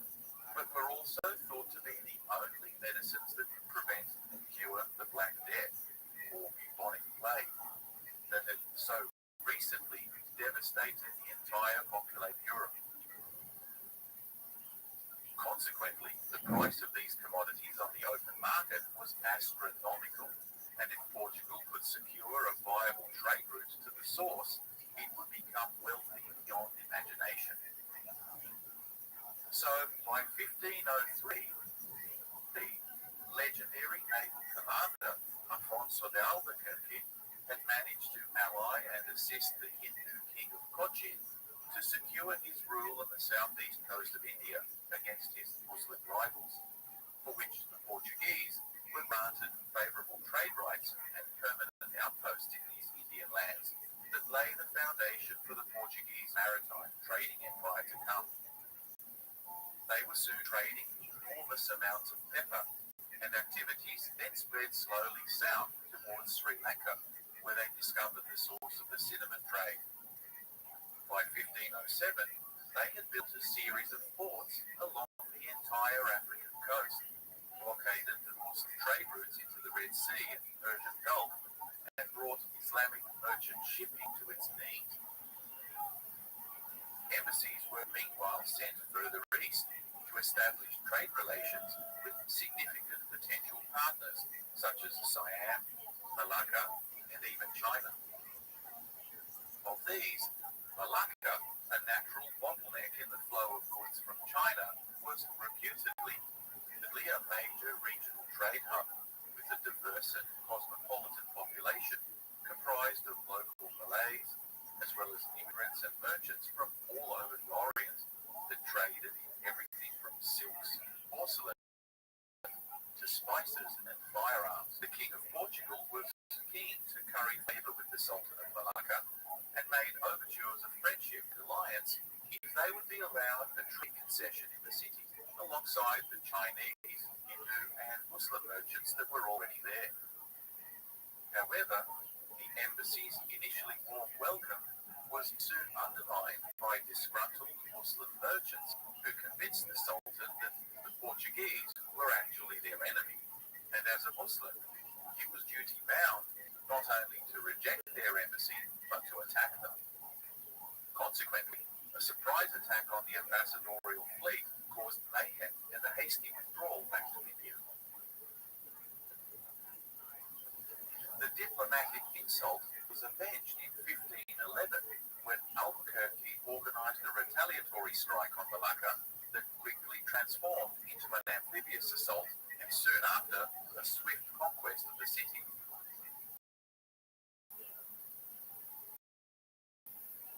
Favorable grants to the Hindus and Chinese merchants indicated their ongoing support and partnership with Portugal, such that Malacca became a new border from which Portugal projected its power into the deep Pacific for the next several centuries, eventually coming to control the entire trade in spices from the Maluku Islands off Sulawesi. Ferdinand Magellan, a minor noble, had entered the Portuguese service at a young age. By 25, he was in India and participating in the establishment of Portuguese outposts over the course of the next 8 years, fighting in a number of secret battles, including the Battle of View, in which the Portuguese fleet effectively brushed the Islamic and Allied presence away for eventual European domination of the Orient.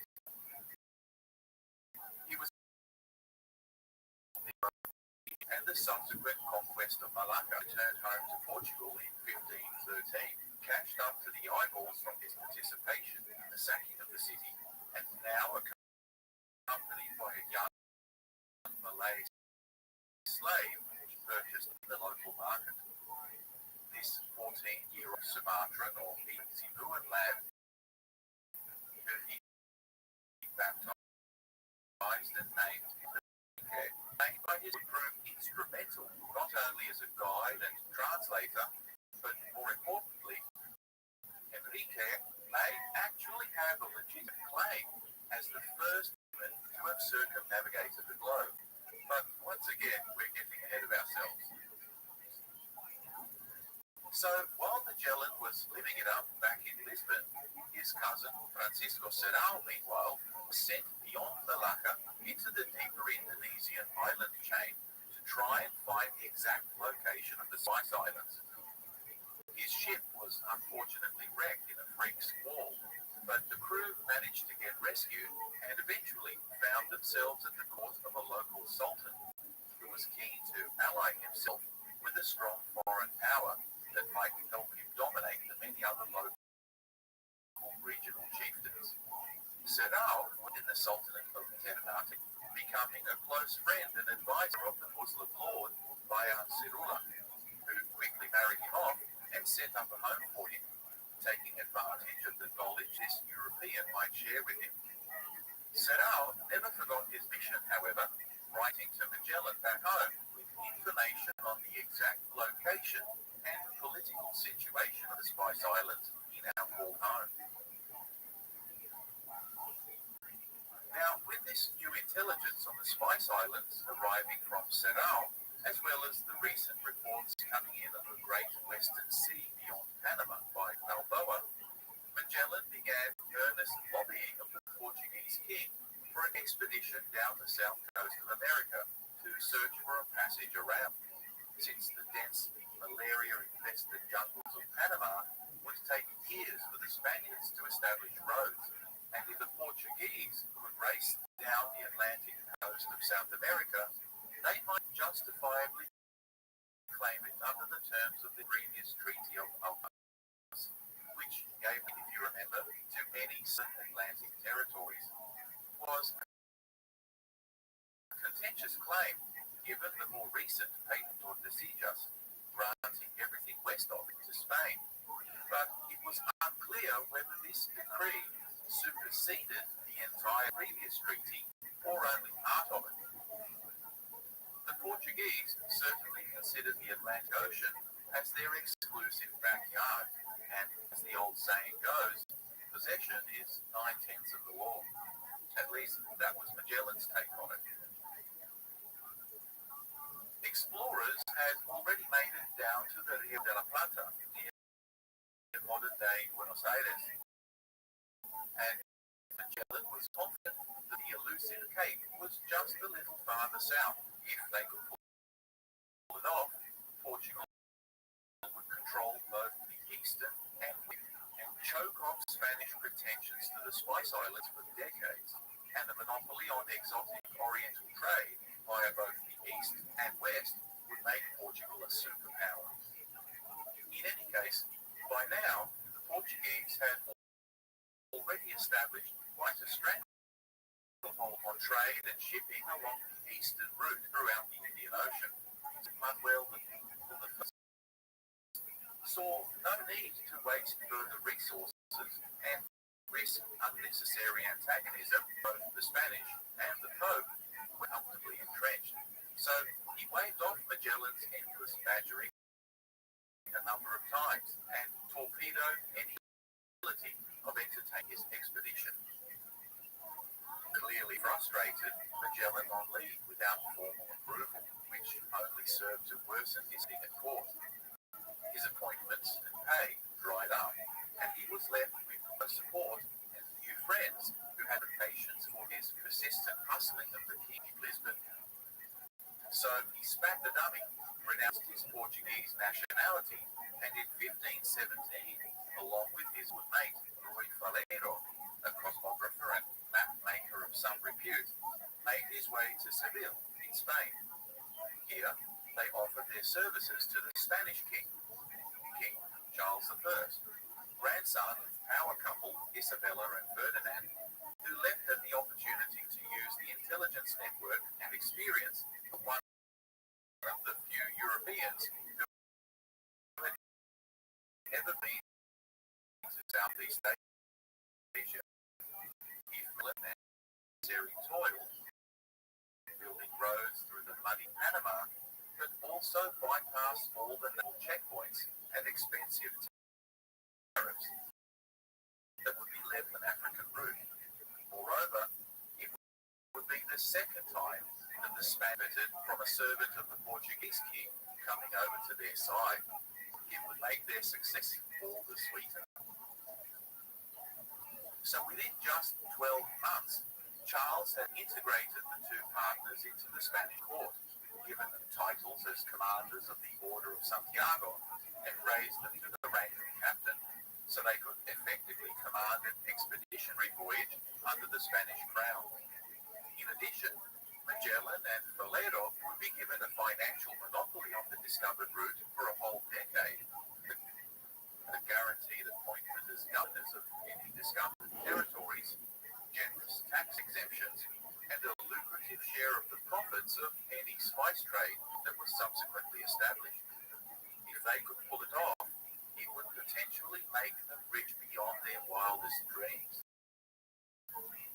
Just to give you a sense of how enthusiastic the king was for the project to go ahead, he needed to personally fund the entire venture, as he was already deeply in debt. He basically hocked the family jewels and took out even more loans just to make it happen. So, on the 20th of September 1519, the 5-ship squadron of carracks, christened the Armada del Maluco, set sail from San Lucar de Barrameda at the mouth of the Guadalquivir River and set course for Tenerife in the Canary Islands, then the Baltic in the Atlantic. The 5 ships were the Trinidad, Magellan's flagship, the San Antonio, captained by Gaspar de Quesada, the Santiago, captained by João Serra, the cousin and brother to Al, and the Victoria, captained by Luis Mendoza. On board a crew of 270 men, comprised not only of Spaniards, but significantly 40 Portuguese, 29 Italians, 17 French, Greek, Irish, English, Black, Moors, and a number of Asians, including Magellan's Malaccan slave. Valera, who was Magellan and designated astronomer / cartographer, was one of the first Europeans to accurately portray the months to be used in the voyage. But lately, he appeared to be descending into severe bouts of schizophrenic psychosis. So at the last minute, the king disqualified him from the mission, pensioned him off the services to the crown. He was replaced by a new cosmographer, San Martin, and joined by another civilian, the Venetian scholar Antonio Pigafetta, who would act as personal secretary to Magellan, and whose meticulous diary gives us the most substantial surviving entire voyage. All trade and financial transactions would be managed by Juan de Cartagena, skipper of the San Antonio, who stepped into Valero's vacancy as co-captain and CFO. Now, I keep mentioning the word Spain as if it were an established entity, but in reality, despite the unification by marriage of the two dominant kingdoms of Castile and Aragon in 1469, and its eventual centralization of power through the Habsburg line, the truth of it was that at the time, there was still a substantial autonomy within the constituent Iberian kingdoms, such that this voyage was essentially viewed as a Castilian venture. And yet, a significant number of crew in the Spanish contingent were Basque nationals, including Juan Sebastián Elcano, a talented merchant sea captain who was in a spot of legal trouble. We'll get to him later. Indeed, many Aragonese Catalonians did not speak the Castellano dialect, making for difficulties in communication at times. In fact, some sources know more Portuguese and Bahrain proportionately than there were Castilians, despite it being a Castilian project. In any event, trouble was already brewing, as varying nationalities preferred to get together aboard the same vessel, which presented a greater potential risk of mutiny. The Spanish captains, and indeed Portuguese, and they resented his leadership of the mission despite his obvious experience, and made no secret of their disdain for this secretive Portuguese interloper. No sooner had they docked in Tenerife to top up supplies than Magellan received an urgent dispatch from his father-in-law, warning him that the Spanish captains of the other vessels were planning a mutiny, and that the King of Portugal, well informed by his own spy network, was livid with rage at what he perceived as the treasonous action of Magellan against Portuguese national interest. Entire fleets of warships, so burdened with the threat of the cruise to a more agreeable.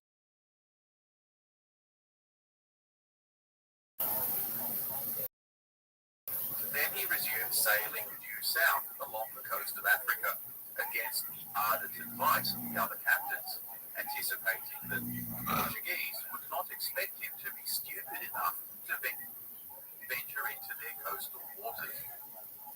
The gamble paid off, and as they progressed steadily south, past the Cape Verde Islands and adjacent to the mountain known as Leone, which was part of a peninsula on the coast, and from which its Portuguese discoverer, Pedro de Sintra, in 1462, swore he could hear mighty roar of light.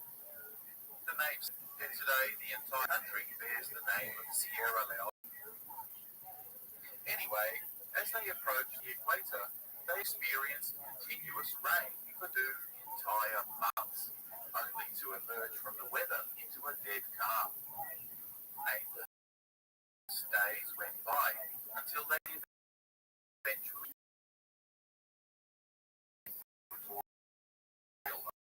ocean.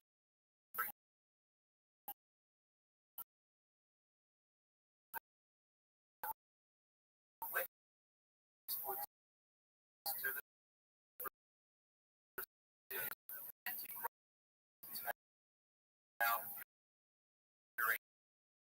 relates particular light. They were relieved to witness St. Elmo's fire. Yet claims the holy body appears to us, that is, St. Elmo, and in a storm, among others, which we suspended in the darkest night, showed themselves on top of the largest cage of such splendor that it looked like a burning torch, and stayed there for more than 2 hours, which was so great a consort that we wept for consolation.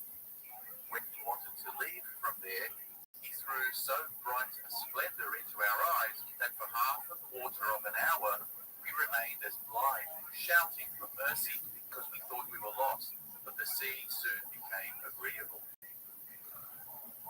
Now, St. Elmo's fire was a phenomenon observed by sailors since ancient times, and consisted of the sudden appearance during storms or unsettled weather like glow at top masts or at the end of yardarms. The glow would disappear as mysteriously as it appeared, and was interpreted by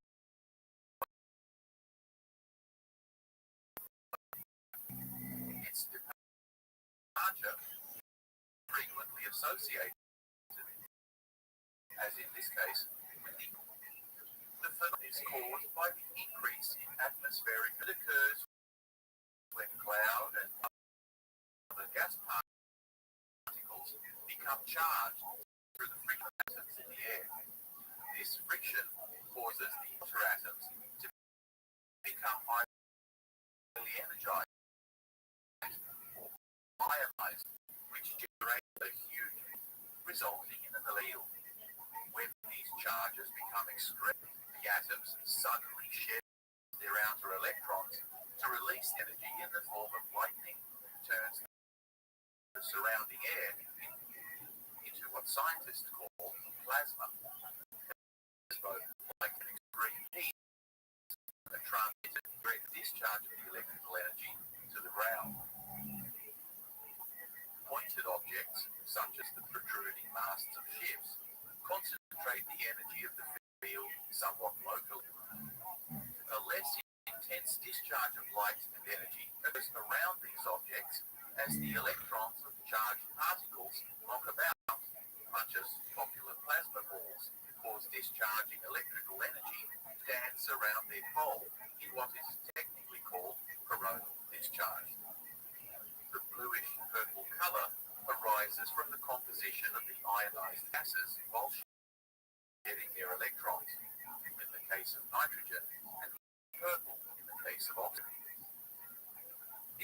observed to present any danger of fire or electrocution, and Nikola Tesla demonstrated its relatively benign nature when he generated St. Elmo's fire in his experiment in Colorado in 1899, where the wings of butterflies were seen to emit a blue glow as they flittered around. Pilots today occasionally report St. Elmo's fire on their wingtips and nose cones. Charles Darwin even observed the phenomenon while at anchor in the Rio de la Plata. St. Elmo's fire derives its name from a 4th century Christian martyr, Erasmus of Formia, also known as Elmo or Telmo, who was the bishop of the Italian city of Formia in about 300 AD during the reign of Roman Emperor Diocletian, a notorious persecutor of Christians. He soon fled to the mountains of Lebanon, where he remained in solitude for years. Apocryphal stories tell us that he was attended and fed by a black raven. Eventually, an angel appeared to him and chastised him for abandoning his duty. Returning by road, he was intercepted by soldiers at a checkpoint where he admitted his identity and whereupon he was sought to stand trial before Diocletian. During the trial, he was severely tortured and thrown into prison, but again the angel and led him to an escape.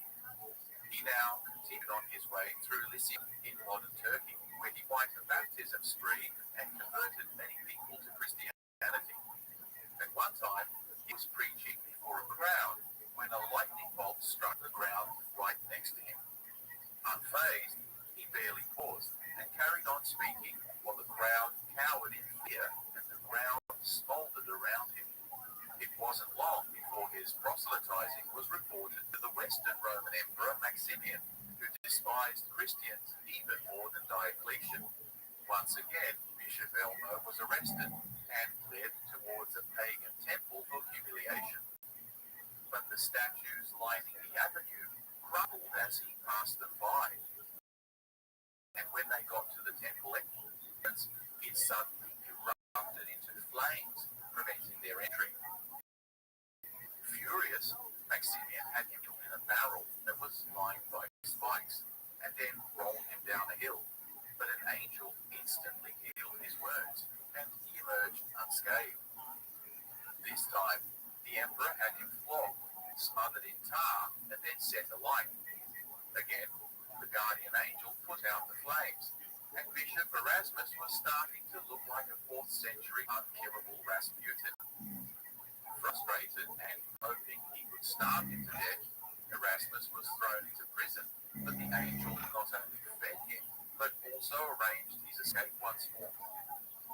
He was recaptured soon after because he couldn't help preaching to whomever came his way, and this time the emperor had him tied to a table and disemboweled him with an iron hook tied to a windlass, which wound up the bishop's intestines on a spool, finally ending his life in Illyria, in modern-day Croatia.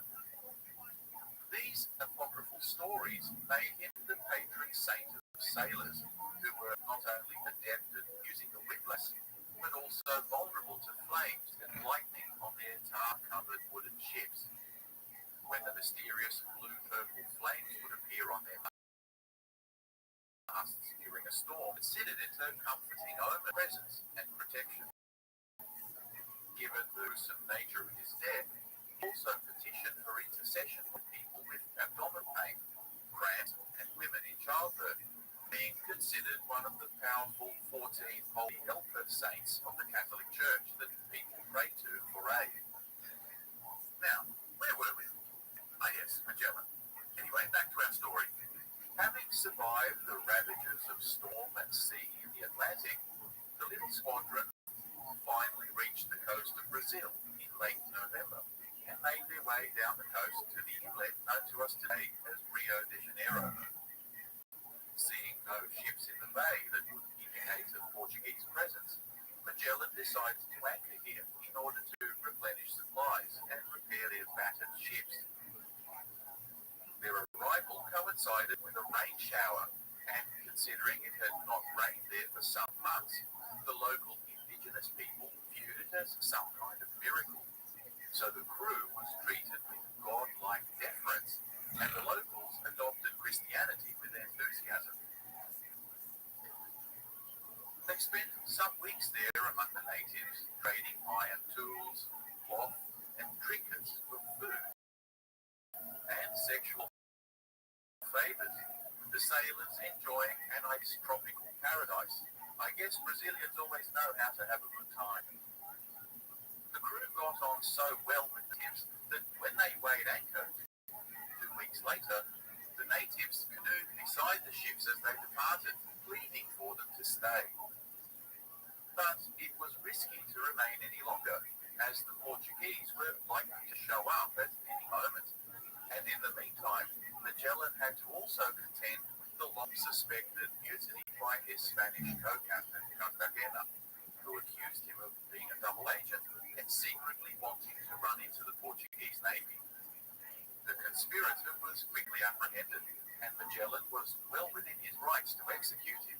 But in the interest of harmony, and to placate the other two Spanish captains, he merely relieved him of his command and confined him to the supervision of a more loyal crew. Leaving Brazilian waters and their husky maidens behind, the squadron now continued south of massive Rio de la Plata estuary. They had found the fabled passage, but within several days of exploring the inner, it became apparent that it was actually a river basin, when the water slowly became some cannibals of a tall and fearsome stature, with booming were of them. So the natives fled inland, and the crew continued their navigation without incident. Is once again passing close to shore and sailing by day to better observe the coastline for a passage. But this part of the coast substantially increased their risk of running aground on or being blown onto rocks in the storm.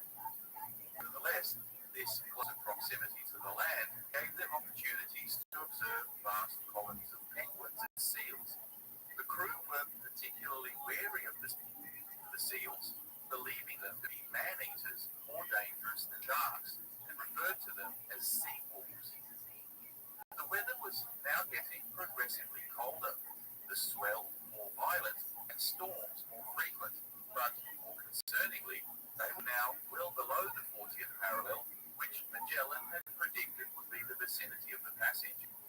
The Cape of Good Hope in Africa was just under 35 degrees latitude, so confidence in the calculations was eroding every further degree south they sailed. Indeed, 8 weeks before fatigue and weather forced the captain to scour the coast for a suitable anchorage to wait out the winter. No sooner had they found a sheltered harbour at a place they called Port St. Julian than another mutiny occurred, again instigated by Cartagena. But it seems that this time meticulous planning had gone into the rebellion. The other captains, angered by what saw as not only Magellan's incompetent predictions, but also his reckless sailing close to shore, again colluded a plan, sending 30 armed sailors in a rowboat over to the San Antonio in the dead of night, which was being skippered by Magellan's cousin, if you recall. As the mutinous sailors stormed over the top, they overwhelmed the crew and its officers, killing one of them in the fracas. Another longboat was sent, full of sailors, to consolidate their control of the vessel. But the current was too strong, and they drifted straight in Magellan. Outmaneuvered, so they quickly begged for clemency. This time, Magellan was in no mood for generosity, and he had the two offending lesser captains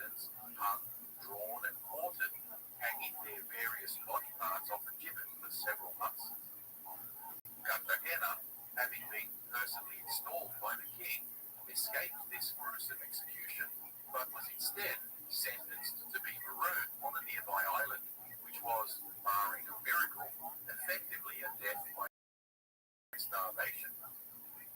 40 conspirators were found guilty, including the aforementioned Elcano, and they were all sentenced to hard labor in chains for the following 5 months, marining and repairing the hulls of ships, as well as building shelter on land. This brutal suppression had the intended effect, and life settled into a desperate as the weather closed in order. Nevertheless, Magellan was impatient to scout the area, still convinced that the passage was just around the proverbial corner. So he sent a ship out to reconnoiter.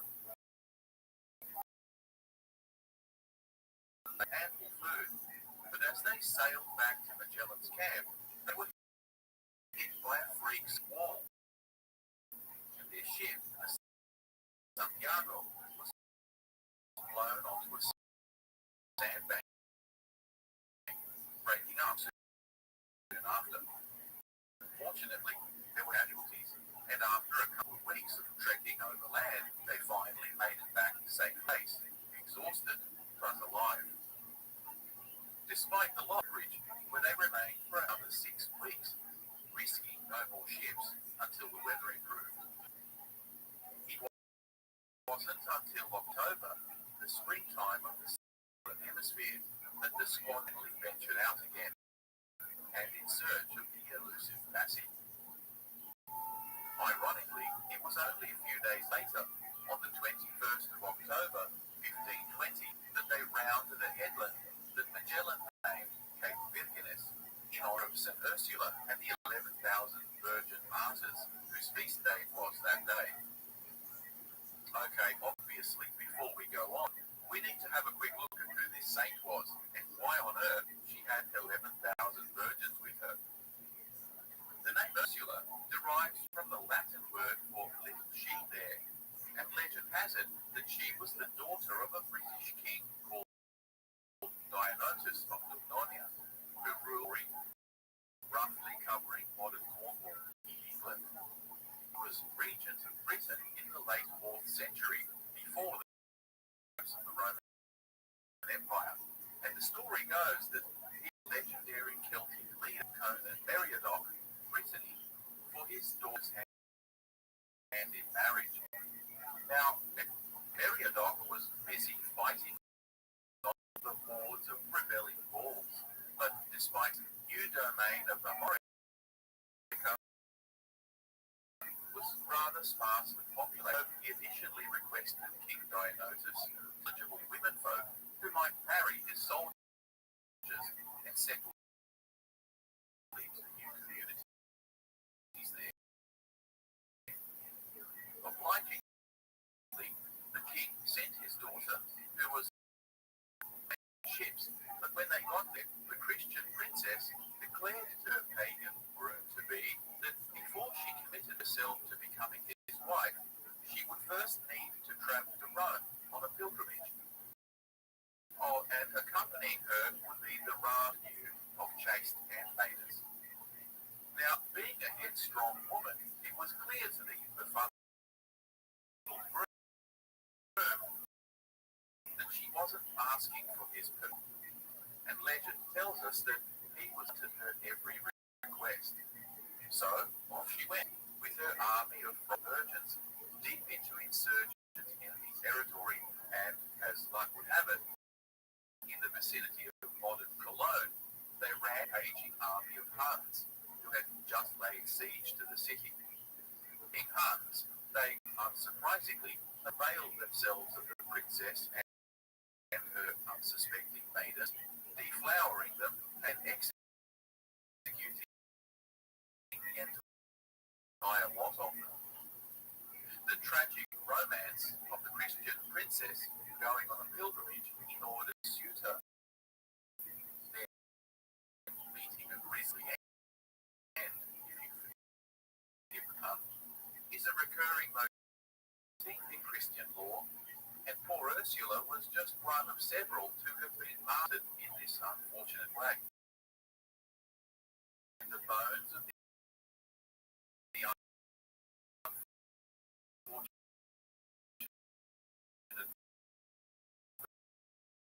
virgins were said to have been collected and later venerated as relics. So when Magellan rounded on her feast day in 1520, he named the cape in her honor. Legend is also the source of the name for the Virgin Islands, so named by Columbus. When he sailed past that Caribbean paradise on the same day in 1493. Now, you might also be wondering why he named the area they were sailing through the extreme edge of the South America's famous voyage of discovery in 1520. It was so named on account of the many campfires they observed on shore while passing through the region.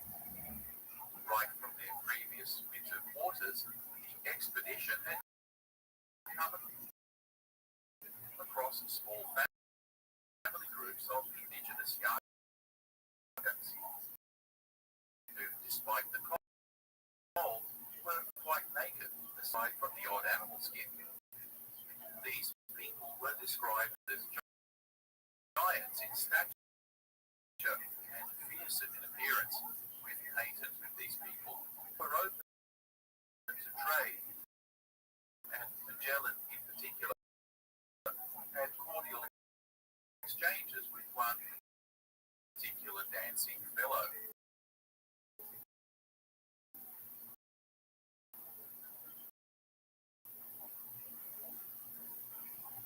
Heights of Magellan, a fierce storm had separated the ships, with two of them being blown deep, eventually reunited. The depths were plugged and found to be conducive to navigation, so they cautiously made their way ever deeper. No noticeable change in the salt. There were also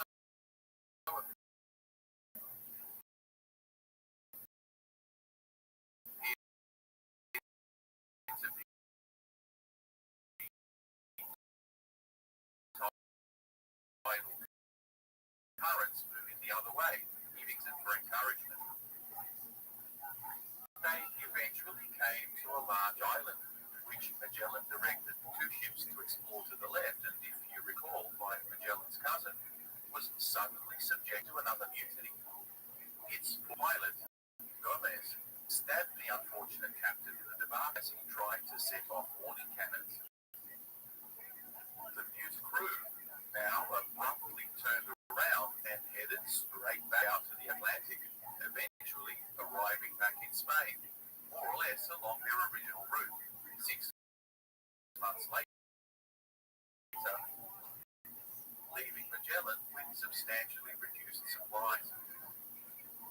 Back arrested, and at the subsequent trial, they related what they felt was continuous brutal treatment endured under Magellan's tyrannical leadership, describing him in the worst possible terms as a reckless and cruel captain who was prepared to endanger the king's ships and the lives of all the men under his command, purely in the stubborn pursuit of his own dreams. They reported that Magellan never took the advice or counsel of his subordinate captains and treated them with such contempt that the crew fearlessly owned up to and even justified their two previously failed mutinies, despite the risk of court-martial and a death sentence. The judges swallowed the story.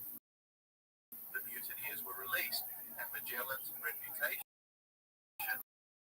was significantly tarnished. Their testimony back in Seville became a court pariah, and her husband incredibly destitute and dependent on the generosity of friends. Meanwhile, the three remaining ships searched fruitlessly for the San Antonio for weeks, assuming they must sunk. But while they waited for any sign of the ship, more than fjord-like channels till they finally into the vast ocean beyond. When Magellan heard through, he was said to have wept tears of joy, and upon seeing the expanded ocean for himself a couple of days later, he named the Pacific Sea, that is to say, ocean, because of its apparent calmness. If you think our poor captain had it rough so far, it was just about to get a whole lot worse. For his crew, that is. If you recall, Magellan had grossly underestimated the distance between the southern reaches of the continent and where he assumed the Spice Islands by largely relying on the faulty and dubious maps produced by German merchant and cartographer Martin Beheim, who had worked closely with the port to produce maps of West Africa. Beheim was a bit of a celebrity, it seems, with his maps and his globe, the oldest surviving one in the world, having lots of interesting, though erroneous details that he had visited many of the places he claimed to have charted, using his imagination to fill in the blanks. Apparently, it wasn't just Toscanelli, but also Beheim, who put the idea into Columbus's head of a west ear, and it appears that once America had been discovered, he also sold Magellan on the idea that a past continent would be found at around modern Buenos Aires. It's just as well because, despite the strong currents and narrow fjords, the Straits of Magellan are a relatively safer option for navigation than the Cape Passage, or the Mar de Oces, so named after the two intrepid captains who took the long way round a couple of years later. Because the southern route around Cape Horn is a relatively narrow bottleneck and Atlantic Oceans, the currents and convergence of cold and warm water streams are so dynamic that the swell can reach in excess of 12 meters, with the weather so violent that it is considered to be the most treacherous waterway in the world, causing countless tragic sinkings and being a rite of passage at some macho sea shanties for generations of sailors for centuries to come. Anyway, Magellan had calculated that the Spice Islands were only almost 4 months for an expedition that barely had a couple of weeks' worth of food and water. He directed the Atlantic Squadron to strike out into the expanse, and though they enjoyed good weather and reasonable currents, they failed to spot any islands. What with blue water, their supply of biscuit and dry meats, typical naval voyages, spoiled in the warm weather, and as the weeks passed, starvation slowed order. Rats, if them, were a prized delicacy, but they were soon evolved with the open sores, delirium, eventually causing the deaths of those crew members, with 20 more falling gravely ill. Of the worst from the Straits, there were now barely 100 fit enough to work. Interestingly, the senior officers didn't succumb to symptoms of scurvy, and it appears that their privileged ration of jam provided enough vitamin C to stave off it, and it seems that they didn't think to analyse why. They kept it to themselves to share their privileged rations with an increasingly mutiny-prone crew who were becoming evident inability to explain why they hadn't yet reached Japan, despite 3 months of fruitless wandering. Some were beginning to think he was a madman. Eventually, they passed a couple of small islands that were uninhabited and offered real sustenance besides a large presence of many archipelagos and atolls that clustered in the vicinity until they eventually came to the Marianas, anchoring off the island. Suddenly, there were dozens of outrigger boats swarming around the three Spanish ships, and the Austronesian or natives swarmed on board without so much as a greeting and proceeded to make off with anything that wasn't nailed down. Even managed to abscond with the bergantina or Spanish pinnace that was tied to the stern of Magellan's flagship, and which was crucial for tendering and exploring. Unsurprisingly, a scuffle soon broke out, and the Chamorros fled back to their village. Outraged, Captain ordered the party return to their ships and sail before the natives could organize a larger counterattack. Astonished at the audacity of these locals, Magellan named the islands the Ladrones, which is the Spanish word for island. On the 16th of March,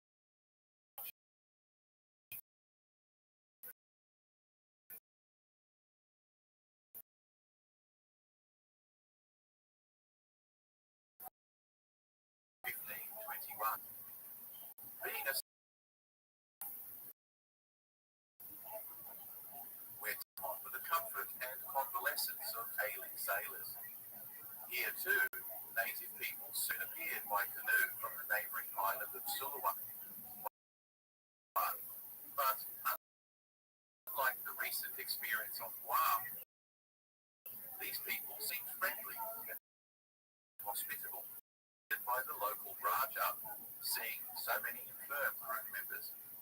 As in Brazil, a rapport soon developed between the crew and the locals, with much conversation being had about food, customs, and language.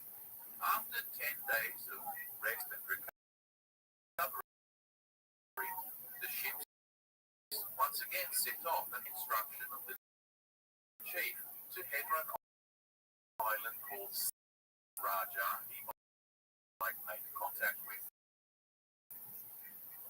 With Easter approaching Sawa, where they planned to celebrate, they encountered a pair of large warships which belonged to two Rajas from the local area trip on the island. Magellan's slave, Enrique, suddenly realized he could understand their dialect, and he now acted as a translator, with the two noblemen inviting Magellan's party to be their guests at their base camp. Now, most people associate the word Raja with India. So it might be worth taking a quick look at the cultural history of the Indo-Pacific region to get a sense of the people Magellan was coming into contact with.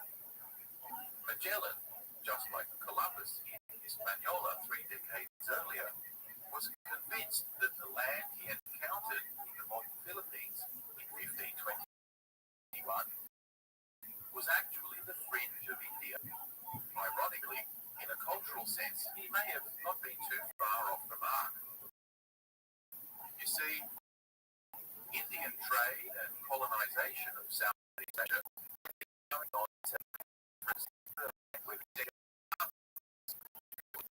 of Southeast Asia into the Malay through to Sumatra, Java, and beyond. Their dedicated culture religion and architecture became fashionable, with the Indian language soon becoming among the thousands of indigenous cultures that now adopted those customs and titles for themselves.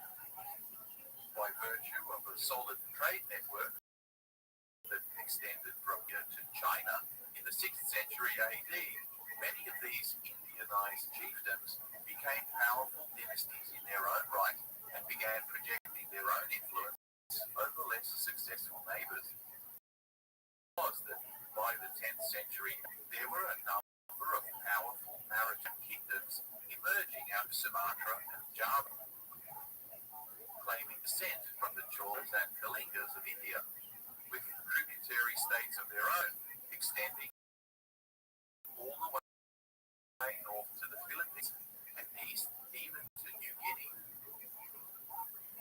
The prominence with the Srivijayas in Sumatra and the Mataram Kingdom in Java. In 1292, Kublai Khan sent a force of 1,000 ships from China to conquer the wealthy empire, which was the current dynasty Java. His expedition ultimately failed, but internal feuds and competition between rival kingdoms saw continuous warfare being waged throughout the entire region, weakening their naval power. In the 14th century, traders and colonizers eventually began to set Sumatra, and soon enough began to exert their influence in turn, supporting their own Islamized candidates for kingship, and then establishing sultanates throughout the region. At the time of Magellan's arrival in 1521, much of the west of modern Indonesia had become Muslim, while the east retained a Hindu Buddhist culture.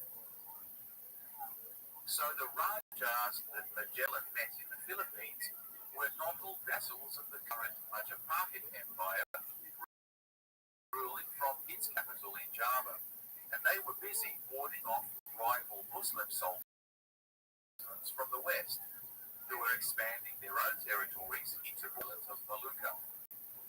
Over the next few years, the Majapahits would themselves be overthrown by Muslim Demak Sultanate, and the Hindu influence that infused the Indonesian islands for over 1,000 years would retreat to only small outposts such as Bali, which still retains a strong Hindu culture to this day. On Easter Sunday, day 1821, Magellan and his company hit a large hill where they held mass and planted a large cross, claiming these newly discovered islands, today known as the Philippines, for God and Spain. The two Rajas who hosted him were intrigued by the ceremony and took an interest in the religion of these foreigners. Many long conversations were had, exchanging bonds of brotherhood. It seems that this inspired some kind of renewed religious zealotry in the captain, and like the previous Raja, his new brother recommended he travel to the much larger trading hub of Cebu, where he might find a supply of both converts and trade concessions, as well as a cheap source of gold.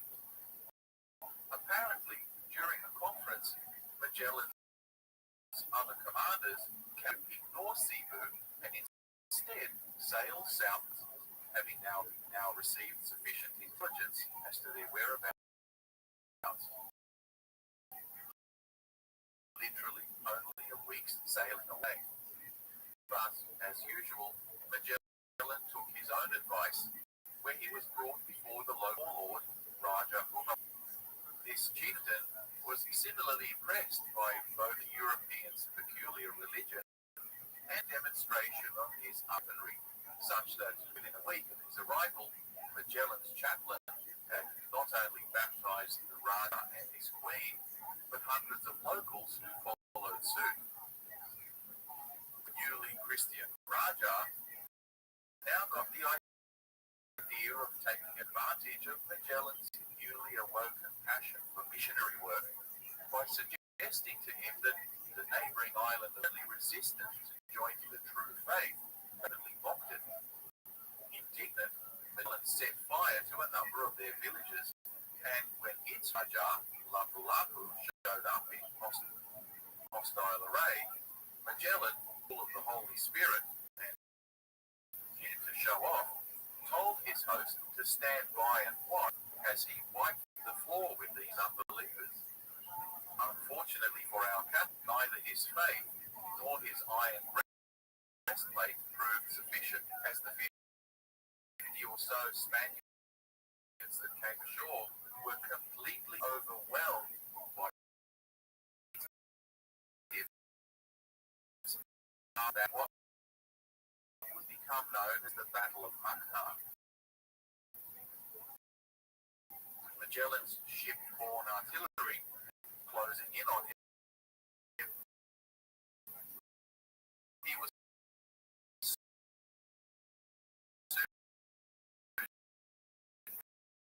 cut down while holding off the enemy during the fight in what was more like a battle.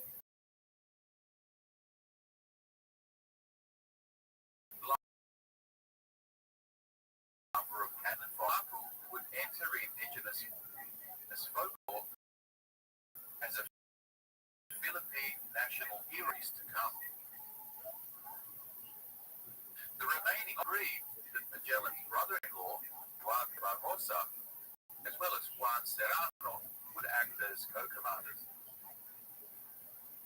Having his chance of conquering the native Raja squandered by the hubris of this European braggart, must have infuriated Cebuan King Bulagon, or Don Carlos as he was now called, because Lapu-Lapu now had a significant casus belli against him and would prove their words. And reviewing Magellan's last, they received an invitation to attend a banquet at the King's Palace, where they could discuss need following the tragic loss of their leader, royal jewels as a present given to the King of Spain. Magellan's will included a provision for the emancipation of his young slave Enrique, but the heavy dependence they placed on him as an interpreter saw the captains deny this most important of clauses, and they insisted on his remaining in servitude until a later day.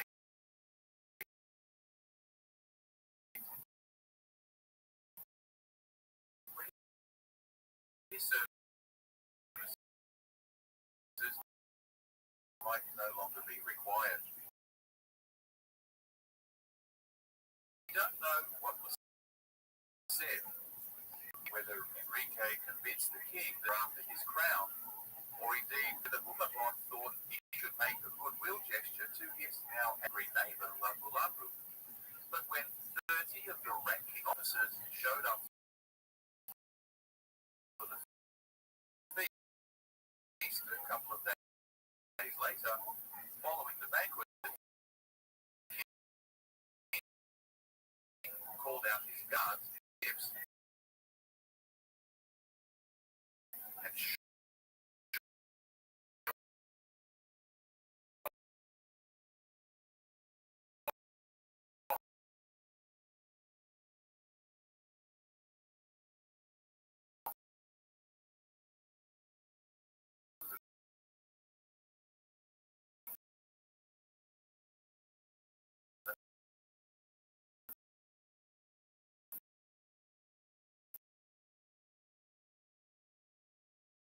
the deck of their ship, the massacre of their key officers,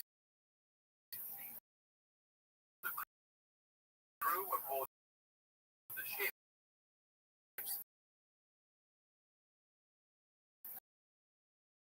decided to depart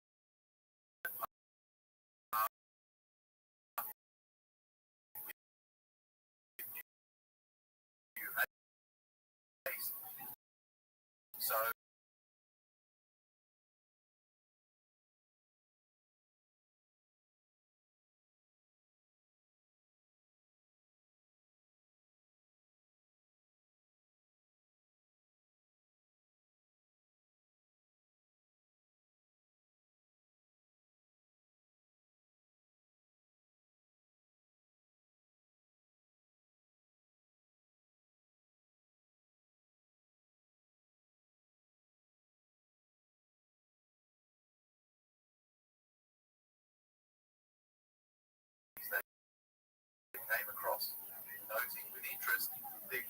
such as penis piercings, a practice which had also been observed among American cultures thousands of kilometers away.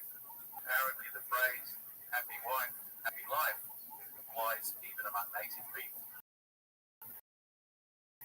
Some inhabitants, being dark as Ethiopian, most were virtually naked, but occasionally they came across chiefs who were resplendent in silken robes and gold jewelry from their trade with China. They also began to encounter occasional Muslims south they went, where they nevertheless also usually received a warm welcome.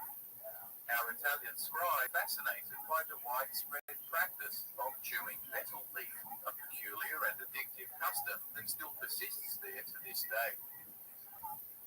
To their discredit, the crew occasionally engaged in acts of piracy against merchant vessels, which brought them into conflict with the Sultan of Brunei.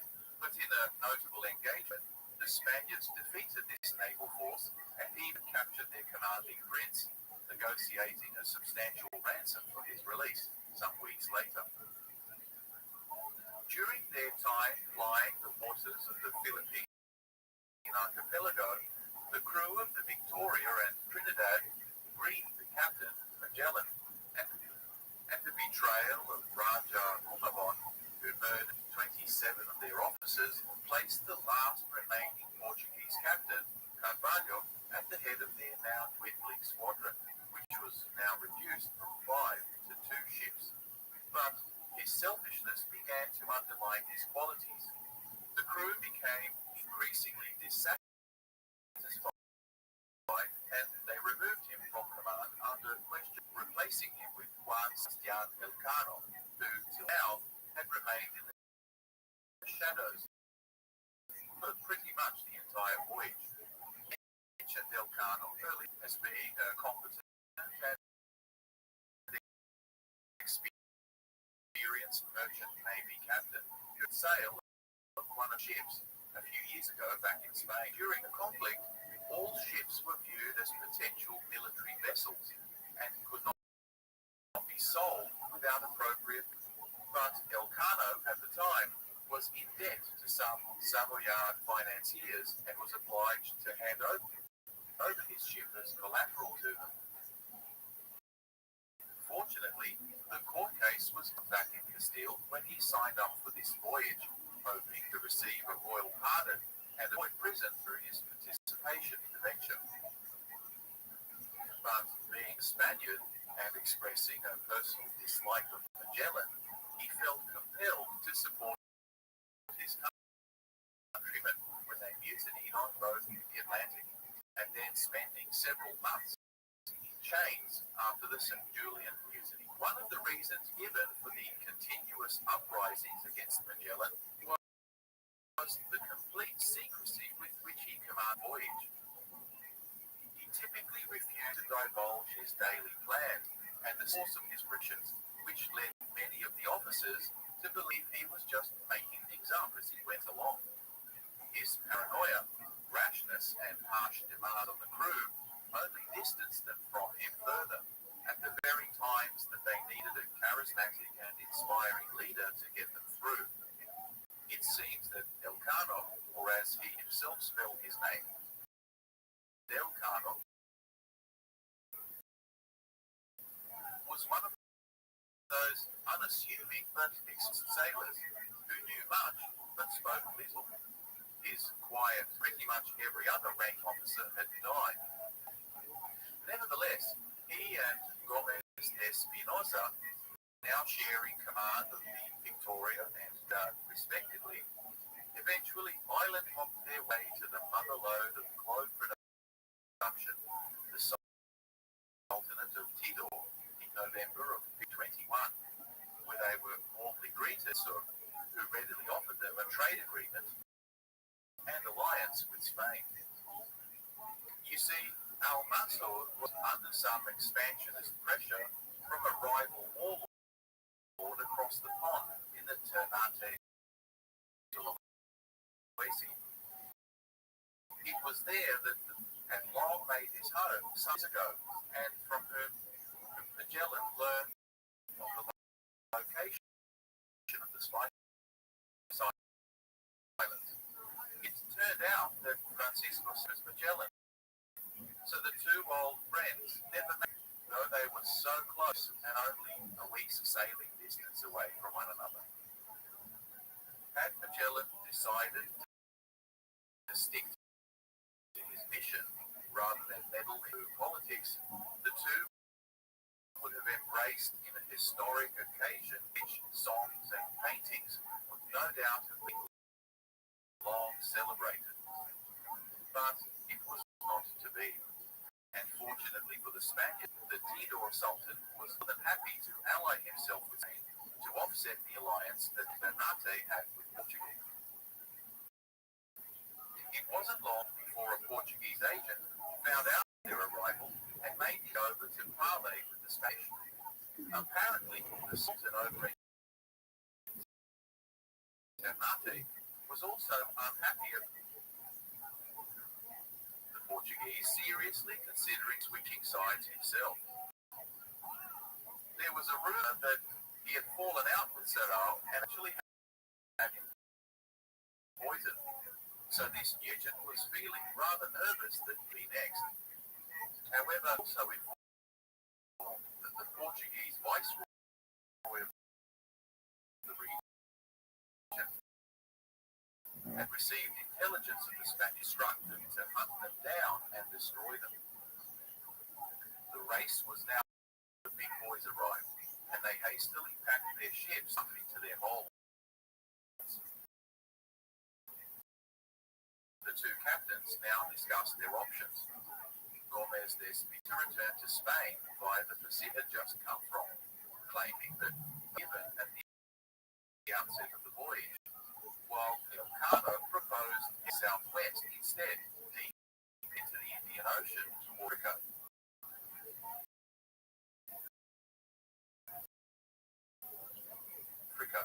Keeping well away with options entailed sailing long stretches of open ocean with little opportunity. They decided to part company and take their chances, each his own. Moreover, a dozen or so men disliked not risking Portuguese prison rather than starving to death on the deep blue. 47 men chose to sail with Elcano on the Victoria, including a dozen or so Malayans who the Sultan pressed into their service. So,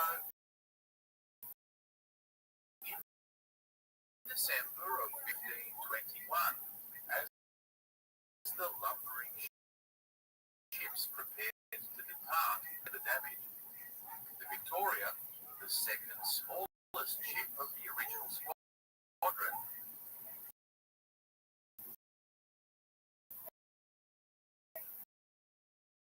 carried her weight well and now made her generous and friendly locals along the way.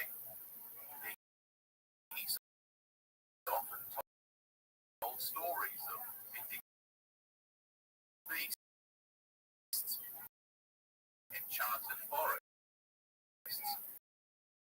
pygmy-like tribesmen who lived under the north of ancient Greece. They meandered their way through this tropical labyrinth, struck out into the Indian Ocean, northwest, well away from the Sumatran and Indian coastlines, and in fact, passing only within several hundred kilometers of Australian shores, where they might have stopped for instant supplies had they been just a little closer. Reaching the 40-seat crew maintained westerly breezes that required some skill to navigate against. They spent nearly 3 months battling the raging sea, and the weather as supplies dwindled and all there was left to eat, rations of rice boiled in seawater. Unsurprisingly, scurvy once again ravaged the crew, and several begged Elcano to call in Mozambique on the African coast. Even if it meant imprisonment and torture by the Portuguese unfortunate predecessors, The captain put it to a vote, and the crew decided in favor of keeping their honor.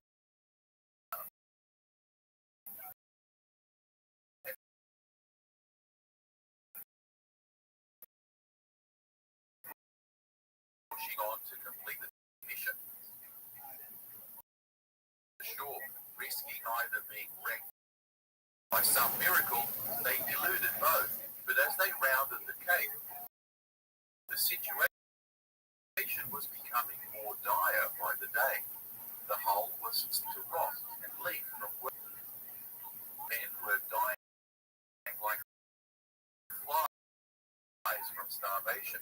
So they searched route along the coast of Guinea and Senegal, but to no avail. Another boat was had to call into the Cape Verde Islands and make their identity as having flown in from America.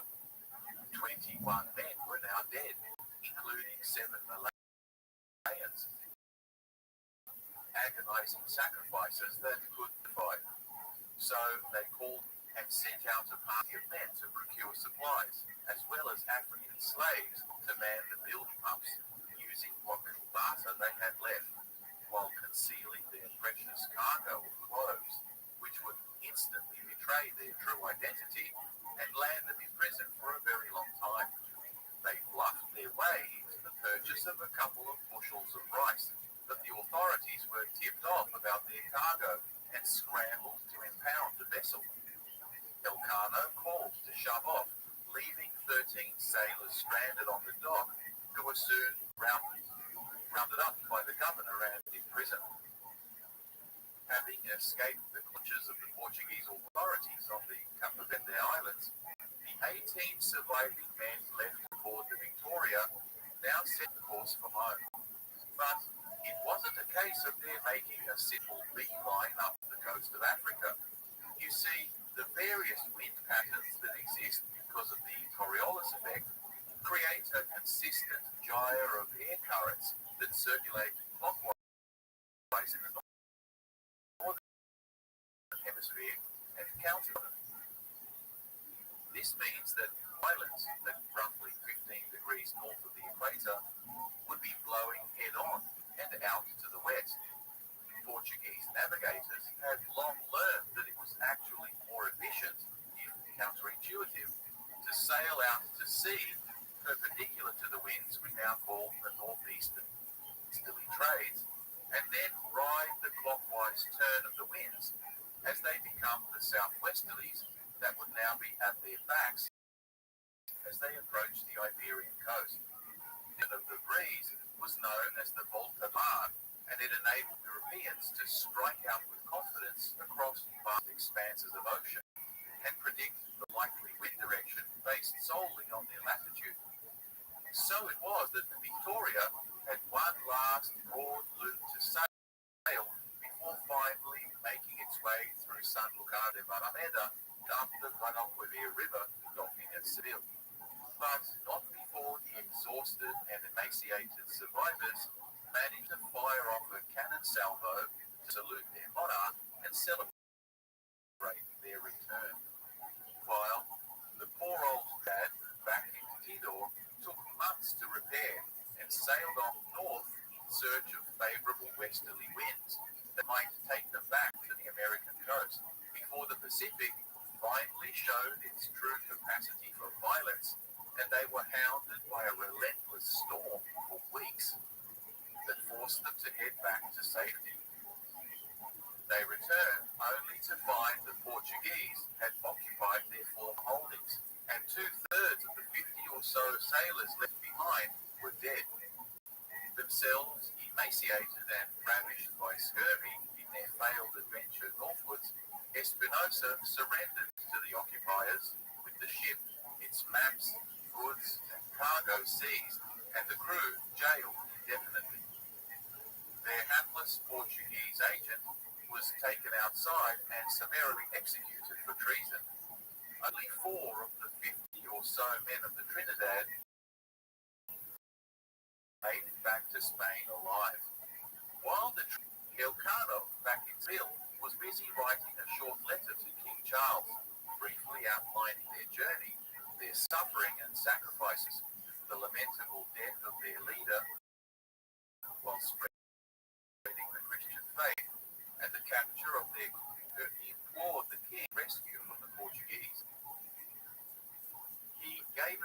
account of their successful diplomatic mission to the peoples of Maluku and their readiness to trade under Spanish protection.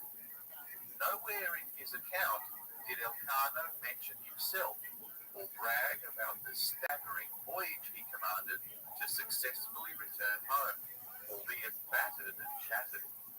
He did, however, manage to negotiate a pension and honours for himself, though he never quite made it into the inner circle at court. Of the prisoners in Capo Verde, the arrival of those last 4 members of the Trinidad, only 35 of the original 270 crew members made it back to Spain alive, along with 4 Malucans who were keen to meet the king. A subsequent mission to capitalize on their newfound trade route, known as the Loaiza expedition, in which Elcano once again volunteered to participate, ended in complete disaster, with Elcano dying at sea from scurvy, and the entire fleet, this time comprised of 7 ships, wrecked or abandoned the mission, with only 1 small ship making it to their destination. The 25 sailors left on board barely making it there alive. No sooner had they arrived than they were arrested by and eventually they were Hans von Arco, having been aboard Magellan's voyage, now being the first man to circumnavigate the globe twice. Cargo of cloves brought back by the Victoria when all costs were accounted for, astonishingly turned a significant profit given the extraordinary price of spice on the open European market, such that in cash terms the venture was actually a complete success, and the surviving sailors became rich enough through their share of the profits to retire.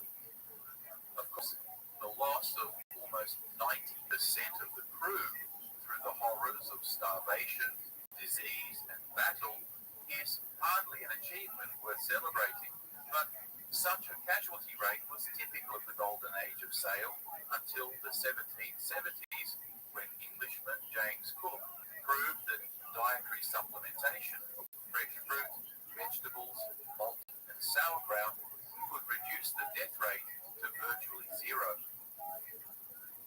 So, what can we say about the legacy of Magellan and the circumnavigation of the globe by his intrepidly Elcano, being a mere commoner as well as a vast national, was given a cold shoulder by the Castilian court, as such an incredible enterprise as proving the sphericity and dimensions of the globe through circumnavigation were considered honours fit only for a gentleman, and the distaste of lauding a peasant shifted public focus instead onto Magellan, such that Elcano's role was initially marginal.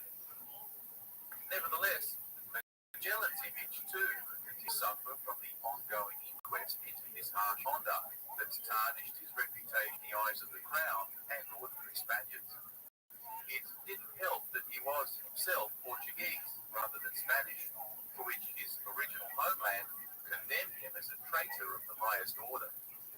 Indeed, the rivalry between the two Iberian powers now accelerated in earnest, with continual skirmishing for control of lucrative outposts throughout Southeast Asia, escalating the volatile atmosphere in which Muslim sultans were seriously displacing indigenous culture and long residing Hindu states in the region of the South Pacific.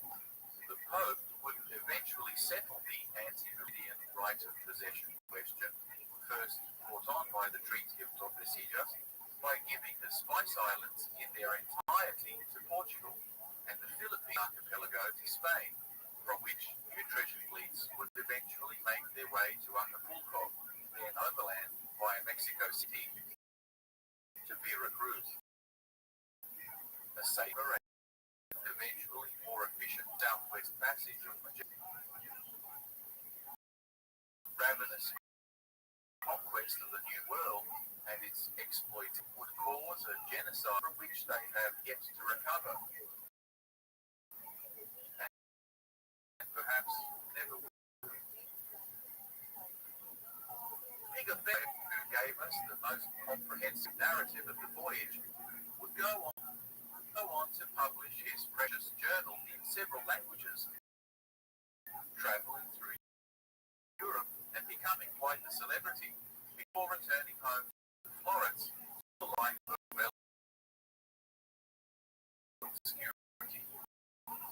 The Beck during voyage did not omit even a single entry in the ship. Elcano was surprised to see that the date of their arrival on the Cape Verde Islands seemed to be a day later than the local calendar suggested. The Arab geographer Abu Feda predicted that circumnavigators traveling westwards in what is known as the circumnavigator's paradox would accumulate a one-day offset to the local date, effectively 1 hour forward for every 15 degrees traversed, while those traveling eastwards would lose 1 day relative to their starting point. A concept explored in Jules Verne's entertaining novel Around the World in 80 Days. Today, international treaties have set an international dateline and boundaries to better demarcate one calendar day from the next. The explosion of the spice trade saw the emergence of a completely new social and economic order in Europe, with ever greater emphasis on venture capitalism, mercantile trade, and academies of science, as the world now became ever smaller and well connected.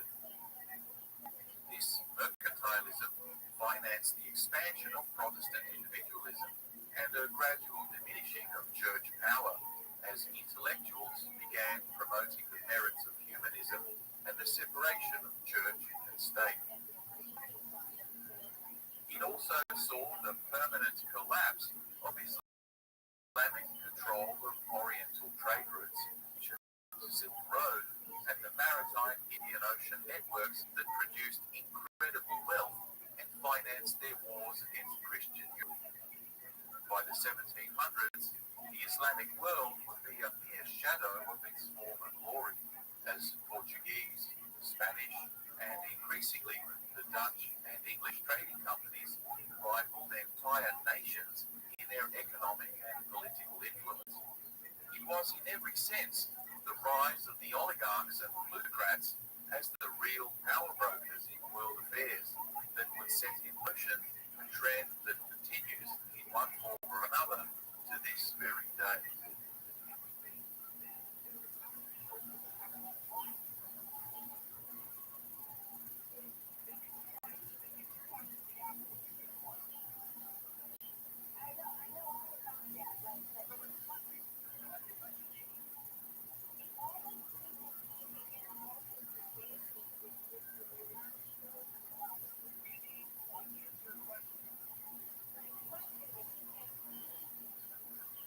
Imagine for a moment living in 16th century Europe.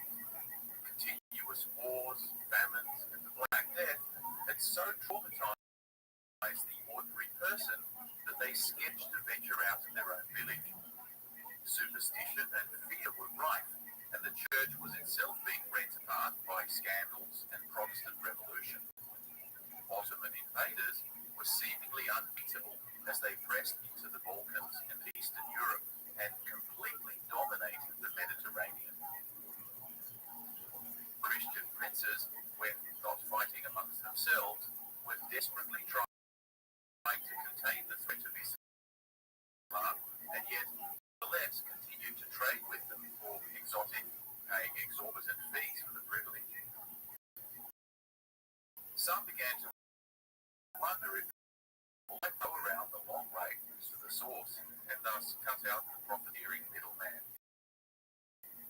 Stolen, and smuggled Arabic maps suggested it was possible, and a number of intrepid seamen from the Kingdom of Portugal took the challenge of venturing out into the Atlantic Ocean and probing their way down the great unknown coast of Africa. Eventually, breaking through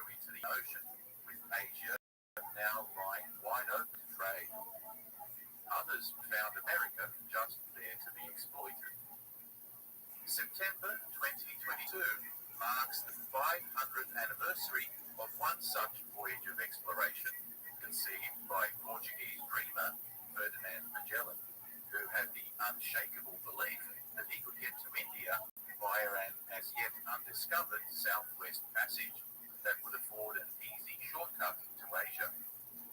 On his journey, he would be both right and wrong many times, and ultimately take one gamble too many. But on the way, they would discover new lands, bizarre wildlife, and strange people. In an expedition that for the first time in history saw mankind circumnavigate the entire globe. Join us as we dive into the Magellan-Elcano expedition of 1519 and get a sense of the history, drama, and wonder of a world that was rapidly shrinking and after which trade would never be the same again. But before we begin, to like and subscribe for updates, and if you enjoy our content, please show your support by making a small, easy donation through the heart-shaped thanks link next to like and share button below, or via the PayPal link in the description section. Better still, why not get better access involvement by becoming a Patreon supporter? Your generous help will help keep this unfunded educational channel going. An audio-only version of this and all our other videos is available on the Heroes and Legends documentary channel podcast, available through Spotify and other leading broadcasters in case you want to listen in your car or perhaps during your insomnia. Don't forget to share with your friends merch, resources, our Facebook and web pages. I encourage you to visit, like, leave a comment, and as always, thanks for watching.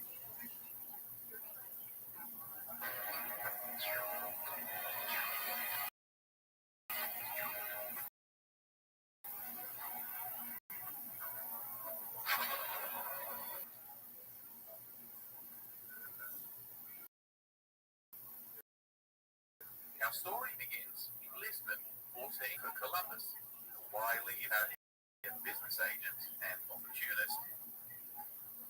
Writing to his paisano, the Florentine astronomer and mathematician Paolo del Pozzo Toscanelli, picking his brain about the proposition he made some years ago to the Portuguese king Alfonso V about the possibility of a westward route to the Spice Islands of Archipelago of Islands in Indonesia. Toscanelli, Renaissance intellectual, whose friends included Nixie and the philosopher Marsilio Ficino. He was devoted to rediscovering lost Greek, Roman scientific works. For example, coming into possession of the Trappist maps of first century Greek geographer Strabo. 3. The long-established trade links bringing exotic goods into Europe via the Silk Road suddenly became closed, and the scramble was now on to find alternative routes to the exotic textile, porcelain, and spice markets of Asia. There's a common misconception that most Europeans at the time still believed the Earth to be flat, but historians of science have clearly shown that there was scarcely a Christian scholar of the Middle Ages who did not acknowledge the Earth's sphericity, approximate circumference. They maintain that at least since the works of Eratosthenes in 240 BC, who calculated the circumference of the Earth, the rough sphericity of the Earth was widely known throughout the Middle Ages of Europe. Several scholars have traced the flat Earth myth to the 19th century opponents of evolutionary theory, as well as to biographers of Columbus, who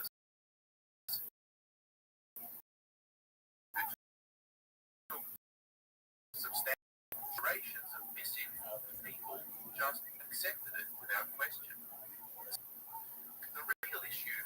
Renaissance lay not in the belief in the Earth, but in its size.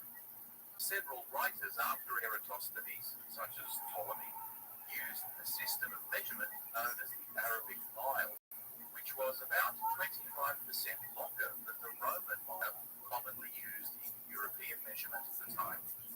This meant that map makers were grossly underestimating the width of a degree of longitude.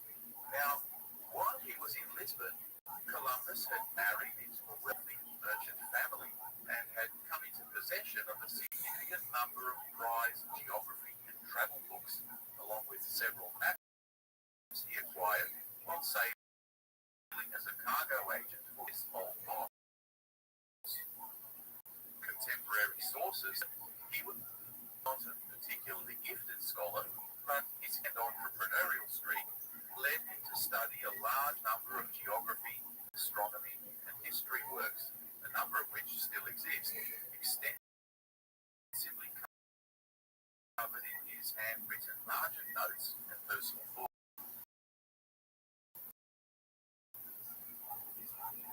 He worked with his brother in a map-making shop in downtown Lisbon, where he talked about their experiences at sea. We know that the map that most influenced his and others' earlier voyage to India was based on a copy of 12th century Arab traveller Muhammad al-Idrisi's map, drawn for the Norman king, Roger II of Sicily. So, with the sudden desperation for navigating a maritime route to the Orient, Columbus pored over data and began simply calculating the distances required to get to Japan, then known as Tipan, which he estimated at 2,400 nautical miles, or just under 4,500 kilometers, from the Canary Islands westward, nautical miles.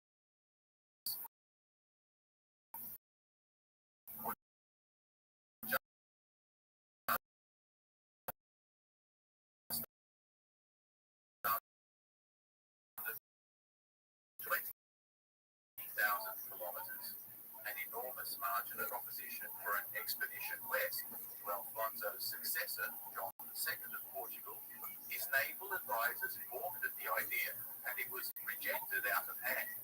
Again, not because they believed he was wrong about the project in principle, but because they correctly assessed his calculations as being only a quarter of the actual distance. They fully understood that the technology and logistics of the time made it a virtual suicide mission. The case was definitely closed with the sanction in 1488 of Bartolomeu Dias around the southern tip of Africa, the first European to demonstrate that a maritime route east was possible.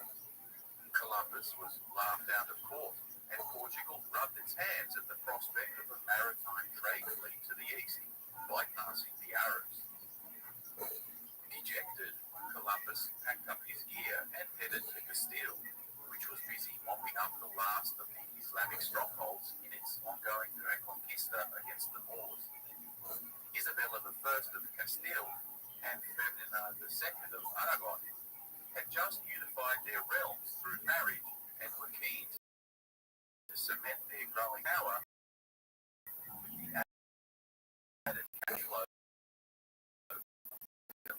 spice trade would provide them. So when Columbus showed up and floated to her own advice, who, like the Portuguese man, dismissed it untenable for the time being.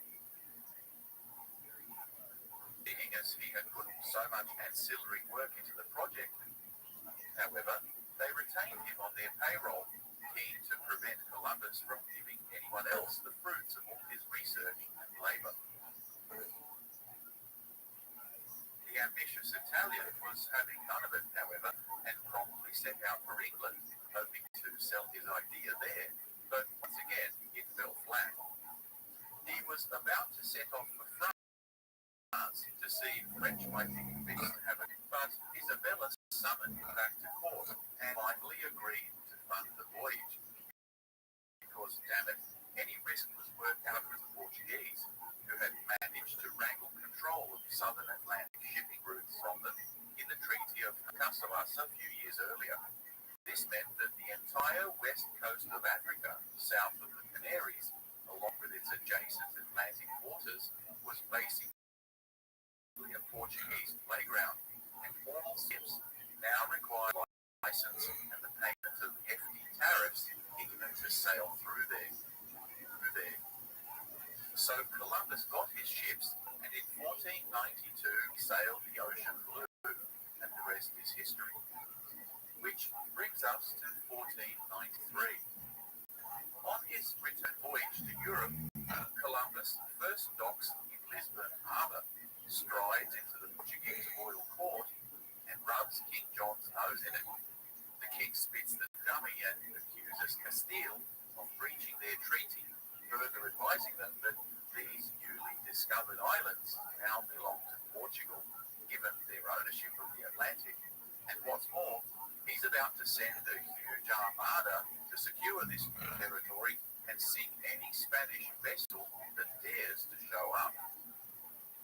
Isabella and Ferdinand had neither the navy nor the cash to engage in another protracted war with Portugal.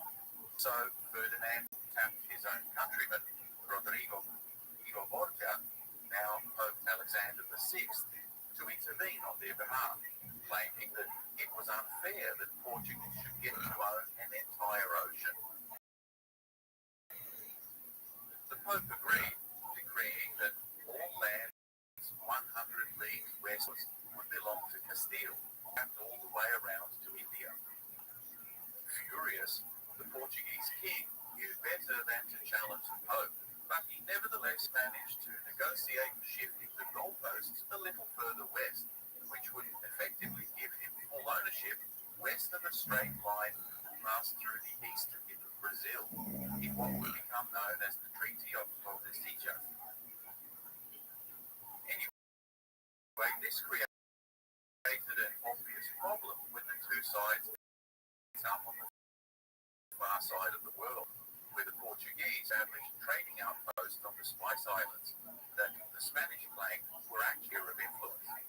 You see, the Spanish insisted that the demarcation meridian of the Treaty of Tordesillas went fully around the globe, which, according to their estimation, would situate the Spice Islands firmly in their own hemisphere. But the Portuguese were indignant, and by the time it became a serious issue, 1818, the new Leo X, a Medici power broker, over a period of the Portuguese. So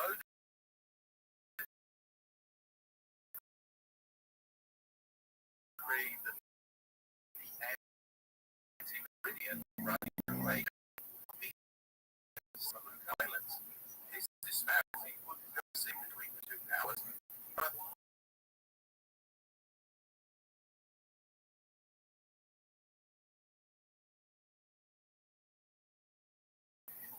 the Atlantic meridian set by the Pope themselves soon initiated an expedition led by Pedro Alvarez on a similar mission to reach India via the west, in which they sailed south from Lisbon. They reached their colony on the Cape Verde Islands, then round and heading directly onto the bulge of Brazil, before scouting the coast for a suitable harbour further south. They disembarked, traded gifts with the indigenous chiefs, and then officially claimed the territory for God and the king. This fortuitously accurate bumping into the easternmost promontory of South America has prompted some scholars to suggest that the Portuguese already knew about the existence of lands in the southwest Atlantic, but that they were keeping it under their hat to prevent the Spanish from getting their claws into it. In fact, there has been some suggestion that they had already established a street bringing back Amazonian timber. Of course, neither the other Catholic states of Europe nor the emerging Protestant ones paid any heed to the Pope's treaty and completely ignored it, soon venturing out for themselves and establishing their own colonies both in the New World to the west and throughout the Indo-Pacific via the Cape of Good Hope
See my video for a more in-depth discussion of this subject.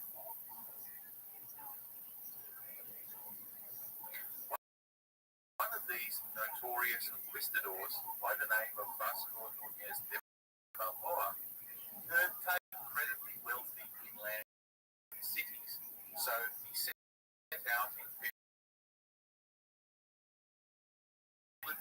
diplomacy and forcing his way across modern Panama until he reached what he thought was a sea, the ocean. Having divested the regional natives of their wealth and frequently also their lives and liberty, he sent reports back to Spain of this vast sea, which prompted discussions at court about the possibility of the Spice Islands being not too far offshore, such that if a way could be made through the region of modern Panama, they would have a shortcut into Asia. At the same time, avoiding the entire Portuguese sphere of influence. Meanwhile, one Fernão de Magalhães, who was in English as Ferdinand Magellan, a brave and competent Portuguese naval officer, had just returned to lead the Viceroy of India, Alfonso de Albuquerque. You see, following the violent appearance of Vasco da Gama on the east coast of India in 1498, the Portuguese court keen to cement its presence in the Indian Ocean of three primary objectives. Firstly, to choke off Muslim sources of wealth and thereby cripple their power. Secondly, to spread Christianity.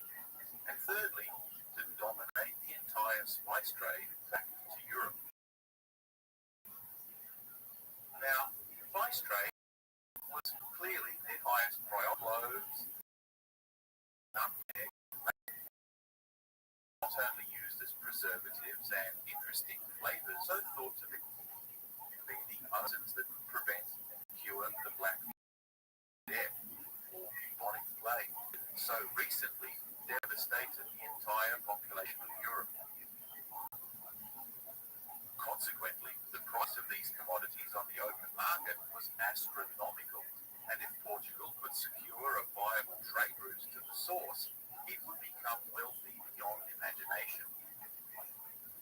So, by 1503, legendary naval commander Alfonso de Albuquerque had managed to ally and assist the King Cochin to secure his rule on the southeast coast of India against his Muslim rivals, for which the Portuguese were granted favourable trade rights and permanent outposts in these Indian lands that lay the foundation for the Portuguese maritime trading empire to come. They were soon trading enormous amounts of pepper, and activities then spread slowly south towards Sri Lanka, where they discovered the source of the cinnamon trade. By 1507, they had built a series of forts along the entire African coast, blockaded the Muslim trade routes into the Red Sea, and brought Islamic merchant shipping to its knees. Embassies were meanwhile sent further east to establish trade relations with significant potential partners such as Siam, Malacca, and even China. Of these, Malacca, a natural bottleneck in the flow of goods from Malacca, was reputedly a major trade hub with a diverse cosmopolitan population comprised of local Malays as well as immigrants and merchants from all over the Orient that traded everything from silks and porcelain to spices and firearms. The King of Portugal was keen to curry favour with the Sultan of Malacca and made overtures of friendship and alliance if they would be allowed a trade concession in the city alongside the Chinese, Hindu and Muslim merchants that were already there.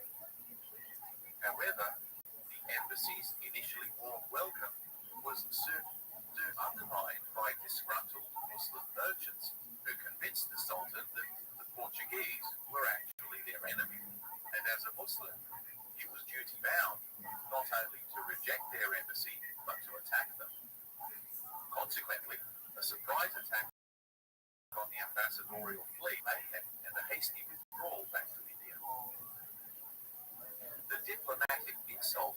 avenged in 1511 when Albuquerque organized a retaliatory strike on Malacca that quickly transformed into an amphibious assault and soon after a swift conquest of the city.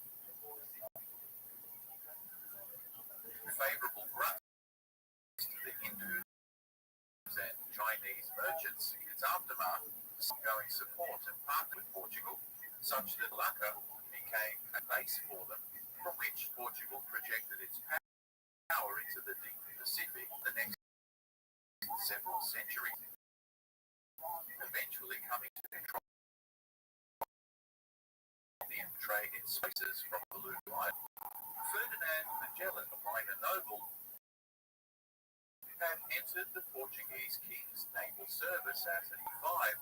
He was in India and participating in the establishment of Portuguese outposts over the course of the next 8 years.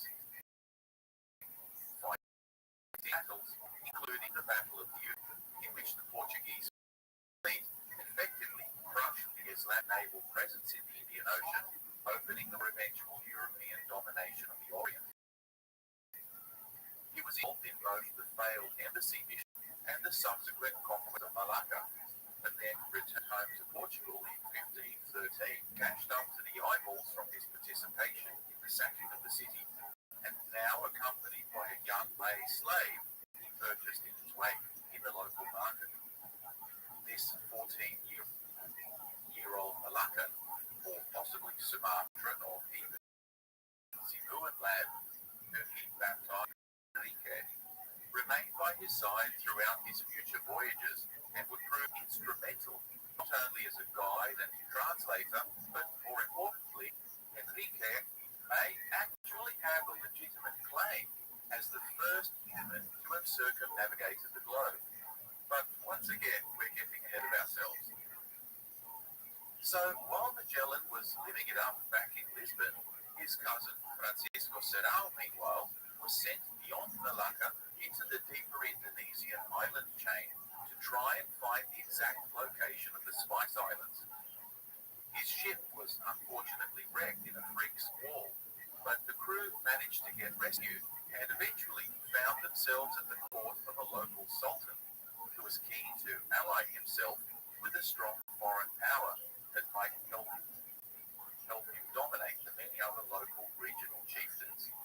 Serrao was well received in the Sultanate of Ternate, becoming a close friend and advisor of the Muslim lord Bayan Sirullah, and set up a home for him, taking advantage of the knowledge this European might share with him. Serrao never forgot his mission, however, writing to Magellan back home with the location and political situation of the Spice Islands. Now, with this news of the Spice Islands arriving from Serrao, as well as the recent reports of the Western Sea beyond Panama by Balboa, Magellan began earnest lobbying of the Portuguese king expedition down the south coast of America to search for a passage around, since the desert jungles of Panama would take years that would race down the Atlantic coast of South America. They might justifully claim it under the terms of their previous Treaty of Alcáçovas, which gave them claim, if you remember, to any southern Atlantic territories. It was a contentious claim, given the more recent papal pronouncement of Meridian of Tordesillas, granting everything west of it to Spain. But it was unclear whether this decree superseded the entire previous treaty or only part of it. The Portuguese certainly considered the Atlantic Ocean as their exclusive backyard, and as the old saying goes, possession is nigh to the law. At least that was Magellan's take on it. Explorers had walked to the Rio de la Plata near modern-day Buenos Aires, and Magellan was confident that the elusive cape was just a little farther south beyond the 40th parallel. If they could pull it off, Portugal would control both the eastern and western shipping lanes out of the Atlantic and choke off Spanish attentions to the Spice Islands for decades, and the monopoly on exotic Oriental trade via both the East and West would make Portugal a superpower.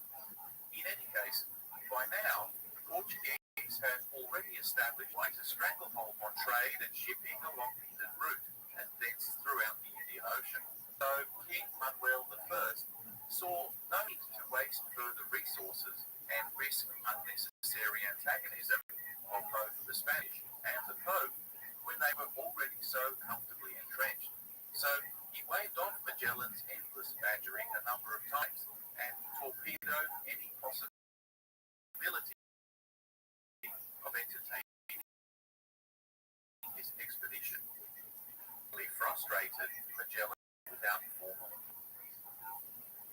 but to worsen his standing in court, his appointments dried up, and he was left with no support and few friends who had the patience for his persistent hustling of the king in Lisbon.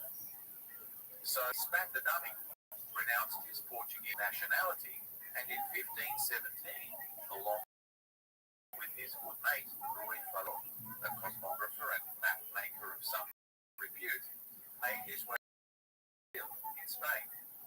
They offered their services to the Spanish king, Charles I, and son of power couple Isabella Ferdinand, who left them the opportunity to use the intelligence network and experience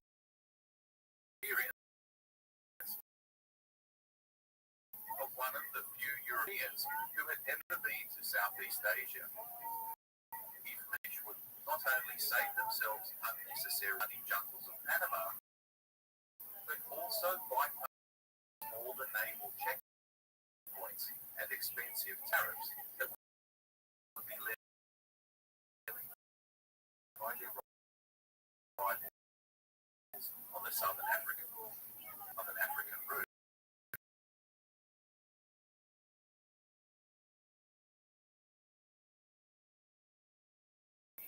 So within just 12 months, he chartered the two partners into the Spanish court, given them titles as Fathers of the Order of Santiago, and raised them to the rank of captain, so they could effectively command an expeditionary voyage under the Spanish crown.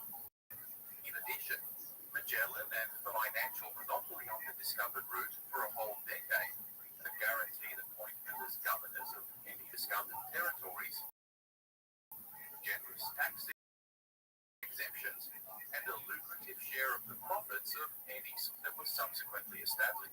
If they could pull it off, eventually make them rich beyond their wildest dreams. Just to give you a sense of how enthusiastic the king was to go ahead, he agreed to personally fund the entire venture, but as he was already deeply in debt, he basically cocked the family 5th of September 1519 squadron of carracks, christened the Armada del Norte, set sail from Sanlúcar de Barrameda at the mouth of the Guadalquivir River and set course for Tenerife in the Canary Islands, then the southernmost Spanish holding in the Atlantic. The five ships were the Trinidad, Magellan's flag by Juan de Cartagena, the Concepcion, captained by Gaspar de Quesada, the Santiago, captained by João Serrano,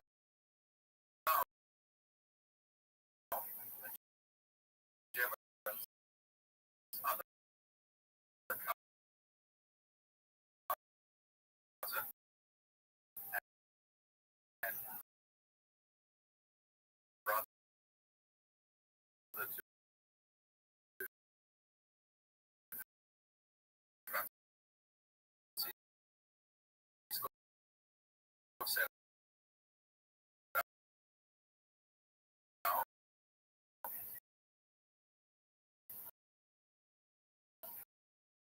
and the Victoria, captain to accurately portray the principles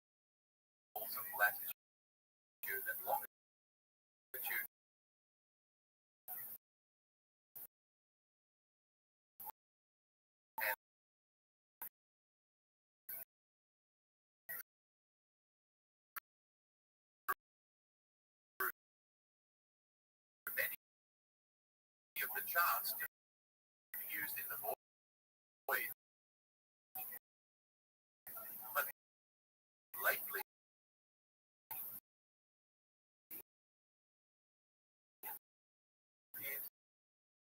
the last minute, King disqualified him from the mission and eventually pensioned him off the services rendered to the crown. He was replacing a Pigafetta, who would act as personal secretary to Magellan and whose meticulous diary Valero's vacancy as co-captain and CFO, and its eventual centralization of power through the Habsburg within the constituent Iberian kingdoms, such that this voyage was essentially viewed as a Castilian venture.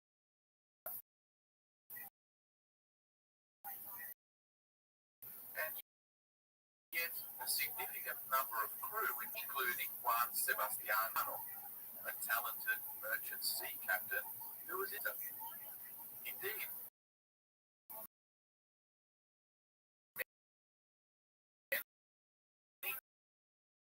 Arabic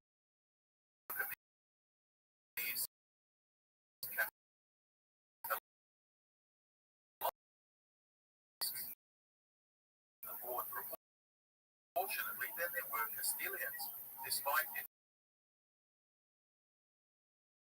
being nominally a Castilian project.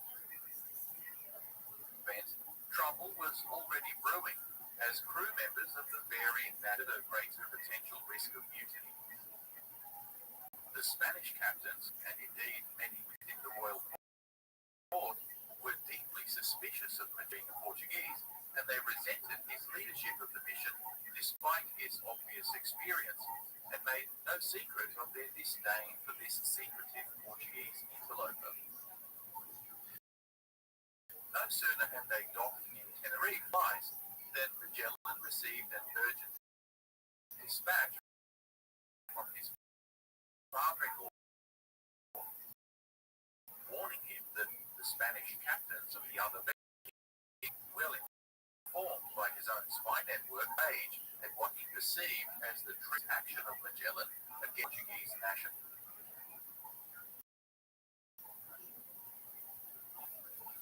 interests.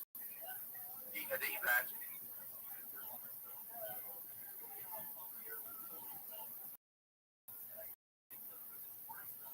two ships in pursuit of his little squadron to destroy it and arrest him. So, burdened with the threat of both internal and external enemies, he played his cards close to his chest and redistributed the crews to a more agreeable complement, as well as planting trusted Portuguese sailors among all of them.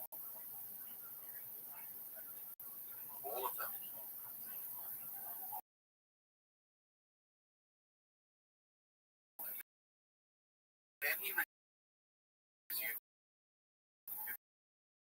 sailing due south along the coast of Africa against the ardent advice of the south, past the Cape Verde Islands and adjacent to the mountain known, which was part of the peninsula on the coast, and from which its Portuguese discoverer, Pedro de Sintra, in 1462, swore he could hear the mighty roar of lions. The name stuck, and today the entire country bears the name of Sierra Leone. Anyway, as they approached the equator, they experienced continuous rain for entire months, only to avert the weather into a dead calm. Aimless days went by until they eventually drifted into the southwest equatorial ocean current, which carried them westwards to the Brazilian coast. The Atlantic Ocean crossing saw Magellan's small squadron endure storms lasting several weeks, and the ship's scribe, Antonio Pigafetta, relates how during a particularly violent storm one night, they were relieved to witness St. Elmo's fire,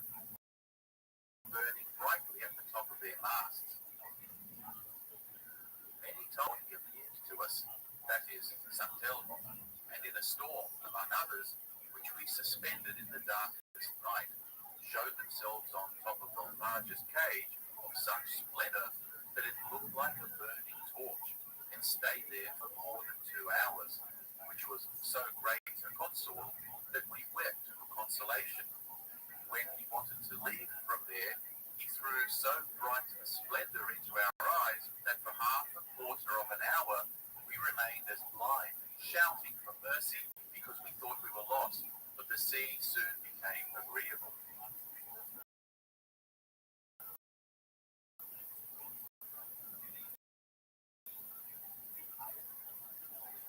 St. Elmo's fire was a phenomenon observed by since ancient times, an appearance during storm or unsettled weather of a bluish-purple flame-like glow atop masts or at the end of yard arms, appear as mysteriously as it appeared, and was interpreted by sailors as the big Elmo guarding their ship from danger during storm.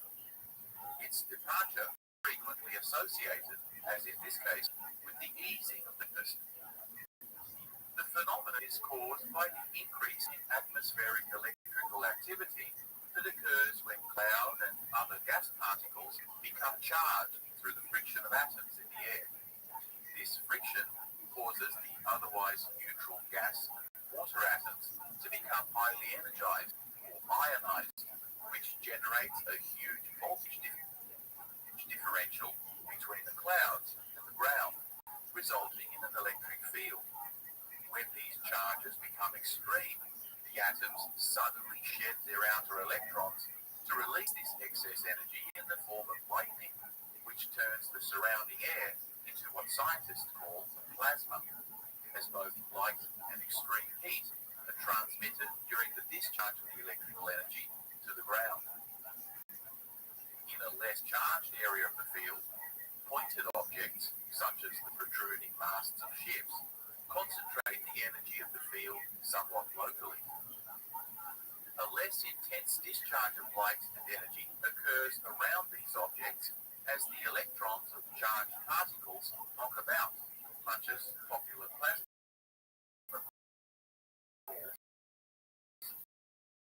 cause discharging electrical energy to damage.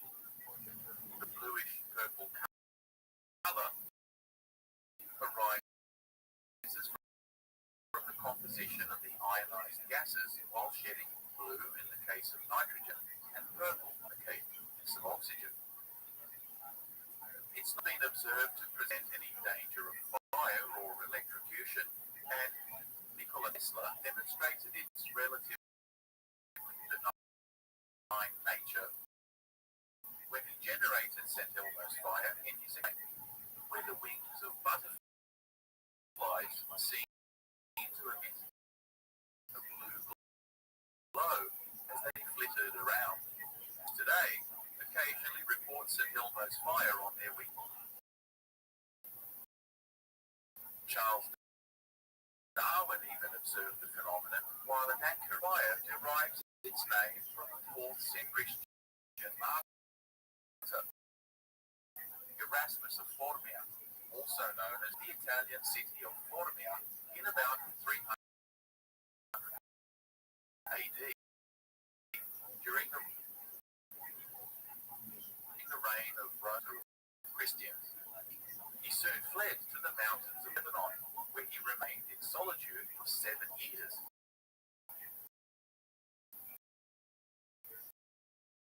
Apocryphal stories tell us that he was a tender black raven. Eventually, an angel appears to him and chastises him, directed by soldiers at a where he admitted his identity, and whereupon he was sent to Antioch to trial before Diocletian. During the trial, he was thrown into prison. But again, the angel appeared and led him to modern Turkey, where he went on quite a baptism spree and converted many people to Christianity.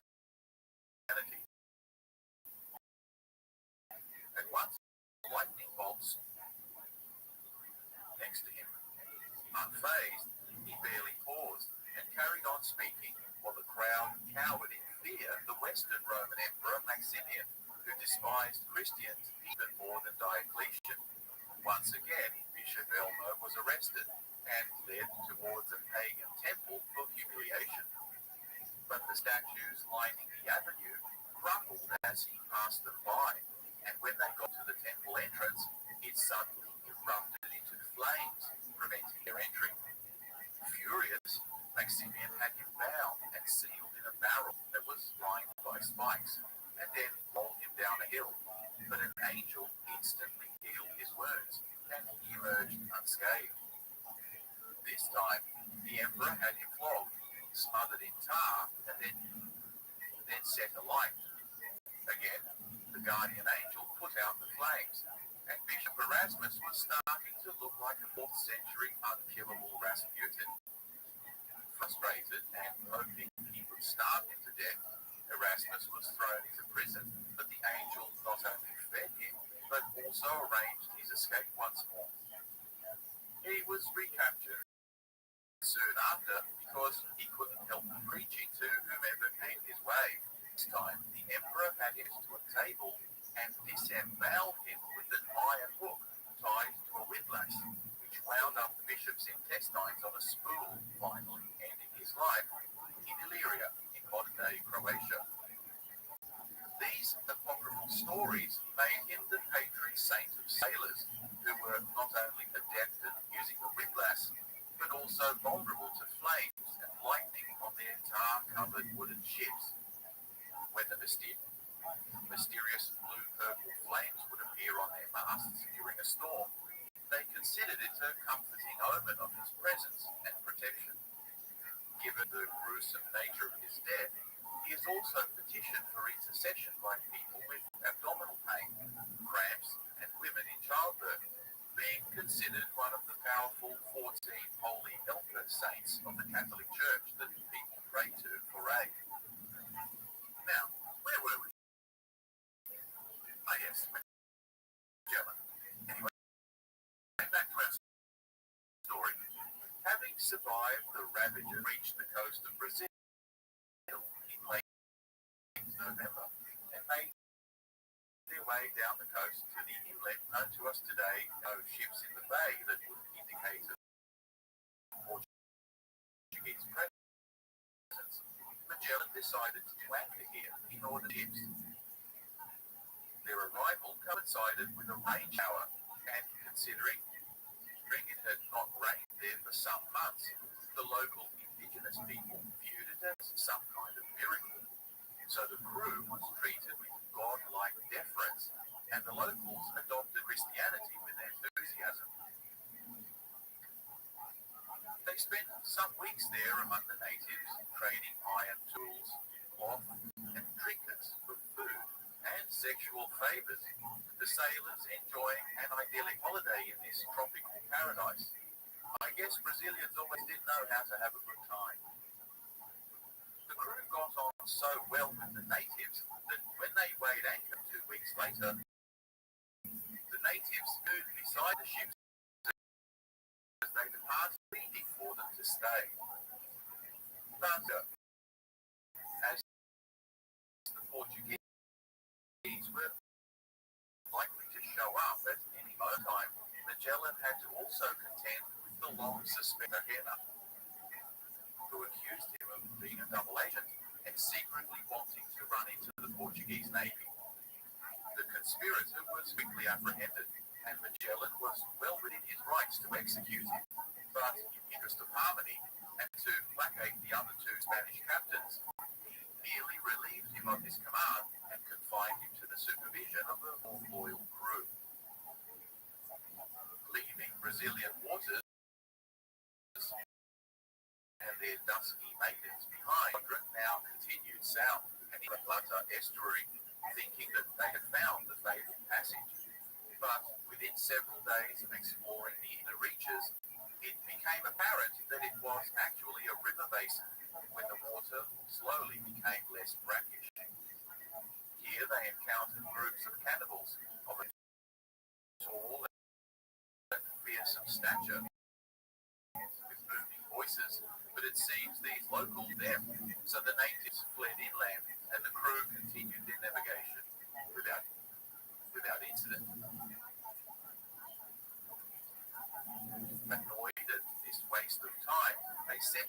out once again, passing close to shore and only sailing by day the coastline for a passage. But this hugging of the coast substantially inland onto rocks in the storm.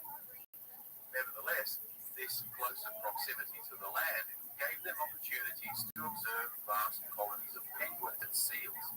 The crew were particularly wary of the seals, believing them to be man-eaters more dangerous than sharks, and referred to them as sea wolves.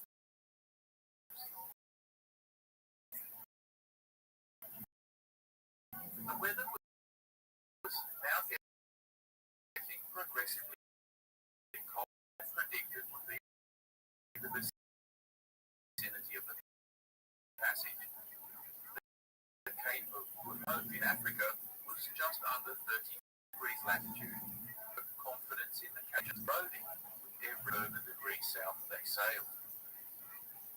Indeed, it would continue for a further 8 weeks before fatigue and forced the captain to scour the coast for a suitable anchorage to wait out the winter.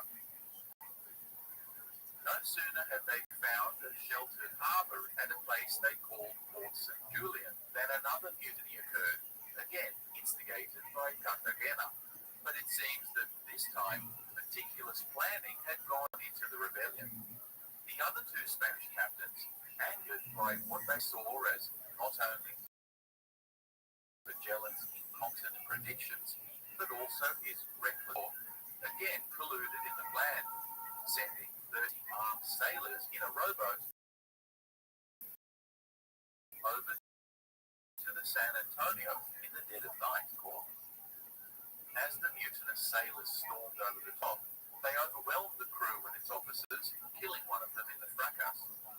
The next morning, another longboat was sent full of sailors to consolidate the vessel, but the current was too strong, and they drifted straight into Magellan's ship and were quickly apprehended. Eyeing the reacher of the ship from their own vessels, the other two captains realized they were now outgunned and outmaneuvered, so they quickly begged for clemency.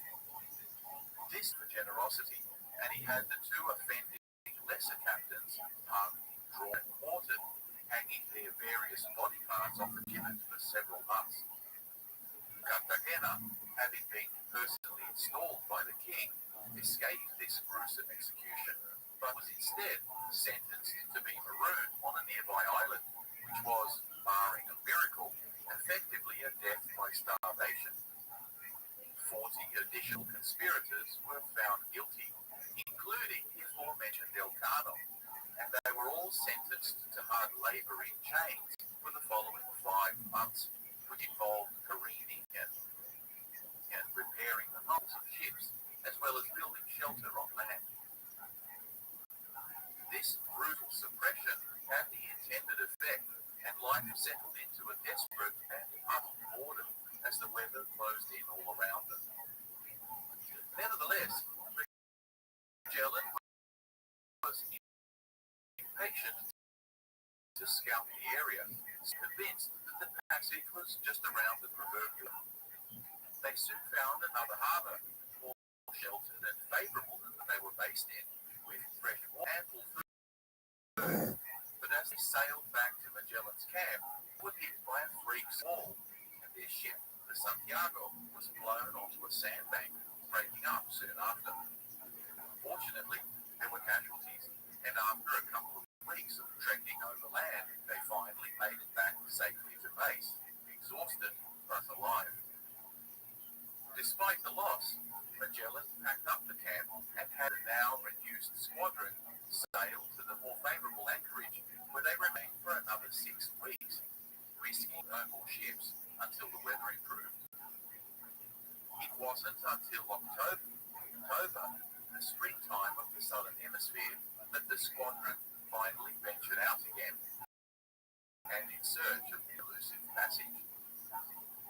Ironically, it was only a few days later, 1st of October 1520, that they rounded the headland Magellan named Cape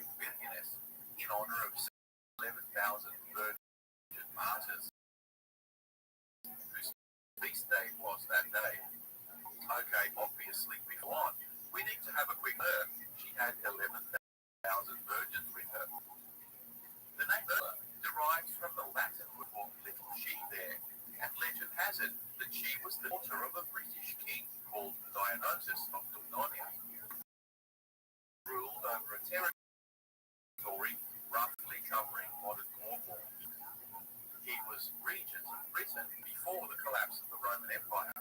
And the story goes that he was asked by the legendary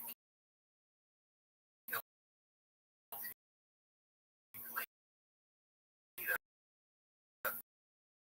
Conan Meriadoc, founder of Brittany, put his hand in battlefield. His new domain of Amorica was rather sparsely populated, so he initially requested to send him several thousand eligible women folk who might marry his soldiers and settle into new communities there.